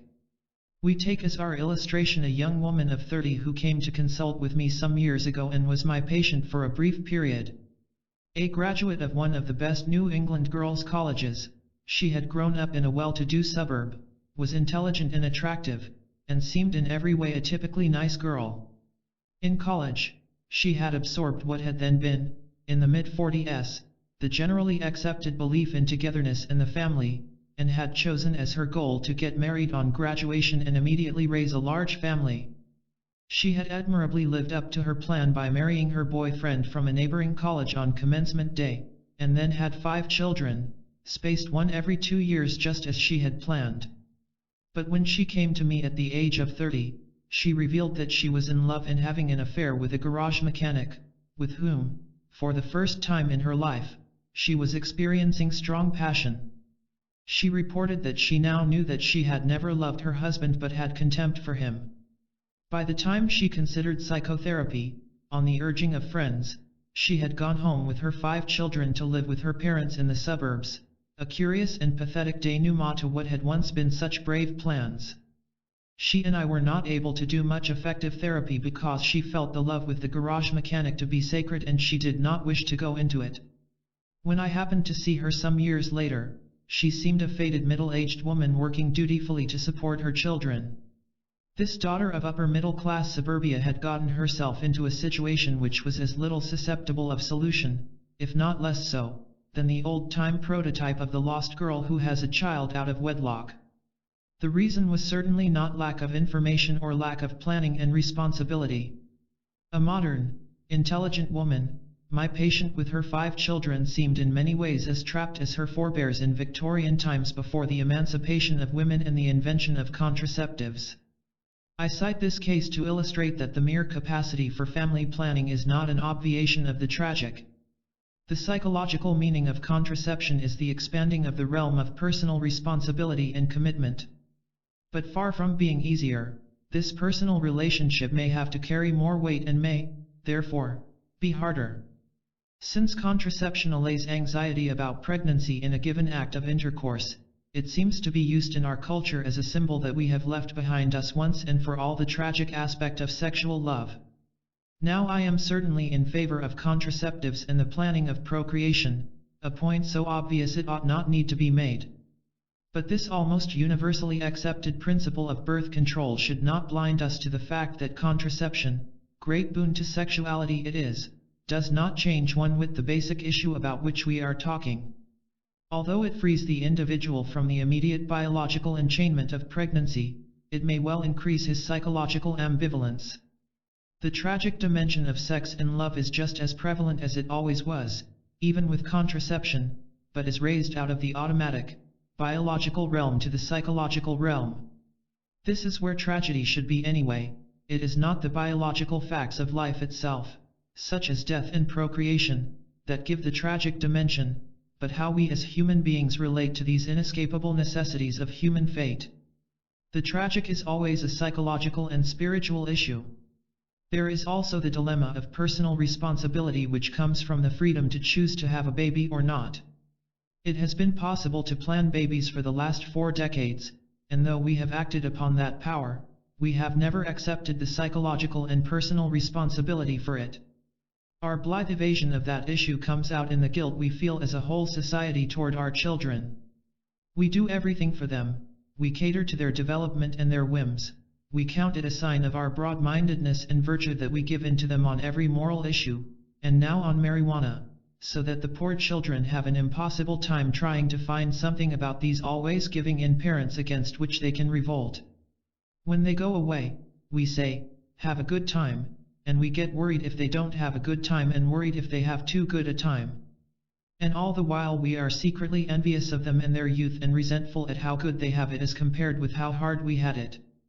Through all of this treating our young like little royalty, heirs apparent to heaven knows what, we are the maids-in-waiting, chauffeurs, cooks, nurses, bottomless money bags, home teachers, camp leaders, until it is no wonder our children stand up and scream, "For heaven's sake, leave us alone." And that is the biggest threat of all to us, for we are filled with some nameless, pervasive guilt about our children and can't let go. And the guilt we are expiating is not about some specific thing we did or didn't do in rearing them, it is about the basic fact of having children in the first place. For no longer does God decide we are to have children, we do. And who has even begun to comprehend the meaning of that tremendous fact? Or imagine the couples, and, with the need for population control, there will perforce be many, who will plan to have only one baby. Consider the tremendous psychic weight this poor infant will have to carry. As we see in our therapy, particularly with professional people who have had their one child, there is great temptation to overprotect the infant. When he calls, the parents run; when he whimpers, they are abashed; when he is sick, they are guilty; when he doesn't sleep, they look as though they are going to have nervous breakdowns. The infant becomes a little dictator by virtue of the situation he is born into, and couldn't be anything else if he wanted to. And there is, of course, the always complicating and contradictory fact that all this attention actually amounts to a considerable curtailing of the child's freedom, and he must, like a prince born into a royal family, carry a weight for which children were never made. Contraception, like all devices and machines, can increase our range of freedom and choice. But the new freedom and power thus given to us also increases our ambivalence and anxiety, an ambivalence which now expresses itself in the banalization of sex and love. As the girls who, in these days of the pill, are promiscuous say, according to Dr. Seymour Halleck, Director of Psychiatry in the Student Health Service at the University of Wisconsin, it's just too much trouble to say no. To make something banal, to undercut its significance, to say it doesn't matter, is the method par excellence of avoiding anxiety. Is not the upshot of the situation that contraception is misused to serve a detached, indiscriminate, here today and gone tomorrow attitude toward sexuality? Surely an act which carries as much power as the sexual act, and power in the critical area of passing on one's name and species, cannot be taken as banal and insignificant except by doing violence to our natures, if not to nature itself. With contraception, sex can become, at least in some instances, a purely personal relationship. And the challenge this presents to us is no less than finding the meaning of this personal relationship. 5. Love and the daemonic. If my devils are to leave me, I am afraid my angels will take flight as well. Rilke. Eros is a daemon. So simply and directly Plato informs us and his banqueting friends in the Symposium of the Depth Dimension of Love. This identification of Eros with the daemonic, so natural for the Greeks, is the stumbling block over which practically all modern theories of love fall. It is surely not surprising that contemporary man seeks to bypass, if not to deny and repress outright, the whole realm of the daemonic. But doing so means castrating Eros, robbing ourselves of the very sources of fecundity in love. For the polar opposite to the daemonic is not rational security and calm happiness, but the return to the inanimate, in Freud's terms, the death instinct. The anti-daemon is apathy. Defining the daemonic. The daemonic is any natural function which has the power to take over the whole person. Sex and Eros, anger and rage, and the craving for power are examples. The daemonic can be either creative or destructive and is normally both. When this power goes awry and one element usurps control over the total personality, we have daemon possession, the traditional name through history for psychosis. The daemonic is obviously not an entity but refers to a fundamental, archetypal function of human experience, an existential reality in modern man and, so far as we know, in all men. The daemonic is the urge in every being to affirm itself, assert itself, perpetuate and increase itself. The daemonic becomes evil when it usurps the total self without regard to the integration of that self, or to the unique forms and desires of others and their need for integration. It then appears as excessive aggression, hostility, cruelty, the things about ourselves which horrify us most, and which we repress whenever we can or, more likely, project on others. But these are the reverse side of the same assertion which empowers our creativity. All life is a flux between these two aspects of the daemonic. We can repress the daemonic, but we cannot avoid the toll of apathy and the tendency toward later explosion which such repression brings in its wake. The Greek concept of daemon, the origin of our modern concept, included the creativity of the poet and artist as well as that of the ethical and religious leader, and is the contagious power which the lover has. Plato argued that ecstasy, a divine madness, seizes the creative person. This is an early form of the puzzling and never-solved problem of the intimate relationship between the genius and madman. In the Apologia, when he was being tried for teaching false daemonia to the youth, Socrates describes his own daemon. This sign, which is a kind of voice, first began to come to me when I was a child. After he is found guilty and a break in the court proceedings is declared so that he can decide whether to choose exile or death, he comes back and tells the court he has chosen to die. He explains his choice in these words. O my judges, for you I may truly call judges, I should like to tell you of a wonderful circumstance.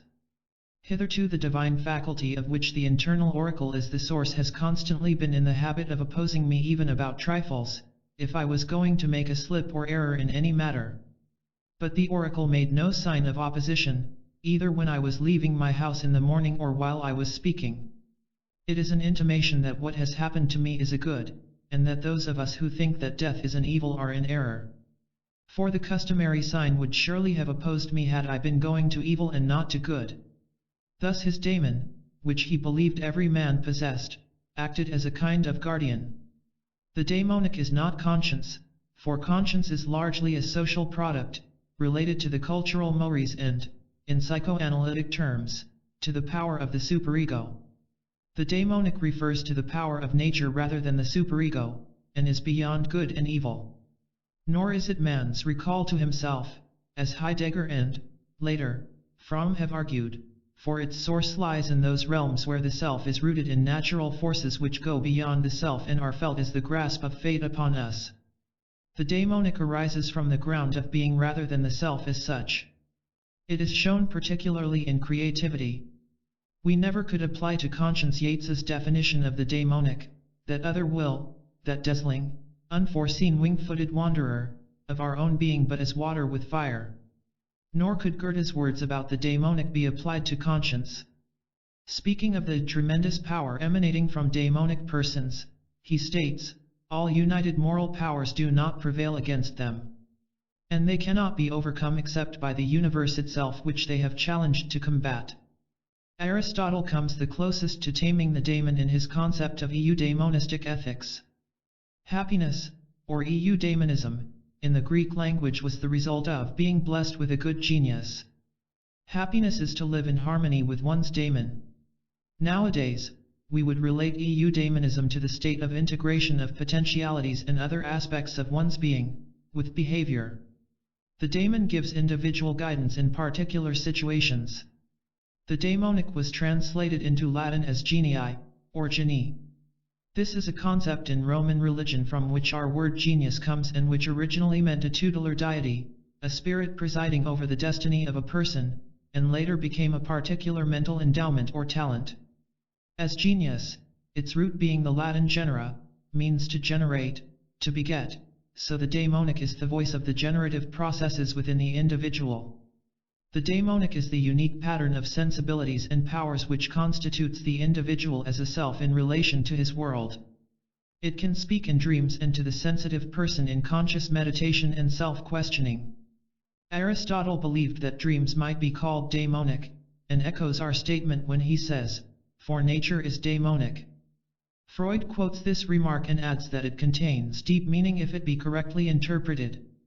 The deteriorated form of this concept, consisting of the belief that we are taken over by little demons flying around equipped with horns, is a projection of inner experience outward, reified into an objective reality.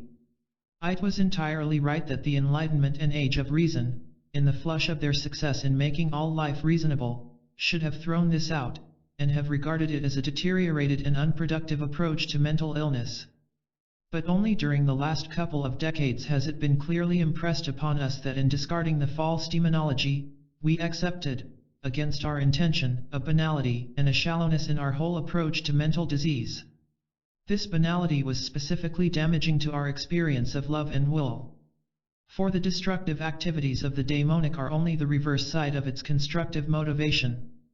If we throw out our devils, as Rilke aptly observes, we had better be prepared to bid goodbye to our angels as well. In the daemonic lies our vitality, our capacity to open ourselves to the power of Eros. We must rediscover the daemonic in a new form which will be adequate to our own predicament and fructifying for our own day. And this will not be a rediscovery alone but a recreation of the reality of the daemonic. The daemonic needs to be directed and channeled. Here is where human consciousness becomes so important. We initially experience the daemonic as a blind push. It is impersonal in the sense that it makes us nature's tool. It pushes us toward the blind assertion of ourselves, as in rage, or toward the triumph of the species by impregnating the female, as in sex. When I am in a rage, it couldn't matter to me less who I am or who you are, I want only to strike out and destroy you. When a man is in a state of intense sexual excitement, he loses his personal sense and wants only to make or lay, as the verbs of forcing so clearly put it, the woman, regardless of who she is. But consciousness can integrate the daemonic, make it personal. This is the purpose of psychotherapy. The daemonic always has its biological base. Indeed, Goethe, who knew modern man's daemonic urges intimately, as shown so eloquently in Faust, and who was forever fascinated by the daemonic, states, echoing Aristotle, the daemonic is the power of nature. But the crucial question always involves the breakdown of integration. One element in the personality usurps command and drives the person into disintegrative behavior. The erotic sexual urge, for example, pushes the person toward physical union with the partner, but it may, when it takes command of the total self, drive the person in many diverse directions and into all kinds of relationships without regard for the integration of himself, the self of his partner, or the community. The Karamazov father, coming home one night with his drunken companions, is dared to have coitus with the idiot woman in the ditch, and in doing so he spawns his own murderer. For Dostoevsky, with the true instinct of the artist in the matter of the daemonic, has the son born of this copulation later kill the father.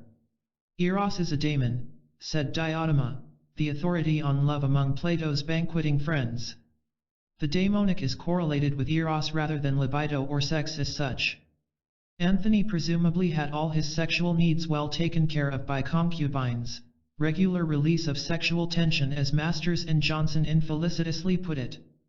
But the daemonic power which seized him in his meeting with Cleopatra was a very different thing. When Freud introduced Eros as the opposite to an adversary of libido, i.e., as the force which stood against the death instinct and fought for life, he was using it in this way which includes the daemonic. The daemonic fights against death, fights always to assert its own vitality, accepts no 70 or other timetable of life. It is this daemonic which is referred to when we adjure someone who is seriously ill not to give up the fight, or when we sadly acknowledge some indication that a friend will die as the fact that he has given up the fight. The daemonic will never take a rational no for an answer. In this respect the daemonic is the enemy of technology. It will accept no clock time or 9-to-5 schedules or assembly lines to which we surrender ourselves as robots. If the daemonic is shown particularly in creativity, we should find the clearest testimonies to its presence in poets and artists. Poets often have a conscious awareness that they are struggling with the daemonic, and that the issue is their working something through from the depths which push the self to a new plane. Said William Blake, every poet is of the devil's party.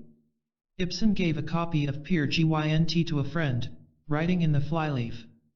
To live is to war with trolls in heart and soul. To write is to sit in judgment on oneself.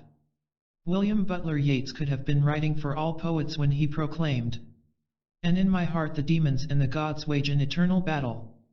In his essays, Yeats goes so far as to specifically define the daemonic as the other will, which he believed was both a force outside himself which was at the same time oriented to his personal being.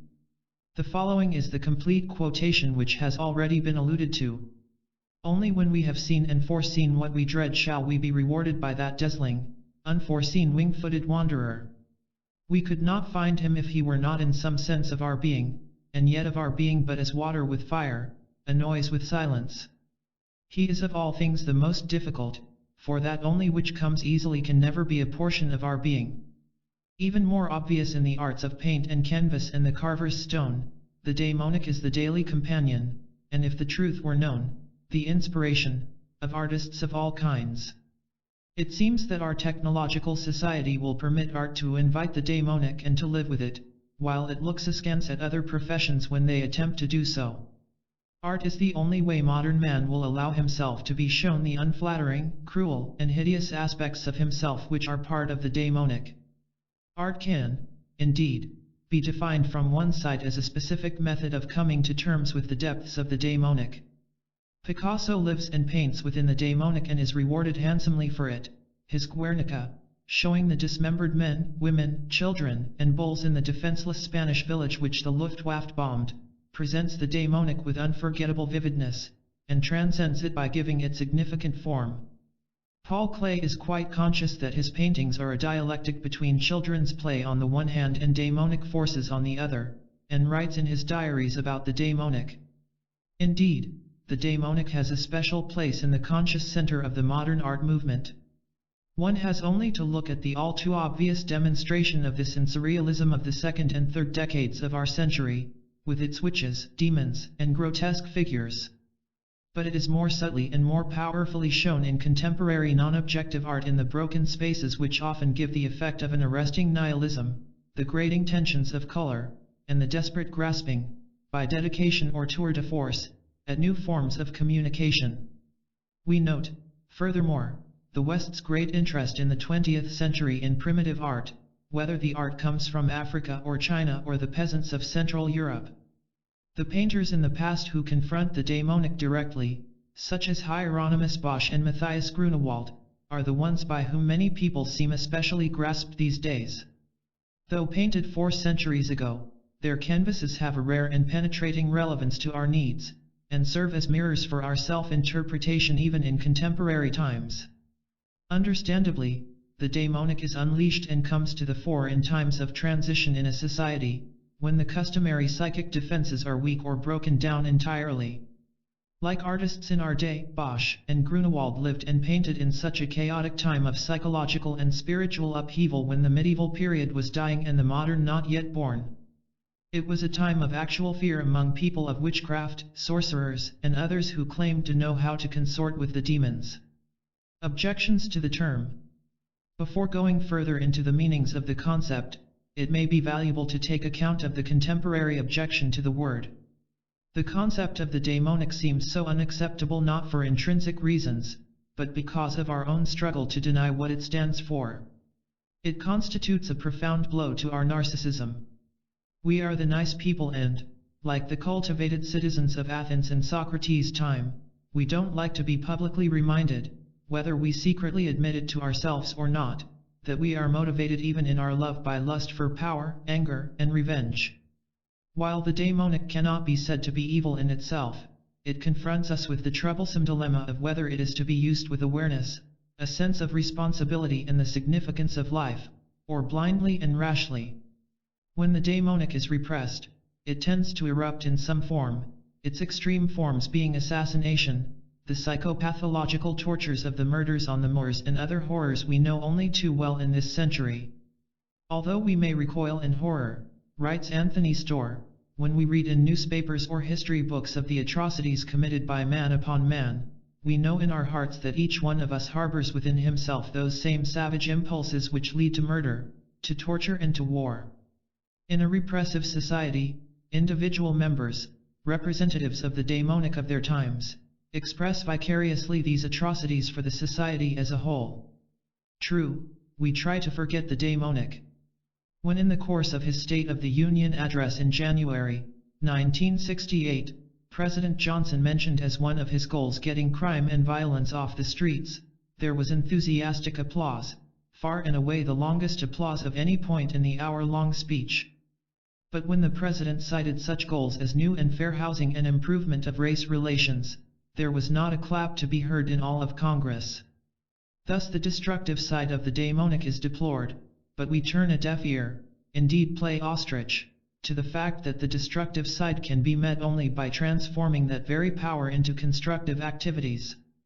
For in all this passion to get gangs off the streets, what homes are they to go to?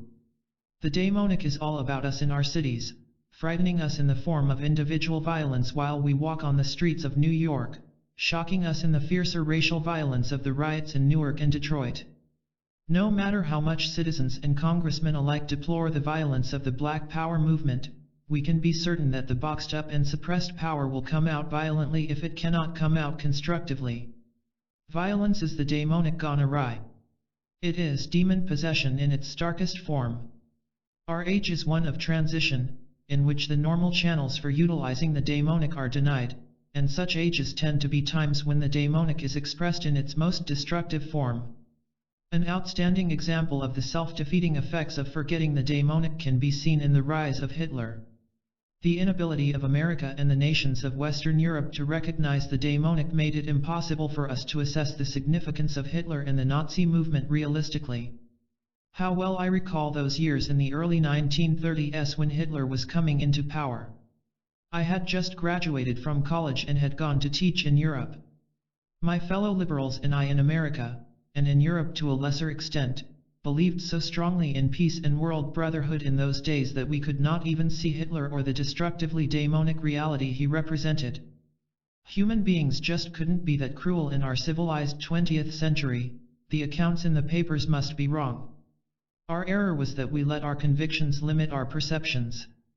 We had no place for the daemonic, we believed that the world must somehow fit our convictions, and the whole daemonic dimension was ruled out of our perception. Not to recognize the daemonic itself turns out to be daemonic, it makes us accomplices on the side of the destructive possession. The denial of the daemonic is, in effect, a self-castration in love and a self-nullification in will. And the denial leads to the perverted forms of aggression we have seen in our day in which the repressed comes back to haunt us. The daemonic in primitive psychotherapy. Native psychotherapy shows exceedingly interesting and revealing ways of dealing with the daemonic.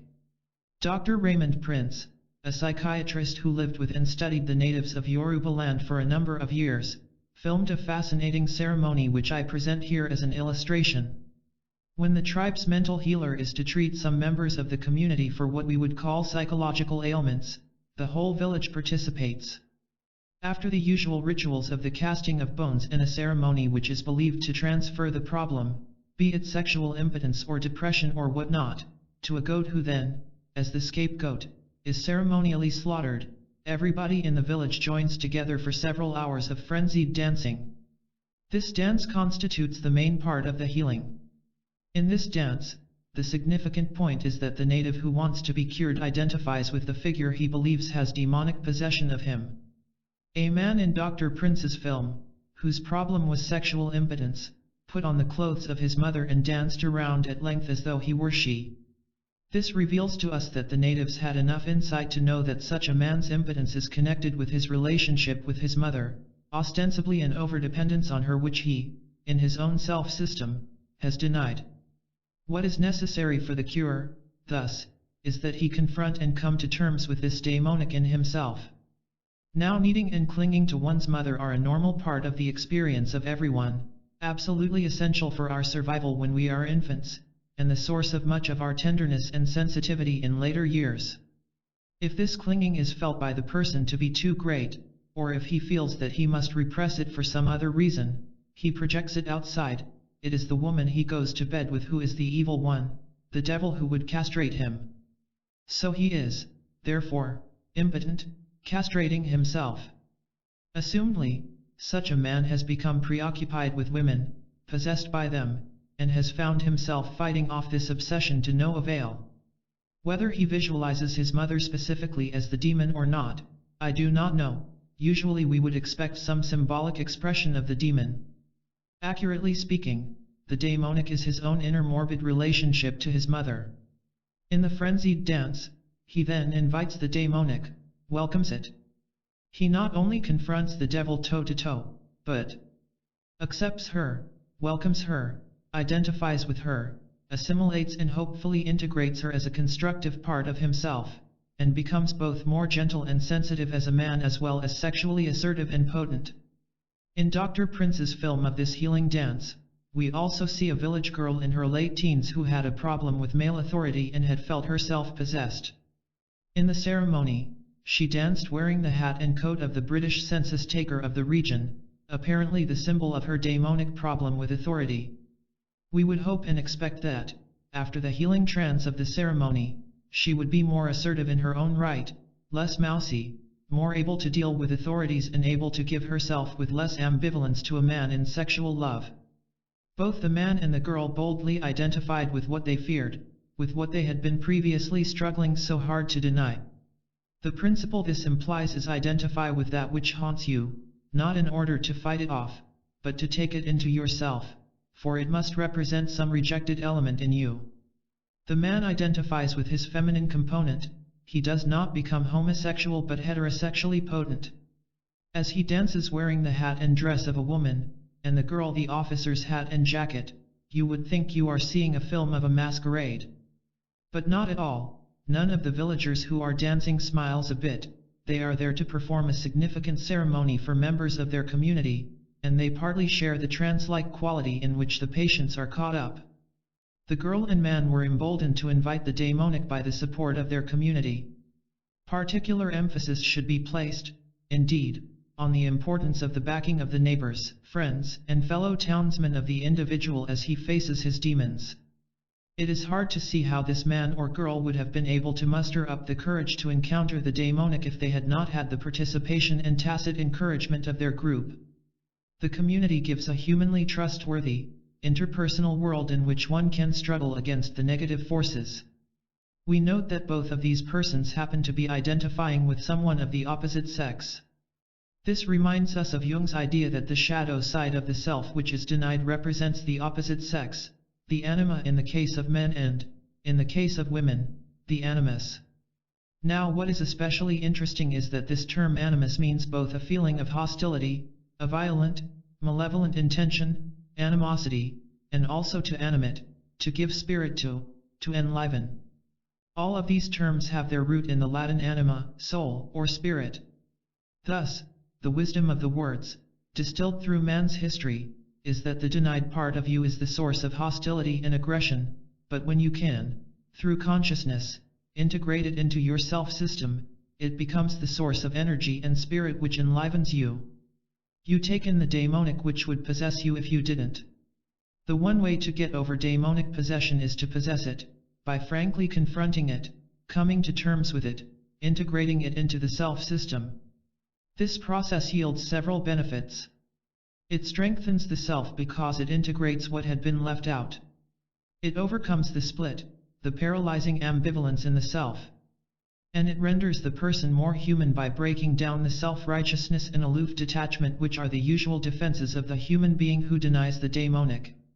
In such therapy we notice that there is a freeing of the patient from morbid ties to the past, and specifically in the case of the man, the ties to mother. This is related to the fact that, as is the case so often in mythology, legend, and psychotherapy, the devils are conceived as female. The Furies of ancient Greece were female. The Gorgon is female. In his comprehensive studies of world mythology, Joseph Campbell gives a lengthy list of the female deities and figures in mythology in all cultures who are seen as daemonic. He believes these figures are earth goddesses and have to do with fertility. They represent Mother Earth. From a different viewpoint, I believe, the female is so often seen as daemonic because every individual, male or female, begins life with a tie to the mother. This biological embeddedness to the woman who bears him is an attachment that the human being, simply by being born at the end of an umbilical cord, must fight if he is to develop his own consciousness and autonomy of action, if he is, in other words, to possess himself.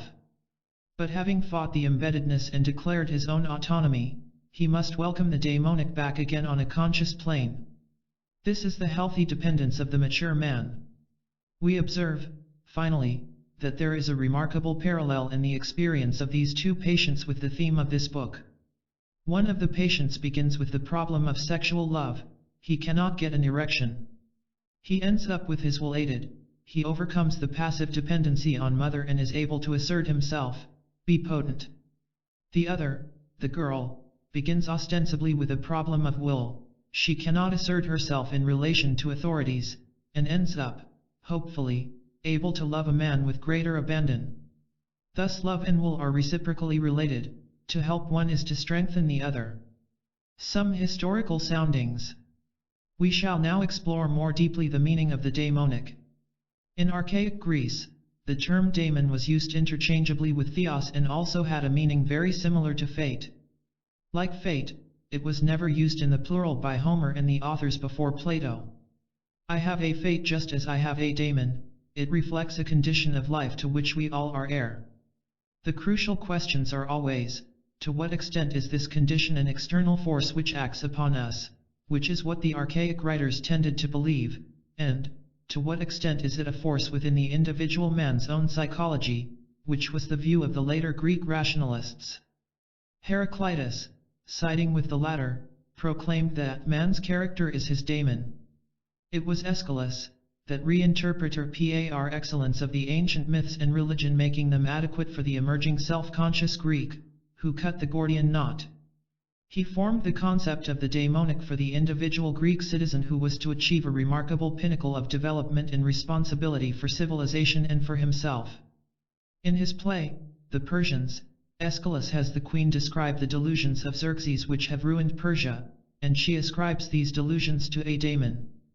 This is an illustration of man as simply the passive victim of the daemon.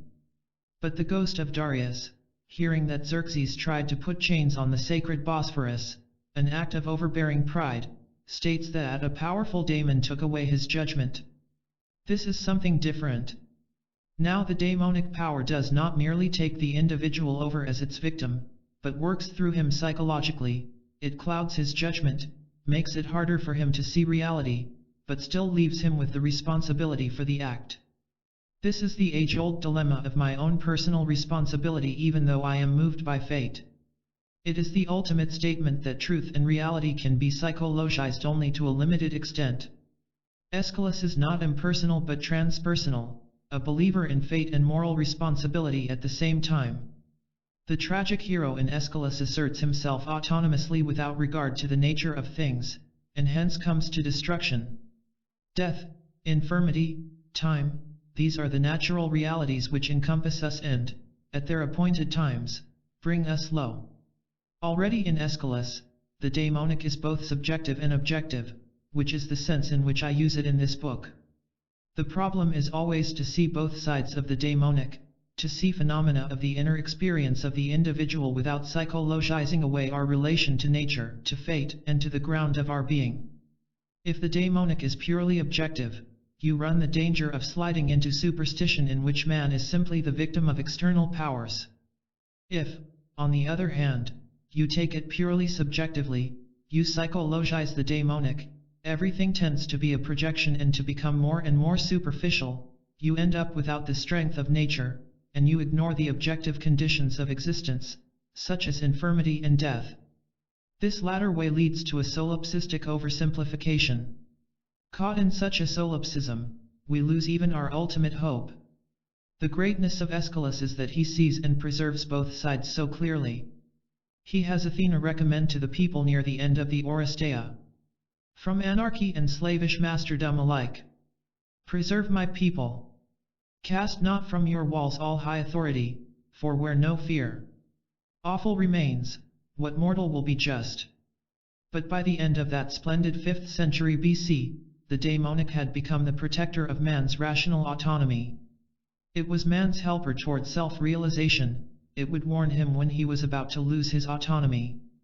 Socrates, who is the best exemplar of this viewpoint, was by no means a simple rationalist, but he could preserve his rational autonomy because he accepted its base in a realm which is trans-rational.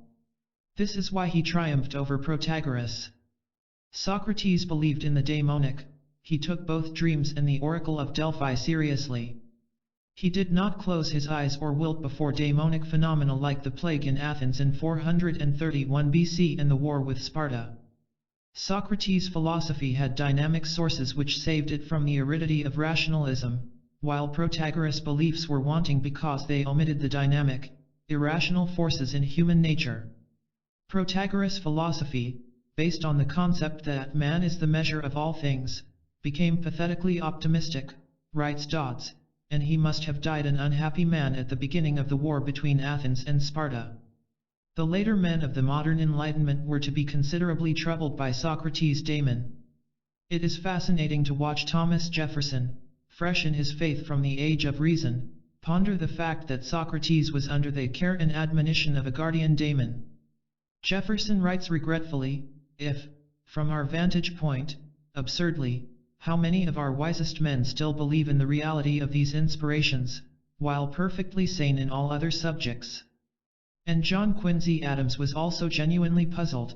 It is not easy to say whether this Socrates daemon was the effect of superstition or whether he spoke in figure. The instances which he gives of the occasions when he heard the voice, make it hardly possible to consider him as having intended only prudence or conscience. No, Socrates did not mean prudence or conscience, and Jefferson and Adams could not ignore the fact that he was the least superstitious man imaginable. Though he did not speak in figure in the sense of metaphor, he did speak in symbol. For the language of symbol and myth is the only way such fundamentally archetypal experiences affecting the whole man can be expressed. The daemonic belongs to that dimension of experience where discursive, rational language can never tell more than part of the story. If we stop with discursive language, we impoverish ourselves. Thus Plato, who also spoke in the language of symbol and myth in areas where only this language could express his meaning, could write that God has given every man a daemon, and that this is man's tie with the divine. What Socrates did mean is easier to understand in our post-Enlightenment and post-Freudian age when we explore the idea and know the dark and irrational springs not only of inspiration and creativity but of all human actions. Now we note the union of good and evil the Greeks achieved in their concept of the daemon. It is the bridge between the divine and the human, and shares in both. To live in accord with one's daemon, daemonism, is difficult but profoundly rewarding. It is natural drive in its starkest form, but a drive which man, being conscious of, can to some extent assimilate and direct. The daemonic destroys purely rationalistic plans and opens the person to creative possibilities he did not know he possessed. It is illustrated by the powerful, snorting horses in Plato's metaphor which require all of a man's strength to control. And though man is never free from this conflict, the struggle gives him a never-failing source of forms and potentialities to awe and to delight him. In the Hellenistic and Christian eras, the dualistic split between the good and evil side of the daemon became more pronounced. We now have a celestial population separated into two camps, devils and angels, the former on the side of their leader Satan, and the latter allied to God. Though such developments are never fully rationalized, there must have existed in those days the expectation that, with this split, it would be easier for man to face and conquer the devils. But if something is gained in moral dynamism for the Hellenistic Greeks and early Christians by this splitting of the struggle of good and evil into devils and angels, much is also lost. And what is lost is important, namely, the classical organismic concept of being as combining both good and destructive possibilities. We see the beginning of Rilke's problem: if his devils are driven away, his angels will take flight as well. Satan, or the devil, comes from the Greek word diabolos. Diabolic is the term in contemporary English. Diabolos, interestingly enough, literally means to tear apart, diabolin. Now it is fascinating to note that this diabolic is the antonym to symbolic. The latter comes from symbolin, and means to throw together, to unite. There lie in these words tremendous implications with respect to an ontology of good and evil. The symbolic is that which draws together, ties, integrates the individual in himself and with his group. The diabolic, in contrast, is that which disintegrates and tears apart. Both of these are present in the daemonic.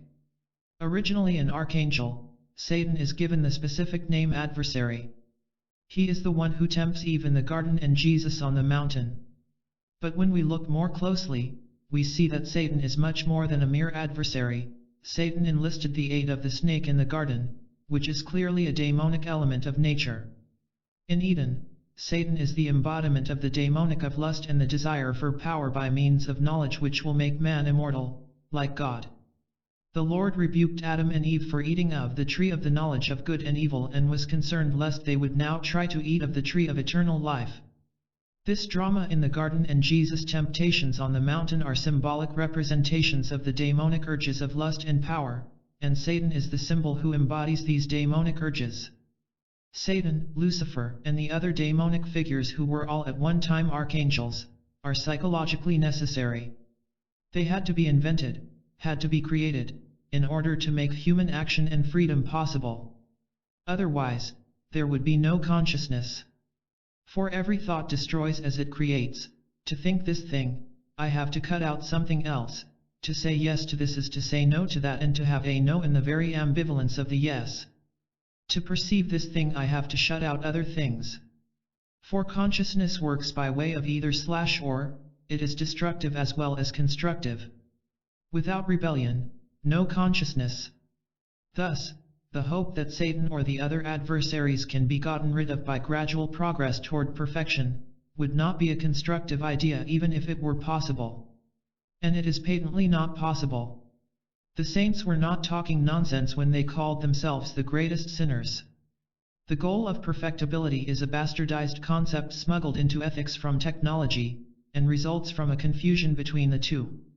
One trouble with the devil's and angels' cosmic scheme, and it is a formidable difficulty, is that angels are such bland and uninteresting creatures. They are, by definition, sexless. They often look like Cupid, which is Eros in his most deteriorated form. They seem to have the function chiefly of flying about delivering announcements and messages, a sort of celestial Western Union. They are relatively powerless creatures, except for a few archangels like Michael. I, for one, have never been able to get much interested in angels except as decorative appurtenances to a larger drama like the Christmas epic. Angels boring? Yes, until they fall. Then the angel takes on fascination and interest. Lucifer, an angel thrown out of heaven, becomes the dynamic hero of Milton's Paradise Lost. When an angel assumes independent self-assertion, call it pride or refusal to knuckle under or whatnot, he then takes on power and the capacity to grasp our attention and even admiration. He asserts his own being, his own choice, his individual lust. If we think of symbolic representations like Lucifer as exemplifying some significant urge in the human psyche, an urge toward growth, a new form born in the individual which he then sees in the world about him, then this assertion of independent choice is surely a positive aspect of growth. The child who is the little angel for too long a period is the one we should worry about. The growing youngster who is a little devil at least at times gives us more hope of potentialities for future development. The fallen angel is one who takes on some of the power of the daemonic again, a power relinquished in the dualism needed to face the disintegrating mythology of the ancient pagan world. Rilke is right, then, in wanting to retain his angels and his devils, for both are necessary. Both together make up the daemonic. And who is to say that Rilke's devils do not contribute to his poetry as much as or more than his angels? The dichotomy between devils and angels was carried on through the Middle Ages, and the word for the daemonic is now clearly demon.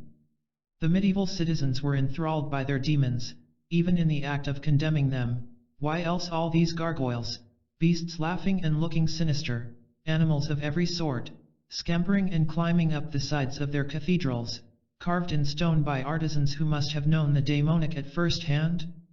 In this passionate period, the people gloried in their demonic natures.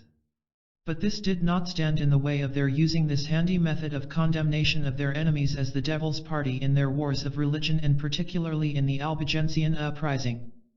It seems that it is always man's proclivity to define the outsider, the stranger, the one who differs from him, as the evil one, and himself as on the side of the angels. The rediscovery of the daemonic as a force which cannot be measured in terms of good and evil was due to the anti-rational cult of genius at the end of the 18th century, writes Professor Wolfgang Zucker. This was the expression of a fundamental opposition to the Enlightenment and to the utilitarian, middle-class concepts of order, and a protest against the prevailing moralistic and intellectualistic theology. Professor Zucker writes of this with special cogency. Such expression needed as its social precondition the breakdown of the old social orders and the emergence of a new marginal class of artists who were no longer merely skilled artisans. It is at this time that the designations artiste and Künstler came into use, designations which did not mean simply specific occupations, but a way of life outside of the hierarchy of social and economic values. According to this viewpoint, the artist was no longer a man who simply had learned the use of brush or chisel or could play different musical instruments because of diligent study and practice, but he was now gifted with some supernatural power. He had genius, or even he himself was a genius. His acts do not conform to the norms of accepted behavior, but also his work has a superhuman quality that makes it incomparable with the work of other men.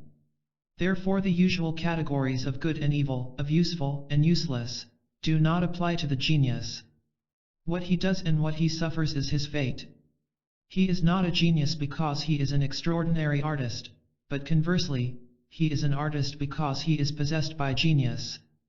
The elderly Goethe was continuously enthralled by the daemonic and discussed it at length. It is not merely nature, he believed, but also fate. It guides one to significant meetings, as his own friendship with Schiller, and it produces great men. To see the experiential justification for this point we have only to recall that greatness consists of being in the right place at the right time. It is an encounter between a man of particular qualities and the particular needs of an age. Men of talent are seized by the historical situation, vide Tolstoy's thesis in War and Peace, and hurled to greatness. They are used by a history which has the same function as nature at this point. Goethe describes himself as having discovered the daemonic very early in his career, and it was responsible for his particular destiny.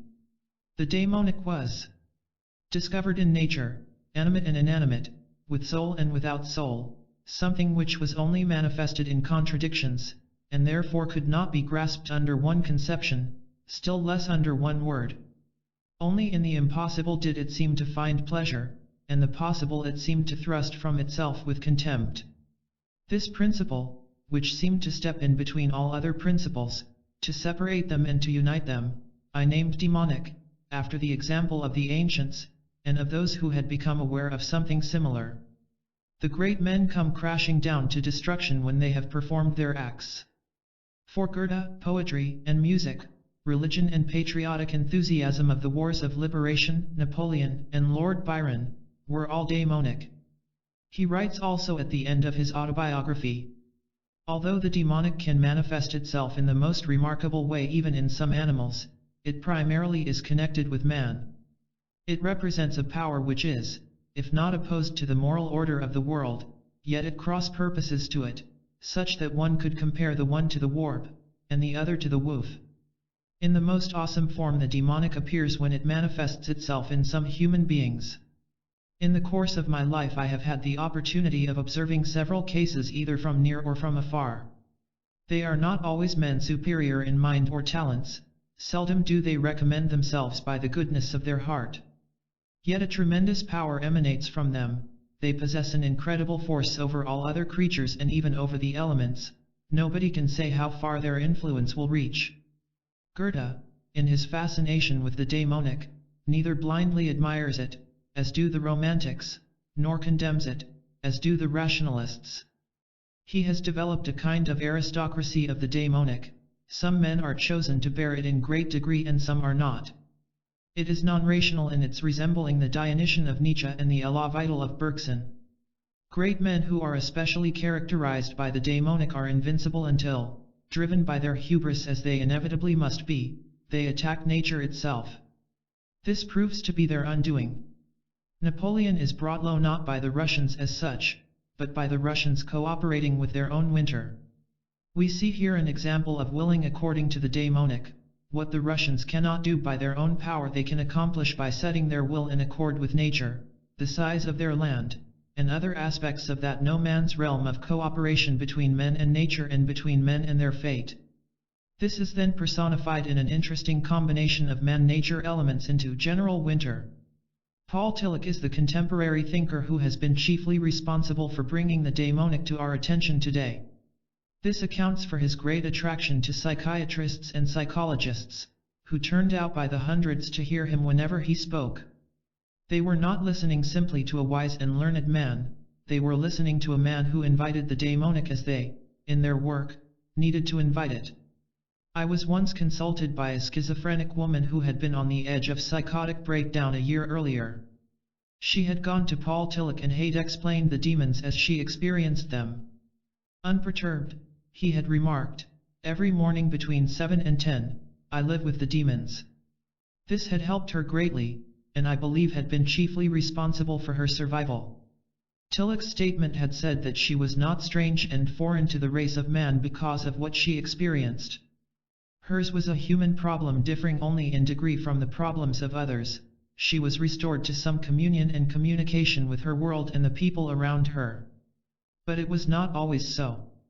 When Tillich came to this country in 1933 after being exiled from Hitler's Germany, he spoke often of the wave of pseudo-romanticism sweeping Germany and told how the students in his classes had found him too rationalistic and logical. After a trip back to Germany in the summer of 1936, he related his experiences before a group in New York. He had been so gripped by the ominousness of the future of Germany that he had gone into a woods near Berlin and experienced there the threat of the daemonic to come. "I see ruins, ruins, ruins. Sheep will be grazing in Potsdamer Platz." Now these mid-1930s were liberal times in America. Hardly anyone in the audience agreed with Tillich that day. One theologian from Chicago remarked while walking out, "We've at last gotten rid of the demons, and now Tillich brings them back from behind every tree." Well, the worst of Tillich's predictions turned out to be too mild for what actually occurred in the civilized barbarism of Hitler's Germany. Indeed, the age which began after World War I with the promise of being an age of technological reason is now often referred to in retrospect as the age of the daemonic. Freud took us into the Dantean purgatory of daemonic forces and gave us plenty of empirical demonstrations of how serious the daemonic urges are, and how perversions, neurosis, psychosis, and madness are the results of this power gone awry. No one who, like me, as Freud wrote, conjures up the most evil of those half-tamed demons that inhabit the human breast, and seeks to wrestle with them, can expect to come through the struggle unscathed. That word half-tamed, seemingly used lightly, is an accurate description of the human form of the daemonic. Fully tamed is applicable to the angels, untamed to the devils, and we are both. In psychotherapy, it is clear that it is not constructive to give in to the temptation to flee from the daemonic simply because it is dangerous. That way, the healing of psychological problems leads to the blandness of adjustment. Curing people is then the royal road to their boredom. No wonder patients prefer neurosis and psychosis to normality, for at least their deviate existence had vitality and force. Freud's sense of the relentlessness of life, his humility in the face of destiny side by side with his pride in his own intellect, his refusal to pander to man's need to be reassured about himself, these characteristics stem not from pessimism, of which he is often accused, but from a sense of the portentous quality of human existence and the finality of death. They bespeak a genuine sense of the daemonic. In Freud's writings, we find the daemonic implicit in his emphasis on fate and destiny, and in many of his concepts such as libido, thanatos, and trieb. There is in each of them the implication that powers reside in us that can seize us, can render us nature's tool, can whirl us up in functions greater than ourselves. Libido, or lust, is the natural drive which works in man's imagination, can lay all kinds of traps for him, and just when he lies back assuring himself that he has withstood the temptation this time, it can seize him against his judgment and use him for the impersonal purposes of the race. Not to come to terms with such inescapable psychobiological phenomena leads to pathology. This is an emphasis of Freud's which is realistic, sharp, and constructive, especially when it is seen against the background of the Victorian separation of the self from nature. I say the daemonic is implicit in these concepts.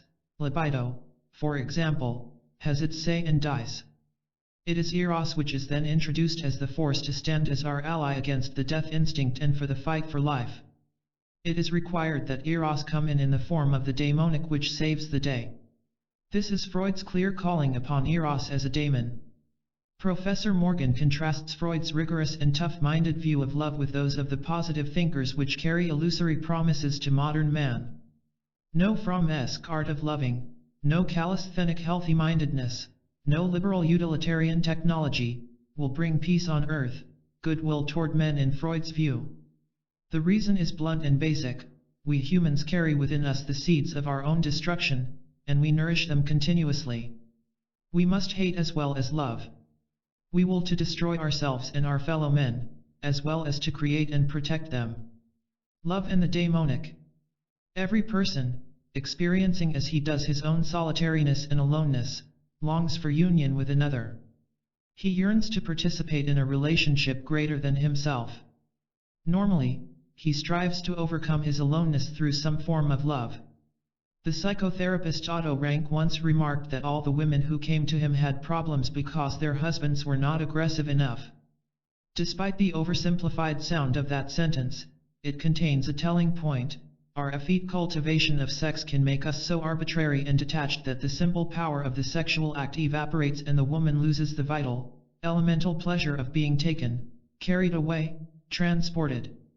The love bite, that moment of hostility and aggression, usually occurring at the point of orgasm but which may be an obligato all through love-making, has a constructive psychophysical function, as pleasurable, or more so, for the woman as it is expressive for the man. There is required a self-assertion, a capacity to stand on one's own feet, an affirmation of oneself in order to have the power to put oneself into the relationship. One must have something to give and be able to give it. The danger, of course, is that he will over-assert himself, which is the source of the experience shown in the notion of being taken over by a demon. But this negative side is not to be escaped by giving up self-assertion. For if one is unable to assert oneself, one is unable to participate in a genuine relationship. A dynamic dialectical relationship, I am tempted to call it a balance, but it is not a balance, is a continuous give and take in which one asserts himself, finds an answer in the other, then possibly asserts too far, senses a no in the other, backs up but does not give up, shifts the participation to a new form, and finds the way that is adequate for the wholeness of the other. This is the constructive use of the daemonic. It is an assertion of one's own individuality in relation to another person. It always skates on the edge of exploitation of the partner, but without it, there is no vital relationship.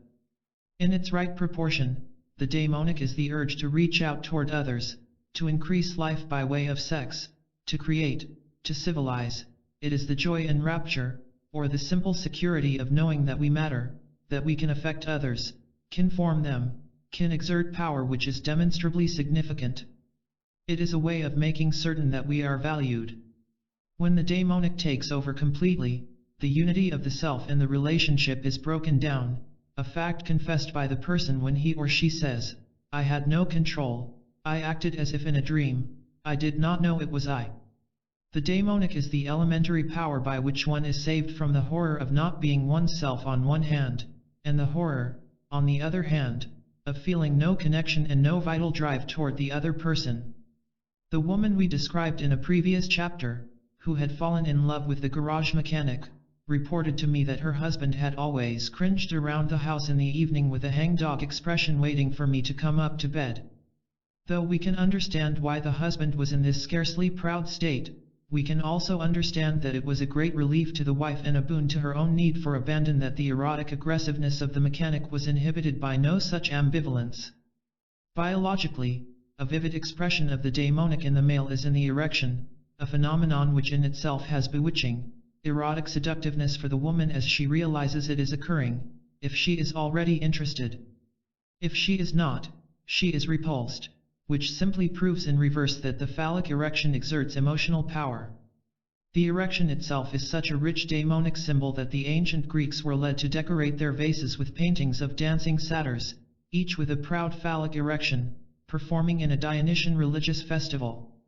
Men have only to remember their own fascination as little boys in experiencing the magical quality of their penis becoming erect, possibly without apparent conscious cause, and giving them such wonderful sensations. A similar daemonic assertion, though perhaps less biologically obvious than in the human male, is present and necessary in the woman in her capacity to have outright desire for her man, to want him and to let it be subtly known to him that she wants him. Both man and woman need this self-assertion to bridge their separateness and to achieve union with each other. Not in the slightest am I arguing here for a return to primitive sexuality. Nor do I want to comfort the still infantile man or woman who interprets aggression as blunt insistence upon his or her demands of the sexual partner. I am using aggression in its healthy sense as assertion of the self rooted in strength, not weakness, and inseparably allied to the capacities for sensitivity and tenderness. But I am also arguing that we have amputated significant aspects of our sexuality in overcultivation of sexual love, and so we run the risk of losing exactly what we set out to gain. A curious thing which never fails to surprise persons in therapy is that after admitting their anger, animosity, and even hatred for a spouse and berating him or her during the hour, they end up with feelings of love toward this partner.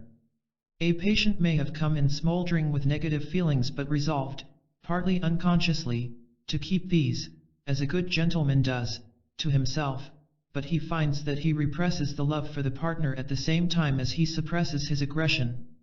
This is so clear that it becomes all but a rule of treatment. Dr. Ludwig Lefebvre calls this the inclusion of the negative, which is essential if the positive is likewise to come out.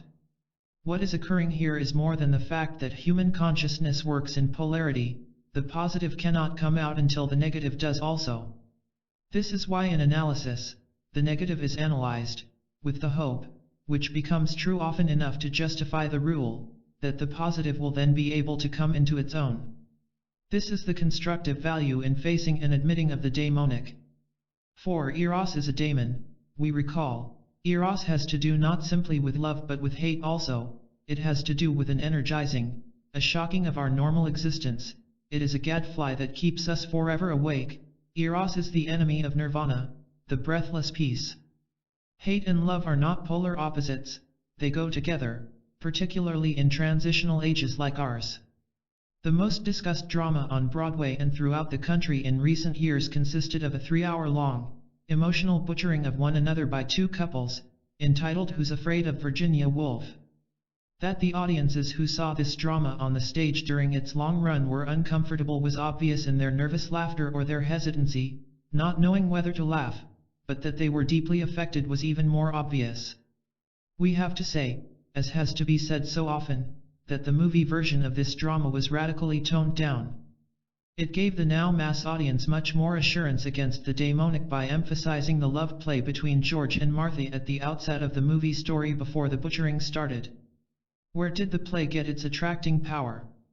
I believe that it got this power from the fact that it uncovered the daemonic wishes, thoughts, and feelings which go on in every marriage but are almost always denied in our bourgeois society. What bewitched and gripped us, as when one of the actors in this play would coil like a cobra to strike, was the laying bare on the stage of our own daemonic tendencies, which appeared large and clear. The lead couple, George and Martha, do have some love for each other beneath the emotional savagery, but they are afraid of it and afraid of their own tenderness. In this respect, the play penetratingly portrays modern Western man.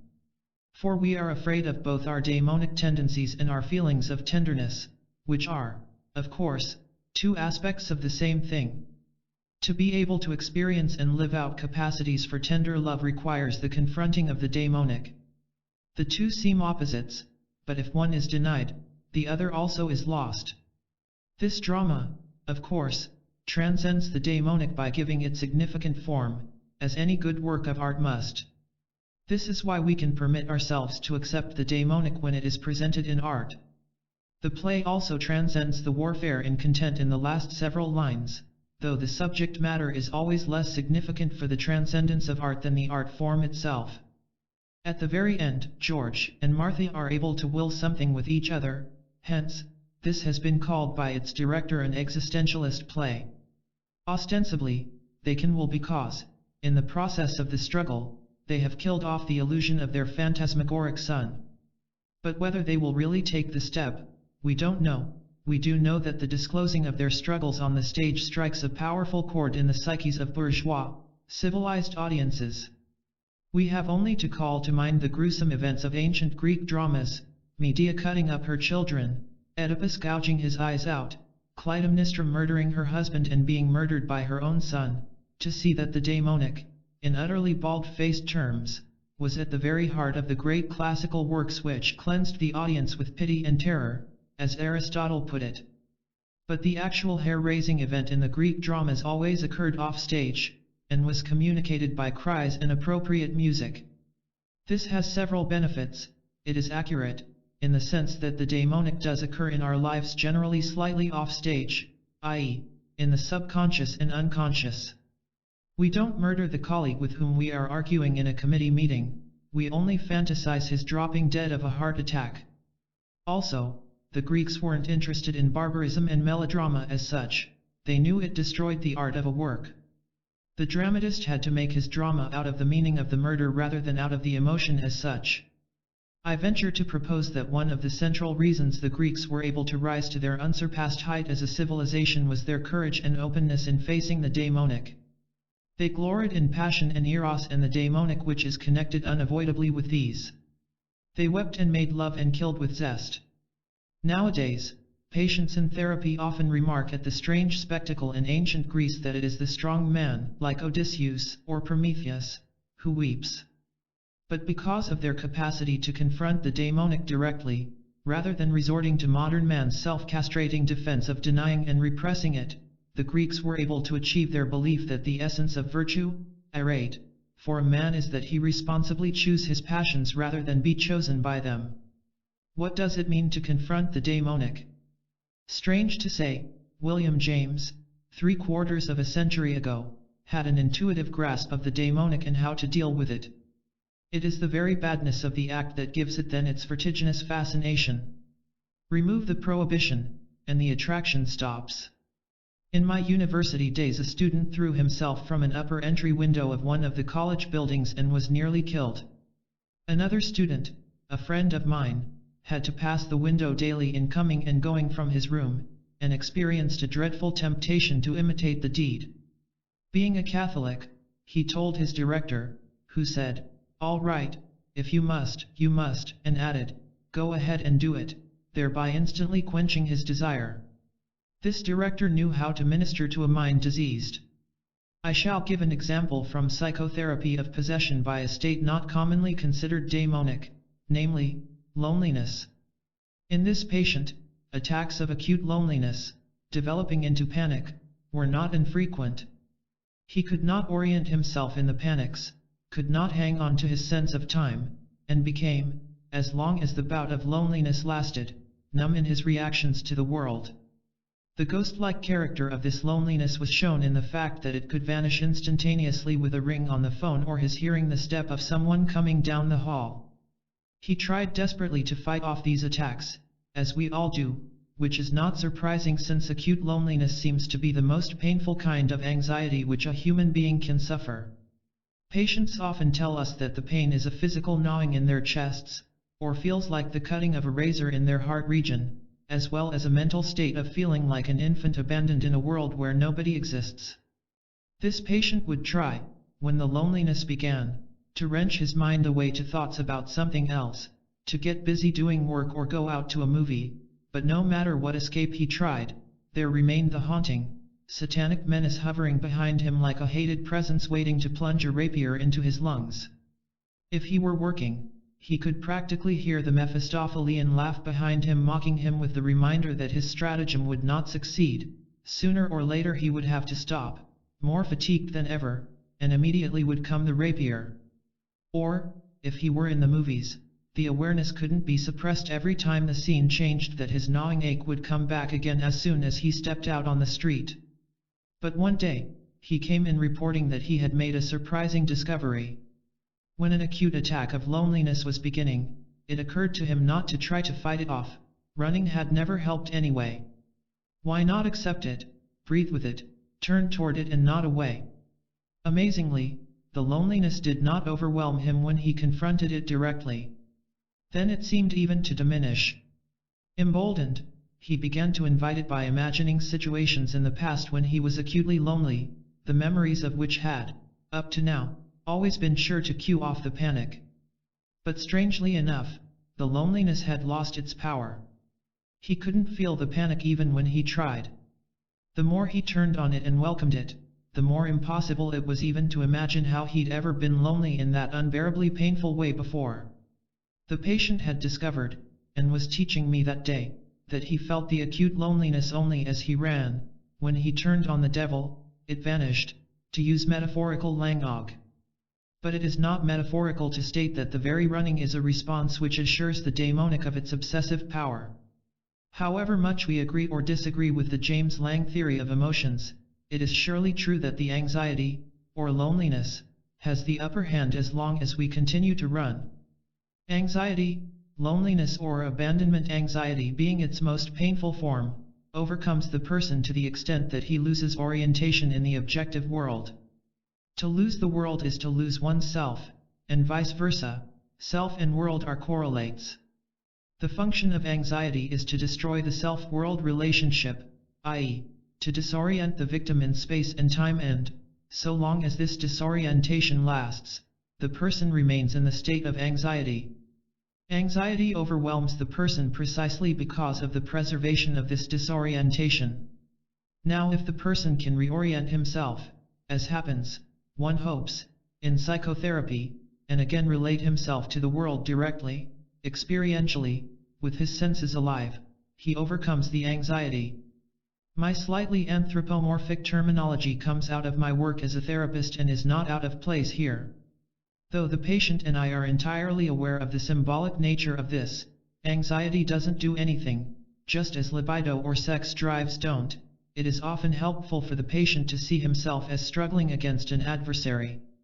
For then, instead of waiting forever for the therapy to analyze away the anxiety, he can help in his own treatment by taking practical steps when he experiences anxiety, such as stopping and asking just what it was that occurred in reality or in his fantasies that preceded the disorientation which cued off the anxiety.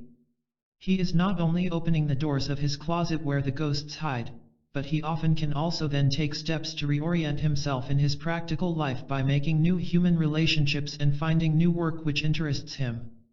Still looking at my patient who had been obsessed with loneliness, let us ask, what was the constructive side of this daemonic which presumably had gone awry?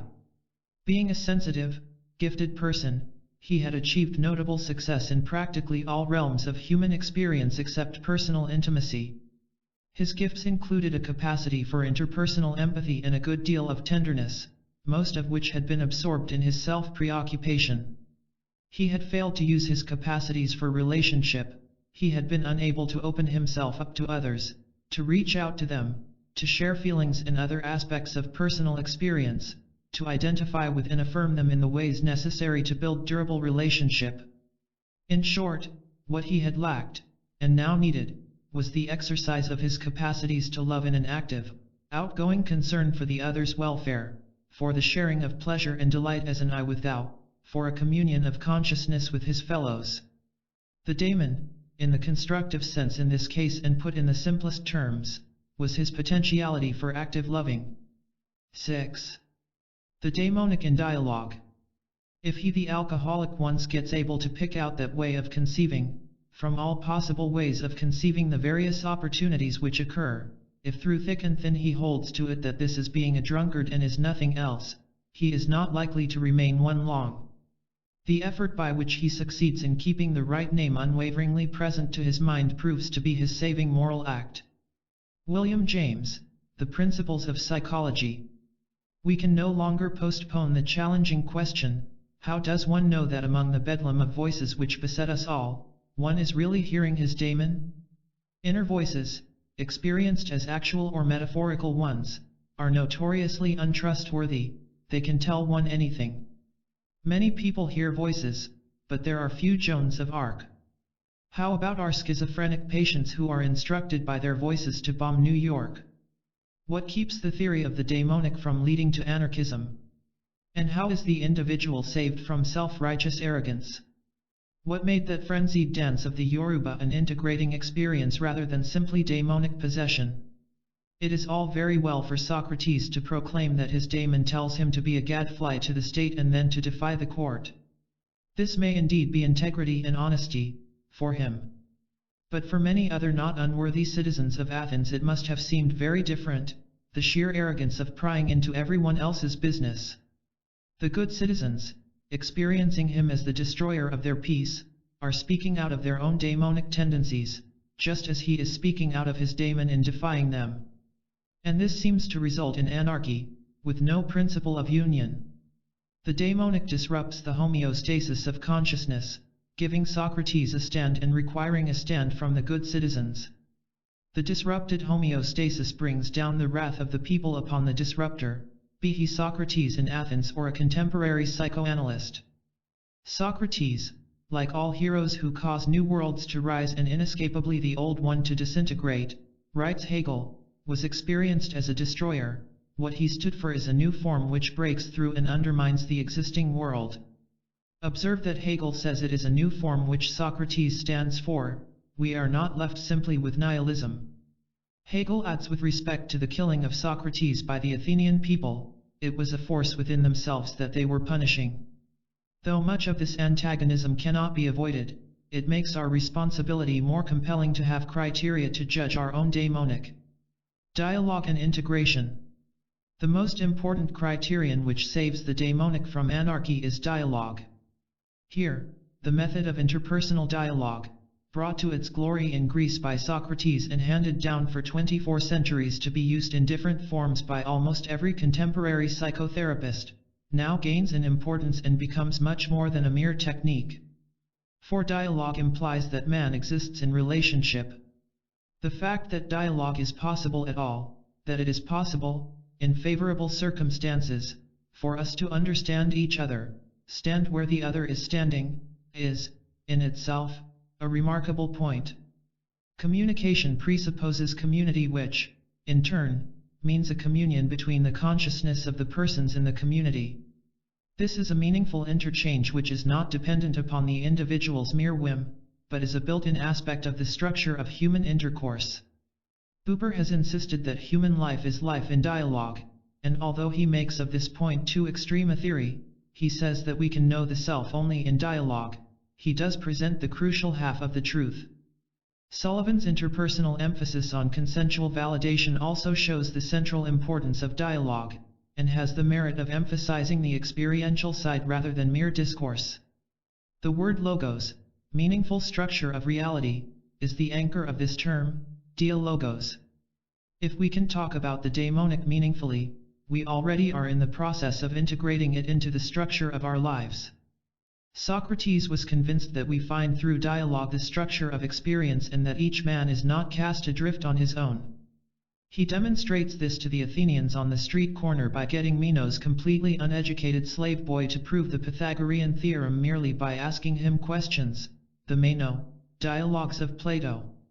Socrates, or perhaps, more accurately, his interpreter Plato, believed that the truth of such a theorem already existed in the slave's mind, in line with the doctrine of ideas and reminiscence, and had only to be awakened and brought out. But even if we argue that Socrates put the theorem there by the suggestive questions he asked, we still end up with the same truth in a different form. That is that it is possible for the slave to hear the questions and to put them together meaningfully. Understanding is possible, specifically by the structure of language, and more generally by the structure of human relationships. Truth exists in the individual as well as in universal structures, for we ourselves participate in these structures. Logos speaks not only in objective laws but subjectively, through the individual person. Socrates was, therefore, no relativist. I do believe in the gods, he proclaims in his Apologia, and in a sense deeper than my accusers do. This is what makes the support of the whole community in the dance so important for our Yoruba natives. The dance welds the individual into deeper relatedness to his neighbors and friends, while daemon possession, on the other hand, increasingly isolates him from the community. The former makes the daemonic personal and conscious, whereas the latter not only leaves the daemonic unconscious but sets in motion a whole train of new repression. The integrated daemonic pushes the person toward some universal structure of meaning, as shown in dialogue. But daemon possession, in contrast, requires that the daemonic remain impersonal. The former is trans-rational, the latter, daemon possession, is irrational, and succeeds by virtue of blocking off rational processes. The former makes the vitality of the daemonic available for the use of the self, the latter projects the daemonic outside oneself on someone or something else. Another important criterion by which the daemonic avoids anarchism is its own method of self-criticism.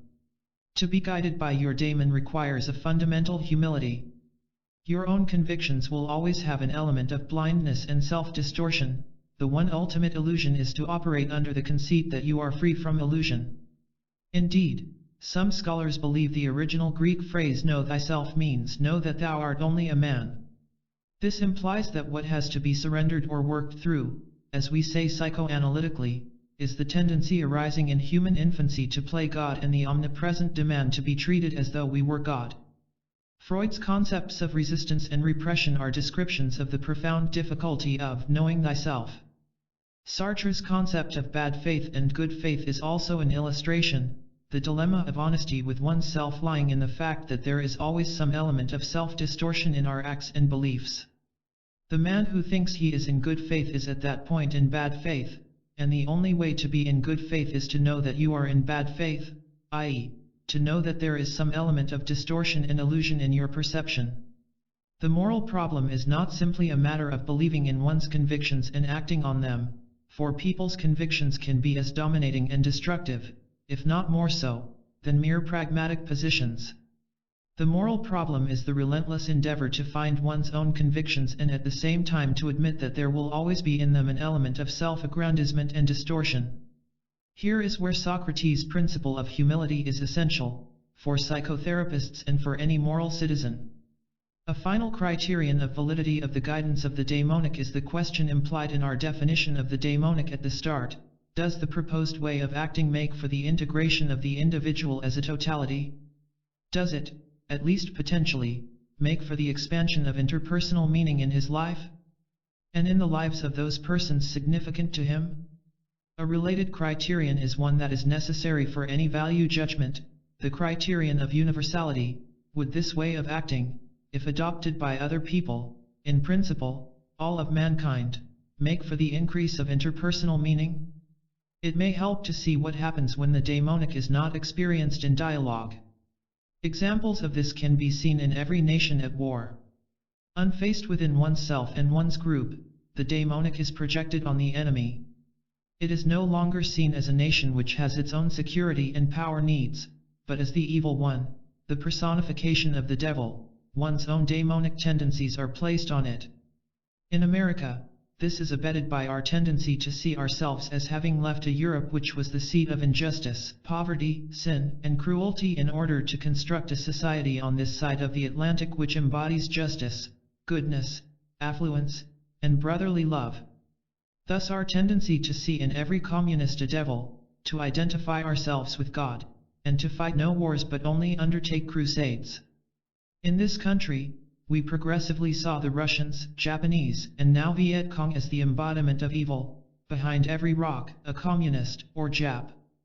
The enemy becomes the carrier of the elements we repress in ourselves. We fight our adversaries little realizing that we are fighting our own selves, denied though it be. This projection requires assertion of self-righteousness on the part of the in-group, which is what makes it almost impossible to negotiate. To negotiate with the devil is to admit him as an equal. You have, in principle then, already given in to him. The next step in war psychology is that imagination and vision are blocked. There comes out of the capital, of whatever nation, cliché after cliché, each one thinner than its predecessor, which people do not believe on one level but join together in a conspiracy to believe on another. They become rigid in their daemonic obsession. It is impossible for them even to conceive of any solutions. Intentions become separated by a great gap from intentionality. This process makes the daemonic impersonal again. It removes the whole area from our having control over it. The daemonic regresses to what it originally was, a blind, unconscious push unintegrated with consciousness. We now become not only nature's tools but her blind tools. This is abetted by the vicious circle mechanism. present in nations as well as neurotics. We do not learn from experience, we make decisions patently against our own interest, and when they don't work we self-destructively make them all over again. Shrunken in vision and sensitivity, we move monolithically, straight ahead, like the ancient dinosaur who could not learn, blind even to our own dinosaurian movements. Stages of the daemonic. We initially experience the daemonic as a blind push, driving us toward the assertion of ourselves as, say, in rage or sex. This blind push is original in two senses. First, it is the original way the infant experiences the daemonic, but it is also the way the daemonic instantaneously strikes each of us regardless of how old we are. The first yell that the infant lets out is a rich symbol indeed. It is an answer to the initial thing which life gives him, a spank administered by the good right arm of the doctor who delivers him.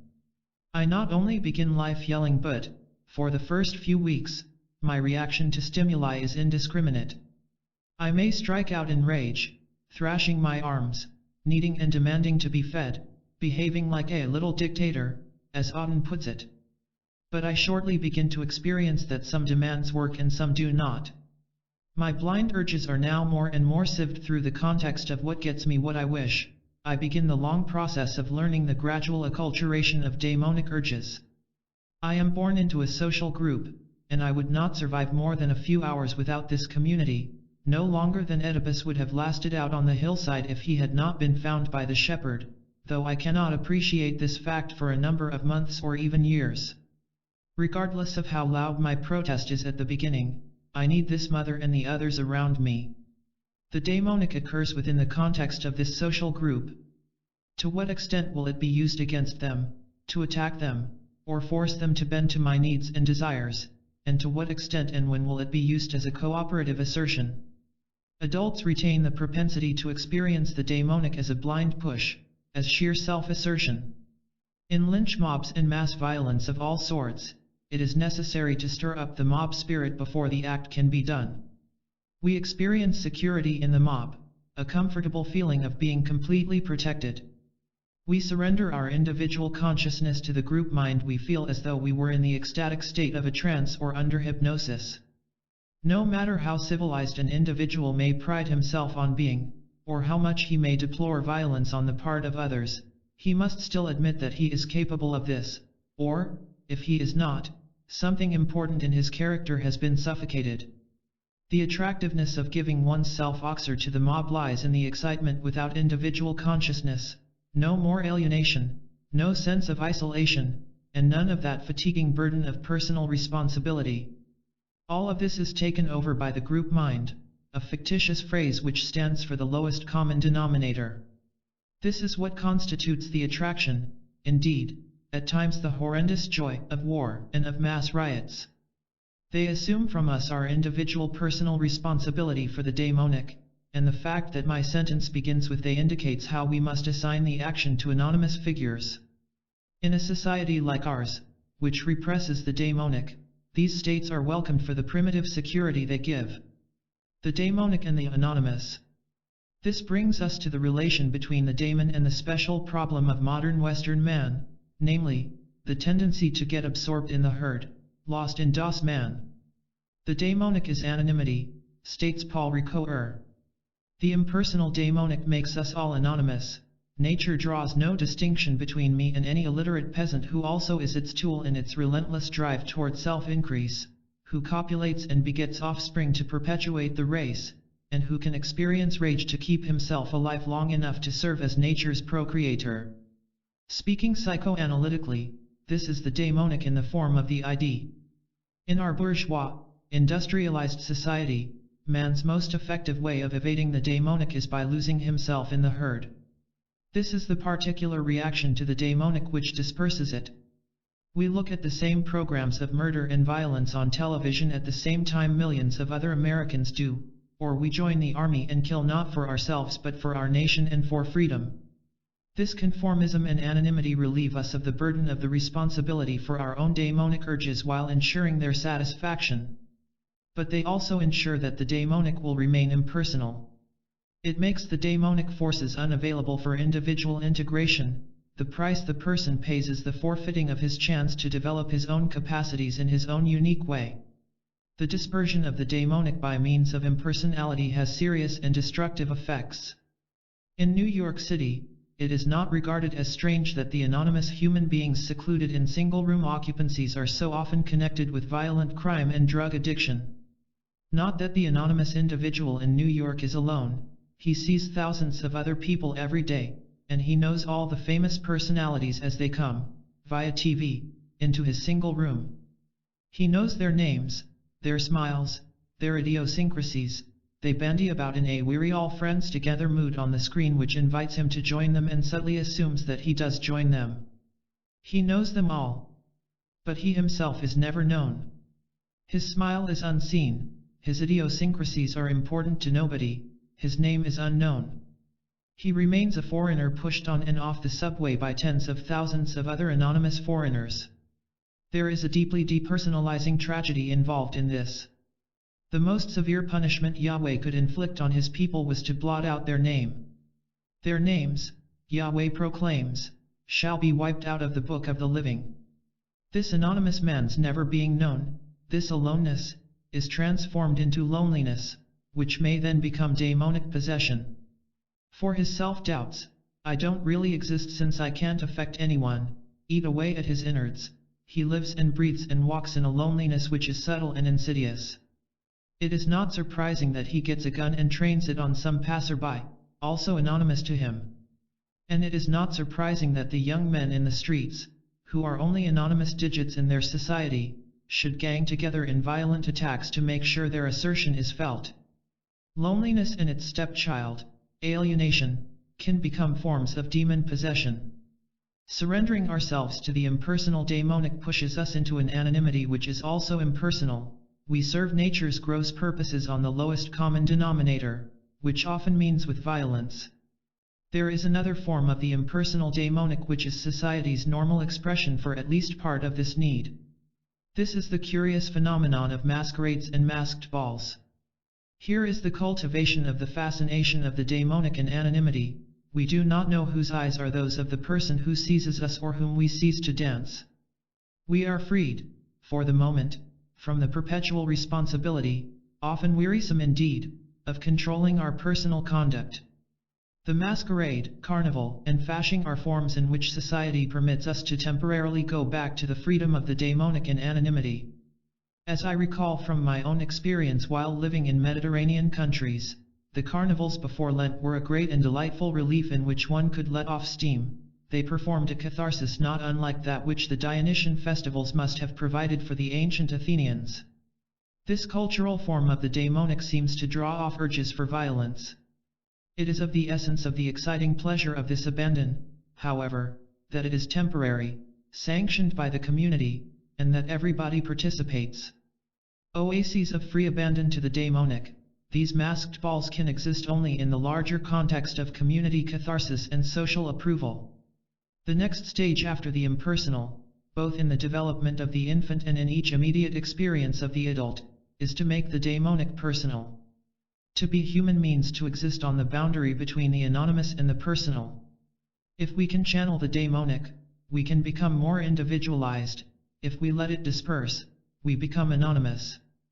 Man's task, by virtue of the deepening and widening of his consciousness, is to integrate the daemonic into himself. Making the anonymous personal requires standing up against the tendency of the daemonic to drive one into anonymity. This means enlarging our ability to break the automatic chain of stimulus and response. We can then, to some extent, choose what and what not to respond to. If the family training is rigid, or if there are traumatic experiences associated with it, the whole daemonic urge may be blocked off. No sexual feeling is to be experienced, or in some homes, never is any anger to be shown. The stage is then set for later daemonic possession, an ultimate explosion.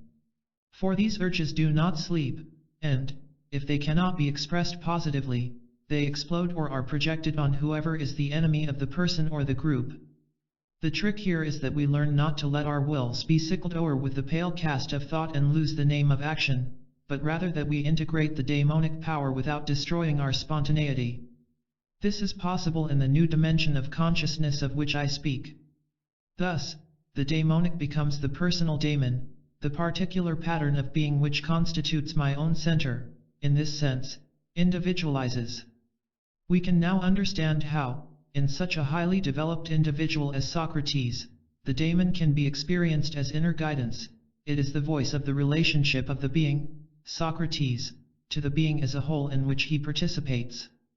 But having taken cognizance of the fact that there are rational criteria for judging the daemonic, we must not forget the central and most perplexing issue, that it is impossible ever to make the daemonic fully rational. The daemonic will always be characterized by the paradox inhering in the fact that it is potentially creative and destructive at the same time. This is the most important question facing modern psychotherapy, and the most fateful also, for on it hinges the lasting success and the survival of therapy. If we try to avoid the dilemma of the daemonic, as many therapists wittingly or unwittingly do, by helping the patient adjust to the society, by offering him certain habits which we think are better for him, or by making him over to fit the culture, we are then inevitably engaged in manipulating him.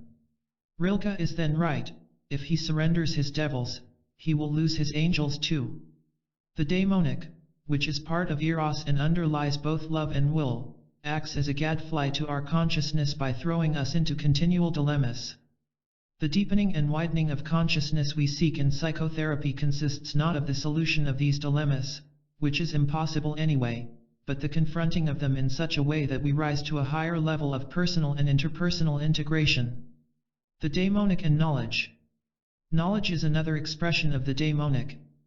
The aura of mystical emanation which, in most people's minds, surrounds the physicist or the psychiatrist or psychologist, is composed of both veneration and suspicion.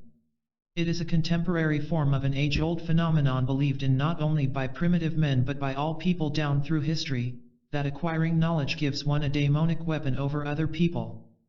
If I have some special knowledge of you or your world which you don't have, I have power over you. This may be as simple as the fact that I know how something works and you don't, but, basically, it is much more complex. It always skates on the edge of participation in the primitive belief that this knowledge gives me a special magical power. Some of the animosity against psychiatrists and psychologists and, specifically, against psychoanalysts, who, as Freud says, have to challenge the demons, and it would be a wonder if they did get off unscathed, arises from this deep-seated fear. Men in these professions, it is felt by many people, have a knowledge of life and death which others do not have. Thus, there is a tendency to cling to them as gods one day and fight them as hated devils the next. Knowledge is also our source of freedom and security. The truth shall set you free. But in our emphasis on the gaining of knowledge, we have assumed that it was a one-way street: the more knowledge, the better, and we have forgotten this ambivalent, double characteristic of knowledge, that it is also dangerous. We hear so much these days about knowledge bringing power, security, financial success, and so on, that we overlook the fact that the very word which refers to the acquiring of knowledge, apprehend, is also the word which means dread, apprehension. Looking in Webster's, we find the definitions of apprehend: to perceive, to recognize the meaning of, to lay hold of with understanding, and the very next meaning is to anticipate with anxiety, dread, or fear. And the same with apprehension: the first meaning, a grasping of the mind, is followed by the second, a distrust or fear of future evil. It cannot be an accident that woven into the very fabric of our language is this relationship between knowledge and the daemonic. How dangerous it is to know, we can say with Oedipus, but I must know, no less. It is dangerous to know, but it is more dangerous not to know. It is the psychoanalyst who can afford to forget this least of all. Patients come for treatment ostensibly with open arms for revelations about themselves. But woe to the therapist who takes this at face value. The whole meaning of resistance and repression testifies to the anxiety and pain accompanying these disclosures about oneself. That is one reason why it is good that the patient pay for his sessions. If he won't take too much when he pays for it, he will take scarcely a thing given him gratis. This gives us a new approach to the concepts of resistance and repression, they reveal in a person an inescapable need to hide from the truth about himself. It is perpetually a moot question, how much self-knowledge can a human being bear? Oedipus is the prototype of the man who gains knowledge about himself and pays the ultimate price for it. He is well aware of the threatening quality of knowledge. "Oh, I am in dread to hear," he cries, "but I must hear no less." Tiresias tries to persuade him not to search. How terrible it is to know when no good comes from knowing. The issue in the drama is, shall Oedipus know what he has done? Shall Oedipus know who he is and what his origins are? It does not take a Freud to point out that everyone commits these acts, in fantasy if not in reality, and in reality by the vicarious means of war and organized violence which his nation gives him. In actual fact, the only difference between Oedipus and the rest of mankind is that Oedipus faced and admitted what he had done despite all attempted persuasions to the contrary. Even Oedipus' wife, Jocasta, joins in the general consensus that it is best that he remain in darkness. To show that she means this as a general principle of life, she attacks all the soothsayers and those who deal in myths or take the daemonic seriously, have no part of this craft. She adjures her husband, dreams are not to be taken seriously and it is best to live unthinking as a man may. When the truth finally dawns on her, and it is important to keep in mind that she did not know this when she advised Oedipus not to seek his origins, she cries out desperately to her husband, "God keep you from the knowledge of who you are." But Oedipus is a hero precisely because he will not let Tiresias or his wife or God or anyone else stand in the way of his knowledge about himself. He is the hero because he is man facing his own reality. Not that he does not cry out with the pain of it, he does, time and again. But he repeats, "I will not stop till I have known the whole." He also knows there are no false heroics. "Curse on the man who took the cruel bonds from off my legs, as I lay in the field." Though he curses the childhood which brought him this fate, he confronts it directly, and destroys himself in the process, a relatively happy and successful king transformed into a blind, bad-tempered, old man exiled to Colonus. But he knows. And this courage to know, be it noted, with all its destructive possibilities, is found in the same person who can answer the riddle of the Sphinx, the one who knows what man is. Down through the ages, men have tried through their myths to tell each other of this connection between knowledge and the daemonic. In Goethe's Faust, the hero has such an all-encompassing drive to possess knowledge that he sells his soul to Mephistopheles and counts the price light, which was Goethe's, and the myths, way of saying that to give in to such an infinite passion for knowledge is already to have become one of the devil's world. Adam and Eve are thrown out of Eden because they, having eaten of the tree of good and evil, now have knowledge, and this makes them like the gods, immortal. The myth portrays the birth of human consciousness and states that consciousness carries the daemonic with it. The myth of Prometheus has a parallel meaning, the gods disclosing of the cultural arts to men, central in which is language, amounts to the setting of himself against the other gods and incurring everlasting torment. My point is that the more the daemonic is recognized, the more we shall be able to use the knowledge we acquire for our benefit and mankind's. Naming the daemonic. We come now to the positive, curative side of the role of knowledge in relation to the daemonic. In the beginning was the Word, and the Word has always had a fascinating and complex relation to the daemonic.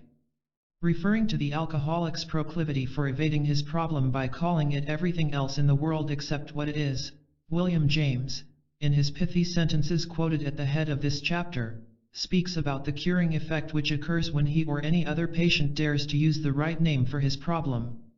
The effort by which he succeeds in keeping the right name unwaveringly present to his mind proves to be his saving moral act. Traditionally, the way man has overcome the daemonic is by naming it. In this way, the human being forms personal meaning out of what was previously a merely threatening impersonal chaos. We need only recall the crucial importance historically of knowing the particular name of the demon in order to expel him. In the New Testament, Jesus calls out Beelzebub, or Legion, or some other presumably accurate name, and the devil or devils leave the possessed unfortunate immediately. The priests who were successful at casting out devils in the Middle Ages were those who could divine the name of the demon, the pronouncing of which was sufficient to conjure the evil spirit out and away. Names are holy. The naming gives one power over the other person or thing. In the book of Genesis, God entrusts man with the responsibility of naming the animals. In ancient Israel, the Jews were not permitted to pronounce the name of God, Yahweh, or Jehovah, means no name and is a device used to refer to God without pronouncing his name. I have come to the belief in my clinical work that this special power of words, as illustrated in the prohibition of naming, has something important to do with the clinical problem of writer's block. In all cultures, there is a basic ambivalence. Words are what distinguish man from the rest of nature, and words also are dangerous to him who dares handle them. Writers in therapy may cry out, "If I write it, I'll be killed." In Jewish tradition, as shown in Talmudic studies, there is an emphasis on words as carriers of special significance. It may be that writer's block tends more to threaten people who were brought up in the Jewish tradition. One of the earliest and most fascinating accounts of the struggle with the daemonic and the importance of names is Jacob's wrestling with the angel in the 32nd chapter of the book of Genesis. The occasion for this was the enmity between Jacob and his brother Esau. Jacob had heard that his brother was coming with 400 men. Within this, we find the problem of the love-hate ambivalence between the brothers. There is also the problem of will. Certain that he would be defeated on the morrow, Jacob was tempted to capitulate. This problem of will was made more severe by feelings of guilt. He had, years before, craftily cheated Esau out of his birthright. The story illustrates how guilt and anxiety, Jacob was greatly afraid and distressed, can bring on the conflict with the daemonic. The conflict can also be thought of in terms of the light and dark man. Esau was dark, hirsute, and the outlander, the hunter, the foreigner, as compared to Jacob, the farmer, the sower of seed. So Jacob left his wives and children on one side of the river that night and went across to the other side to think, and to try to pull himself together for the crucial test which awaited him on the morrow. There, Genesis relates, he wrestled all night with a man. The identity of the adversary, typical of all such occasions, is unclear. Is it some subjective prejudice of his own with which he wrestles, or a fantasy? A fear? Or is it, to make it more objective, an aspect of fate or an event like imminent death? Something Jacob did not cause himself but life forced upon him and with which he must come to terms? Clearly, it is both. But in the story, the identity of the adversary is charmingly ambiguous. Though he is described at first as a man, some commentators hold that he was Michael, the archangel. There is a passage later on in the book of Hosea which describes the same incident, and there two words are used in parallelism for this being, Malach and Elohim. The first has its primary meaning as messenger and the second as God, or gods. In Hebrew, these early daemons, if I may substitute my own term, refer regularly to beings of indeterminate status, who owe their identity to their connection with some particular event. Which is as it should be, assuming the daemonic consists of a particular relationship of a human being to a significant event. But about one thing there is no question. Reading through the incident, we find the identity of the man becoming more and more that of a god until, in the latter part of the struggle, the adversary is called God himself. This man-god is a parallel to the halfway between stature of the Greek demiurge Eros, which participates in both mortality and immortality. When this daemon found that he could not overcome Jacob in wrestling, he struck him in the thigh and maimed him. But Jacob still hung on. At length, the daemon implored, "Let me go, for the day is breaking."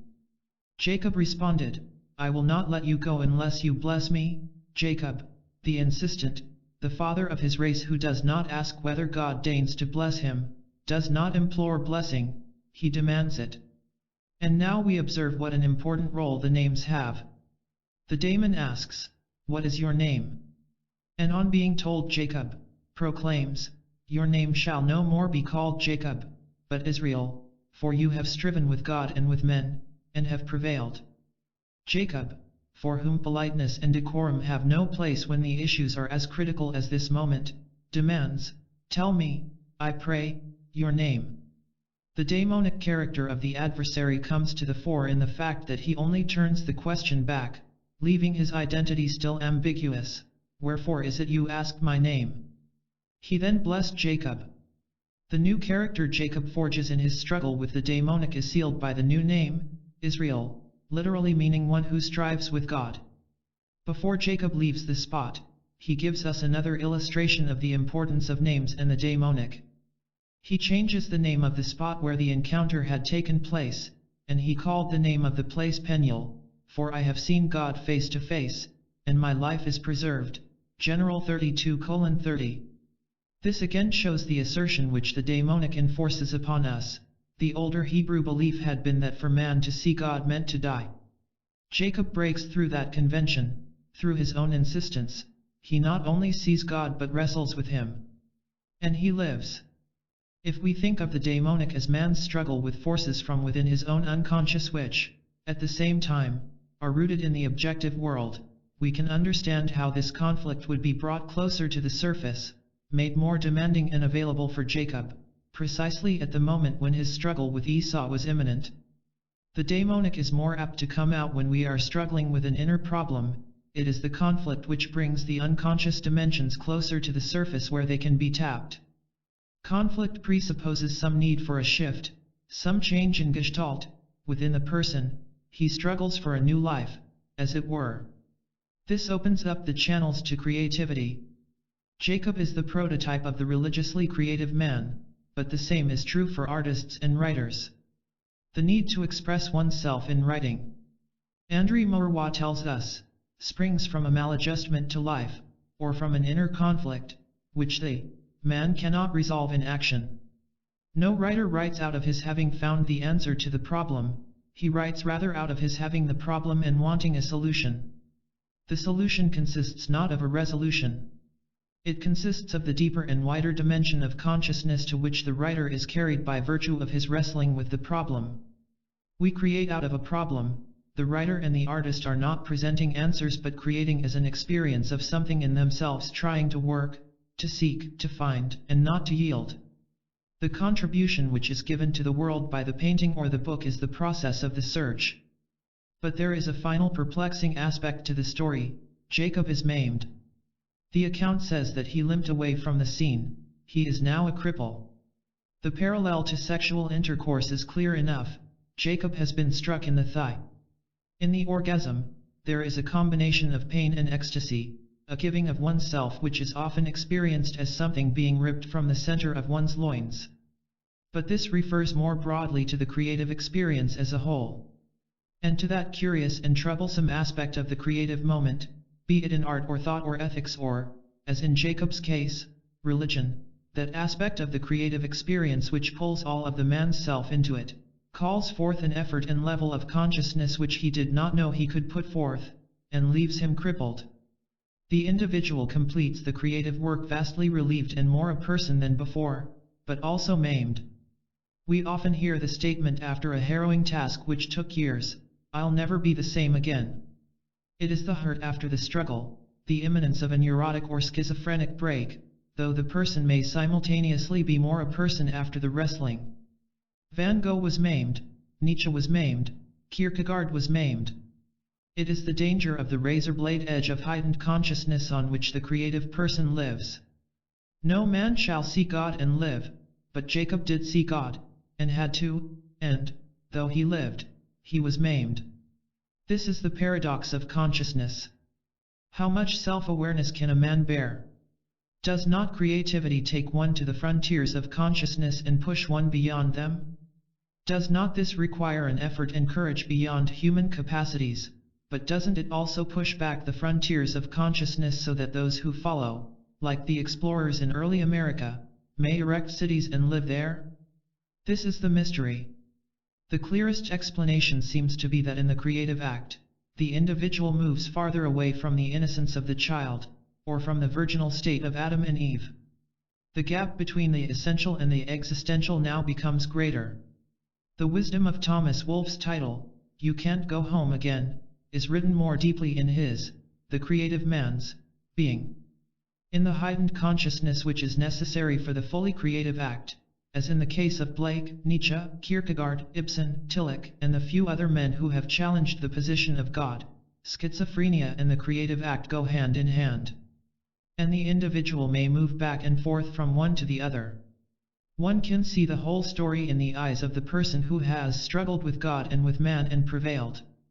Assertion and dedication are necessary even to go to that frontier, and although a genuine self-realization may be achieved, he is also maimed in the process. Naming the daemonic in therapy. In the naming of the daemonic, there is an obvious and interesting parallel to the power of naming in contemporary medical and psychological therapy. At some time, everyone must have been aware of how relieved he was when he went to the doctor with a troublesome illness and the doctor pronounced a name for it. A name for the virus or germ, a name for the disease process, and the doctor could then make a statement or two about the disease on the basis of this name. Now something deeper is going on in this phenomenon than our relief at whether or not the doctor can predict a quick cure. Or any cure, for that matter. Some years ago, after weeks of undetermined illness, I heard from a specialist that my sickness was tuberculosis. I recall, distinctly relieved, even though I was fully aware that this meant, in those days, that medicine could do nothing to cure the disease. A number of explanations will leap to the reader's mind. He will accuse me of being glad to be relieved from responsibility, that any patient is reassured when he has the authority of the doctor to which he can give himself up, and the naming of the disorder takes away the mystery of it. But these explanations are surely too simple. Even the last one, that the naming reduces the mystery, will be seen, on further thought, as an illusion. To me the bacillus or the virus or the germ is still as much a mystery as ever, and the tubular bacillus was then still a mystery to the doctor. The relief, rather, comes from the act of confronting the daemonic world of illness by means of the names. The doctor and I stand together, he knowing more names in this purgatory than I and therefore technically my guide into hell. Diagnosis, from diagnoskein, literally knowing through, may be thought of, on one side, as our modern form of calling the name of the offending demon. Not that the rational information about the disease is unimportant, but the rational data given to me add up to something more significant than the information itself. It becomes, for me, a symbol of a change to a new way of life. The names are symbols of a certain attitude I must take toward this daemonic situation of illness. The disorder expresses a myth, a total pattern of life, which communicates to me a way in which I must now orient and order my life. This is so whether it is for 2 weeks with a cold or 12 years with tuberculosis, the quantity of time is not the point. It is a quality of life. In short, the image by which I identify myself changes by its contact with the myth portraying the daemonic in the natural processes of disease. If I overcome the disease, I shall partly be a new being, and I could rightly be initiated into a new community and be given a new name. The parallel of this phenomenon to psychotherapy is even closer than it is to medicine.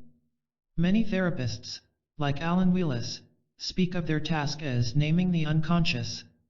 Every therapist must be impressed almost every hour with the strange power which the names of psychological complexes or patterns have for the patient.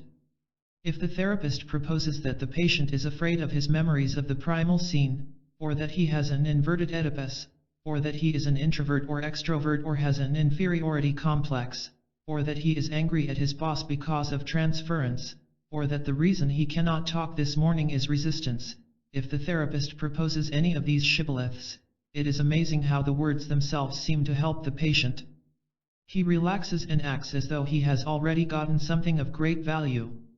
Indeed, one could burlesque psychoanalysis or therapy of any sort with the statement that the patient pays money to hear certain seemingly magic words, and he feels that he has received his money's worth if he hears a few esoteric terms. This relief does seem to have the characteristics of the magic of words. But this, such an easy straw man to be set up by the enemies of psychoanalysis, is a burlesque of therapy and not genuine therapy at all. It has been argued that the relief the patient receives is due to the fact that the naming gets him off the hook. It relieves him of responsibility by making a technical process to blame. He is not doing it, but his unconscious is. There is some objective truth in this. Most patients take too much responsibility for the wrong things, and not enough responsibility for those things about which they can do something. Furthermore, on the positive side, the naming helps the patient feel allied with a vast movement which is science, and, also, he is not isolated anymore since all kinds of other people have the same problem that he has. The naming assures him that the therapist has an interest in him and is willing to act as his guide through purgatory. Naming the problem is tantamount to the therapist saying, "Your problem can be known, it has causes, you can stand outside and look at it." But the greatest danger in the therapeutic process lies right here, that the naming for the patient will be used not as an aid for change, but as a substitute for it. He may stand off and get a temporary security by diagnoses, labels, talking about symptoms, and then be relieved of the necessity of using will in action and in loving. This plays into the hands of modern man's central defense, namely intellectualization, using words as substitutes for feelings and experience. The word skates always on the edge of the danger of covering up the daemonic as well as disclosing it. Other forms of therapy, including lobotomy, may also remove the daemonic. Dr. Jan Frank, in his study of 300 patients before and after they underwent lobotomies, gives a poignant example. "One of my patients," he writes, "a schizophrenic doctor, complained before the operation about a recurring nightmare in which he was surrounded by wild animals in the arena. After the lobotomy, the dream lions did not roar and were not frightening any longer but walked silently away. When I read this, I was aware of a vague discomfort which I soon realized was the feeling that walking silently away was a potentiality precious to this man's life, and he was the poorer thereby. It is the failure of therapy, rather than its success, when it drugs the daemonic, tranquilizes it, or in other ways fails to confront it head-on. The furies, or daemons, are called in Aeschylus Oresteia the disturbers of sleep. In the drama they drove Orestes into temporary insanity after he killed his mother. But when one stops to think about it, if Orestes had slept soundly that month after the killing, something tremendously important would have been lost. Sleep is possible only after the pattern of fate guilt personal responsibility is worked through to new integration, as it is in the last drama of the trilogy, the Eumenides. When Orestes is acquitted by the jury, Apollo demands the expurgation of the Furies, these daemons who are the symbolic spirits of anger, revenge, retaliation. Apollo speaks as the representative of highly respected rationality, he lives by logical balance, accepted forms, and civilized control. He argues that these primitive, archaic Furies, spokesmen for the irrational idea if ever such existed, who torment men at night letting them neither sleep nor rest, be banished forever from the land. But what Apollo does not see, and what Athena has to drive home to him, is that he can be as cruel and implacable in his intellectual detachment as the Furies can be in their primitive rage. Athena, who reconciles opposing poles in her own self, symbolized by the fact that no mother gave her birth, argues a greater wisdom as she refuses Apollo. Yet these, too the Furies, have their work. We cannot brush them aside, and if this action so runs that they fail to win, the venom of their resolution will return to infect the soil, and sicken all my land to death. Here is dilemma. Whether I let them stay or drive them off, it is a hard course and will hurt. She is enunciating a psychotherapeutic insight demonstrated by Freud in the Victorian age, a lesson, alas, not yet learned in our time.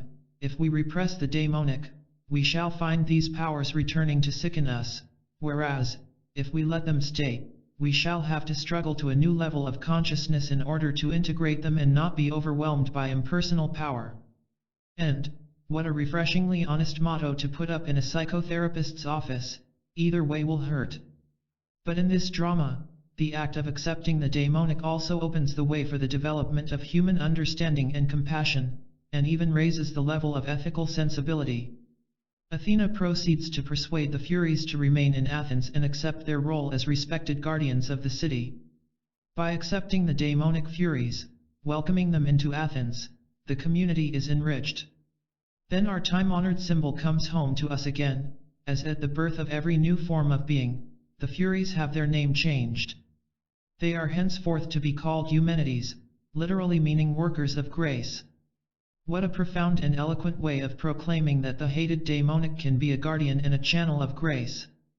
We now arrive at the ultimate meaning of the daemonic in dialogue. What did the ancients mean by this word which has power over the daemonic? They were referring to the logos, the meaningful structure of reality, which is man's capacity to construct form, and underlies his capacity for language as well as for dialogue. In the beginning was the Word is true experientially as well as theologically. For the beginning of man as man, in contrast to apes or the pre-self-conscious infant, is the potentiality for language. We find that some of the important functions of therapy rest on fundamental aspects of the structure of language.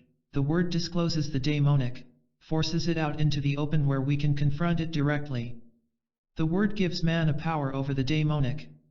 This word is communicated, in its original, powerful forms, by symbols and myths. It is important not to forget that any healing process, even the question of what each of us with a common cold is to do about his virus, is a myth, a way of viewing and evaluating oneself and one's body in relation to the world. Unless my illness changes my image of myself, my myth of myself, I shall not have distilled from the trauma of illness the opportunity for new insight into myself and my possibilities of self-realization in life.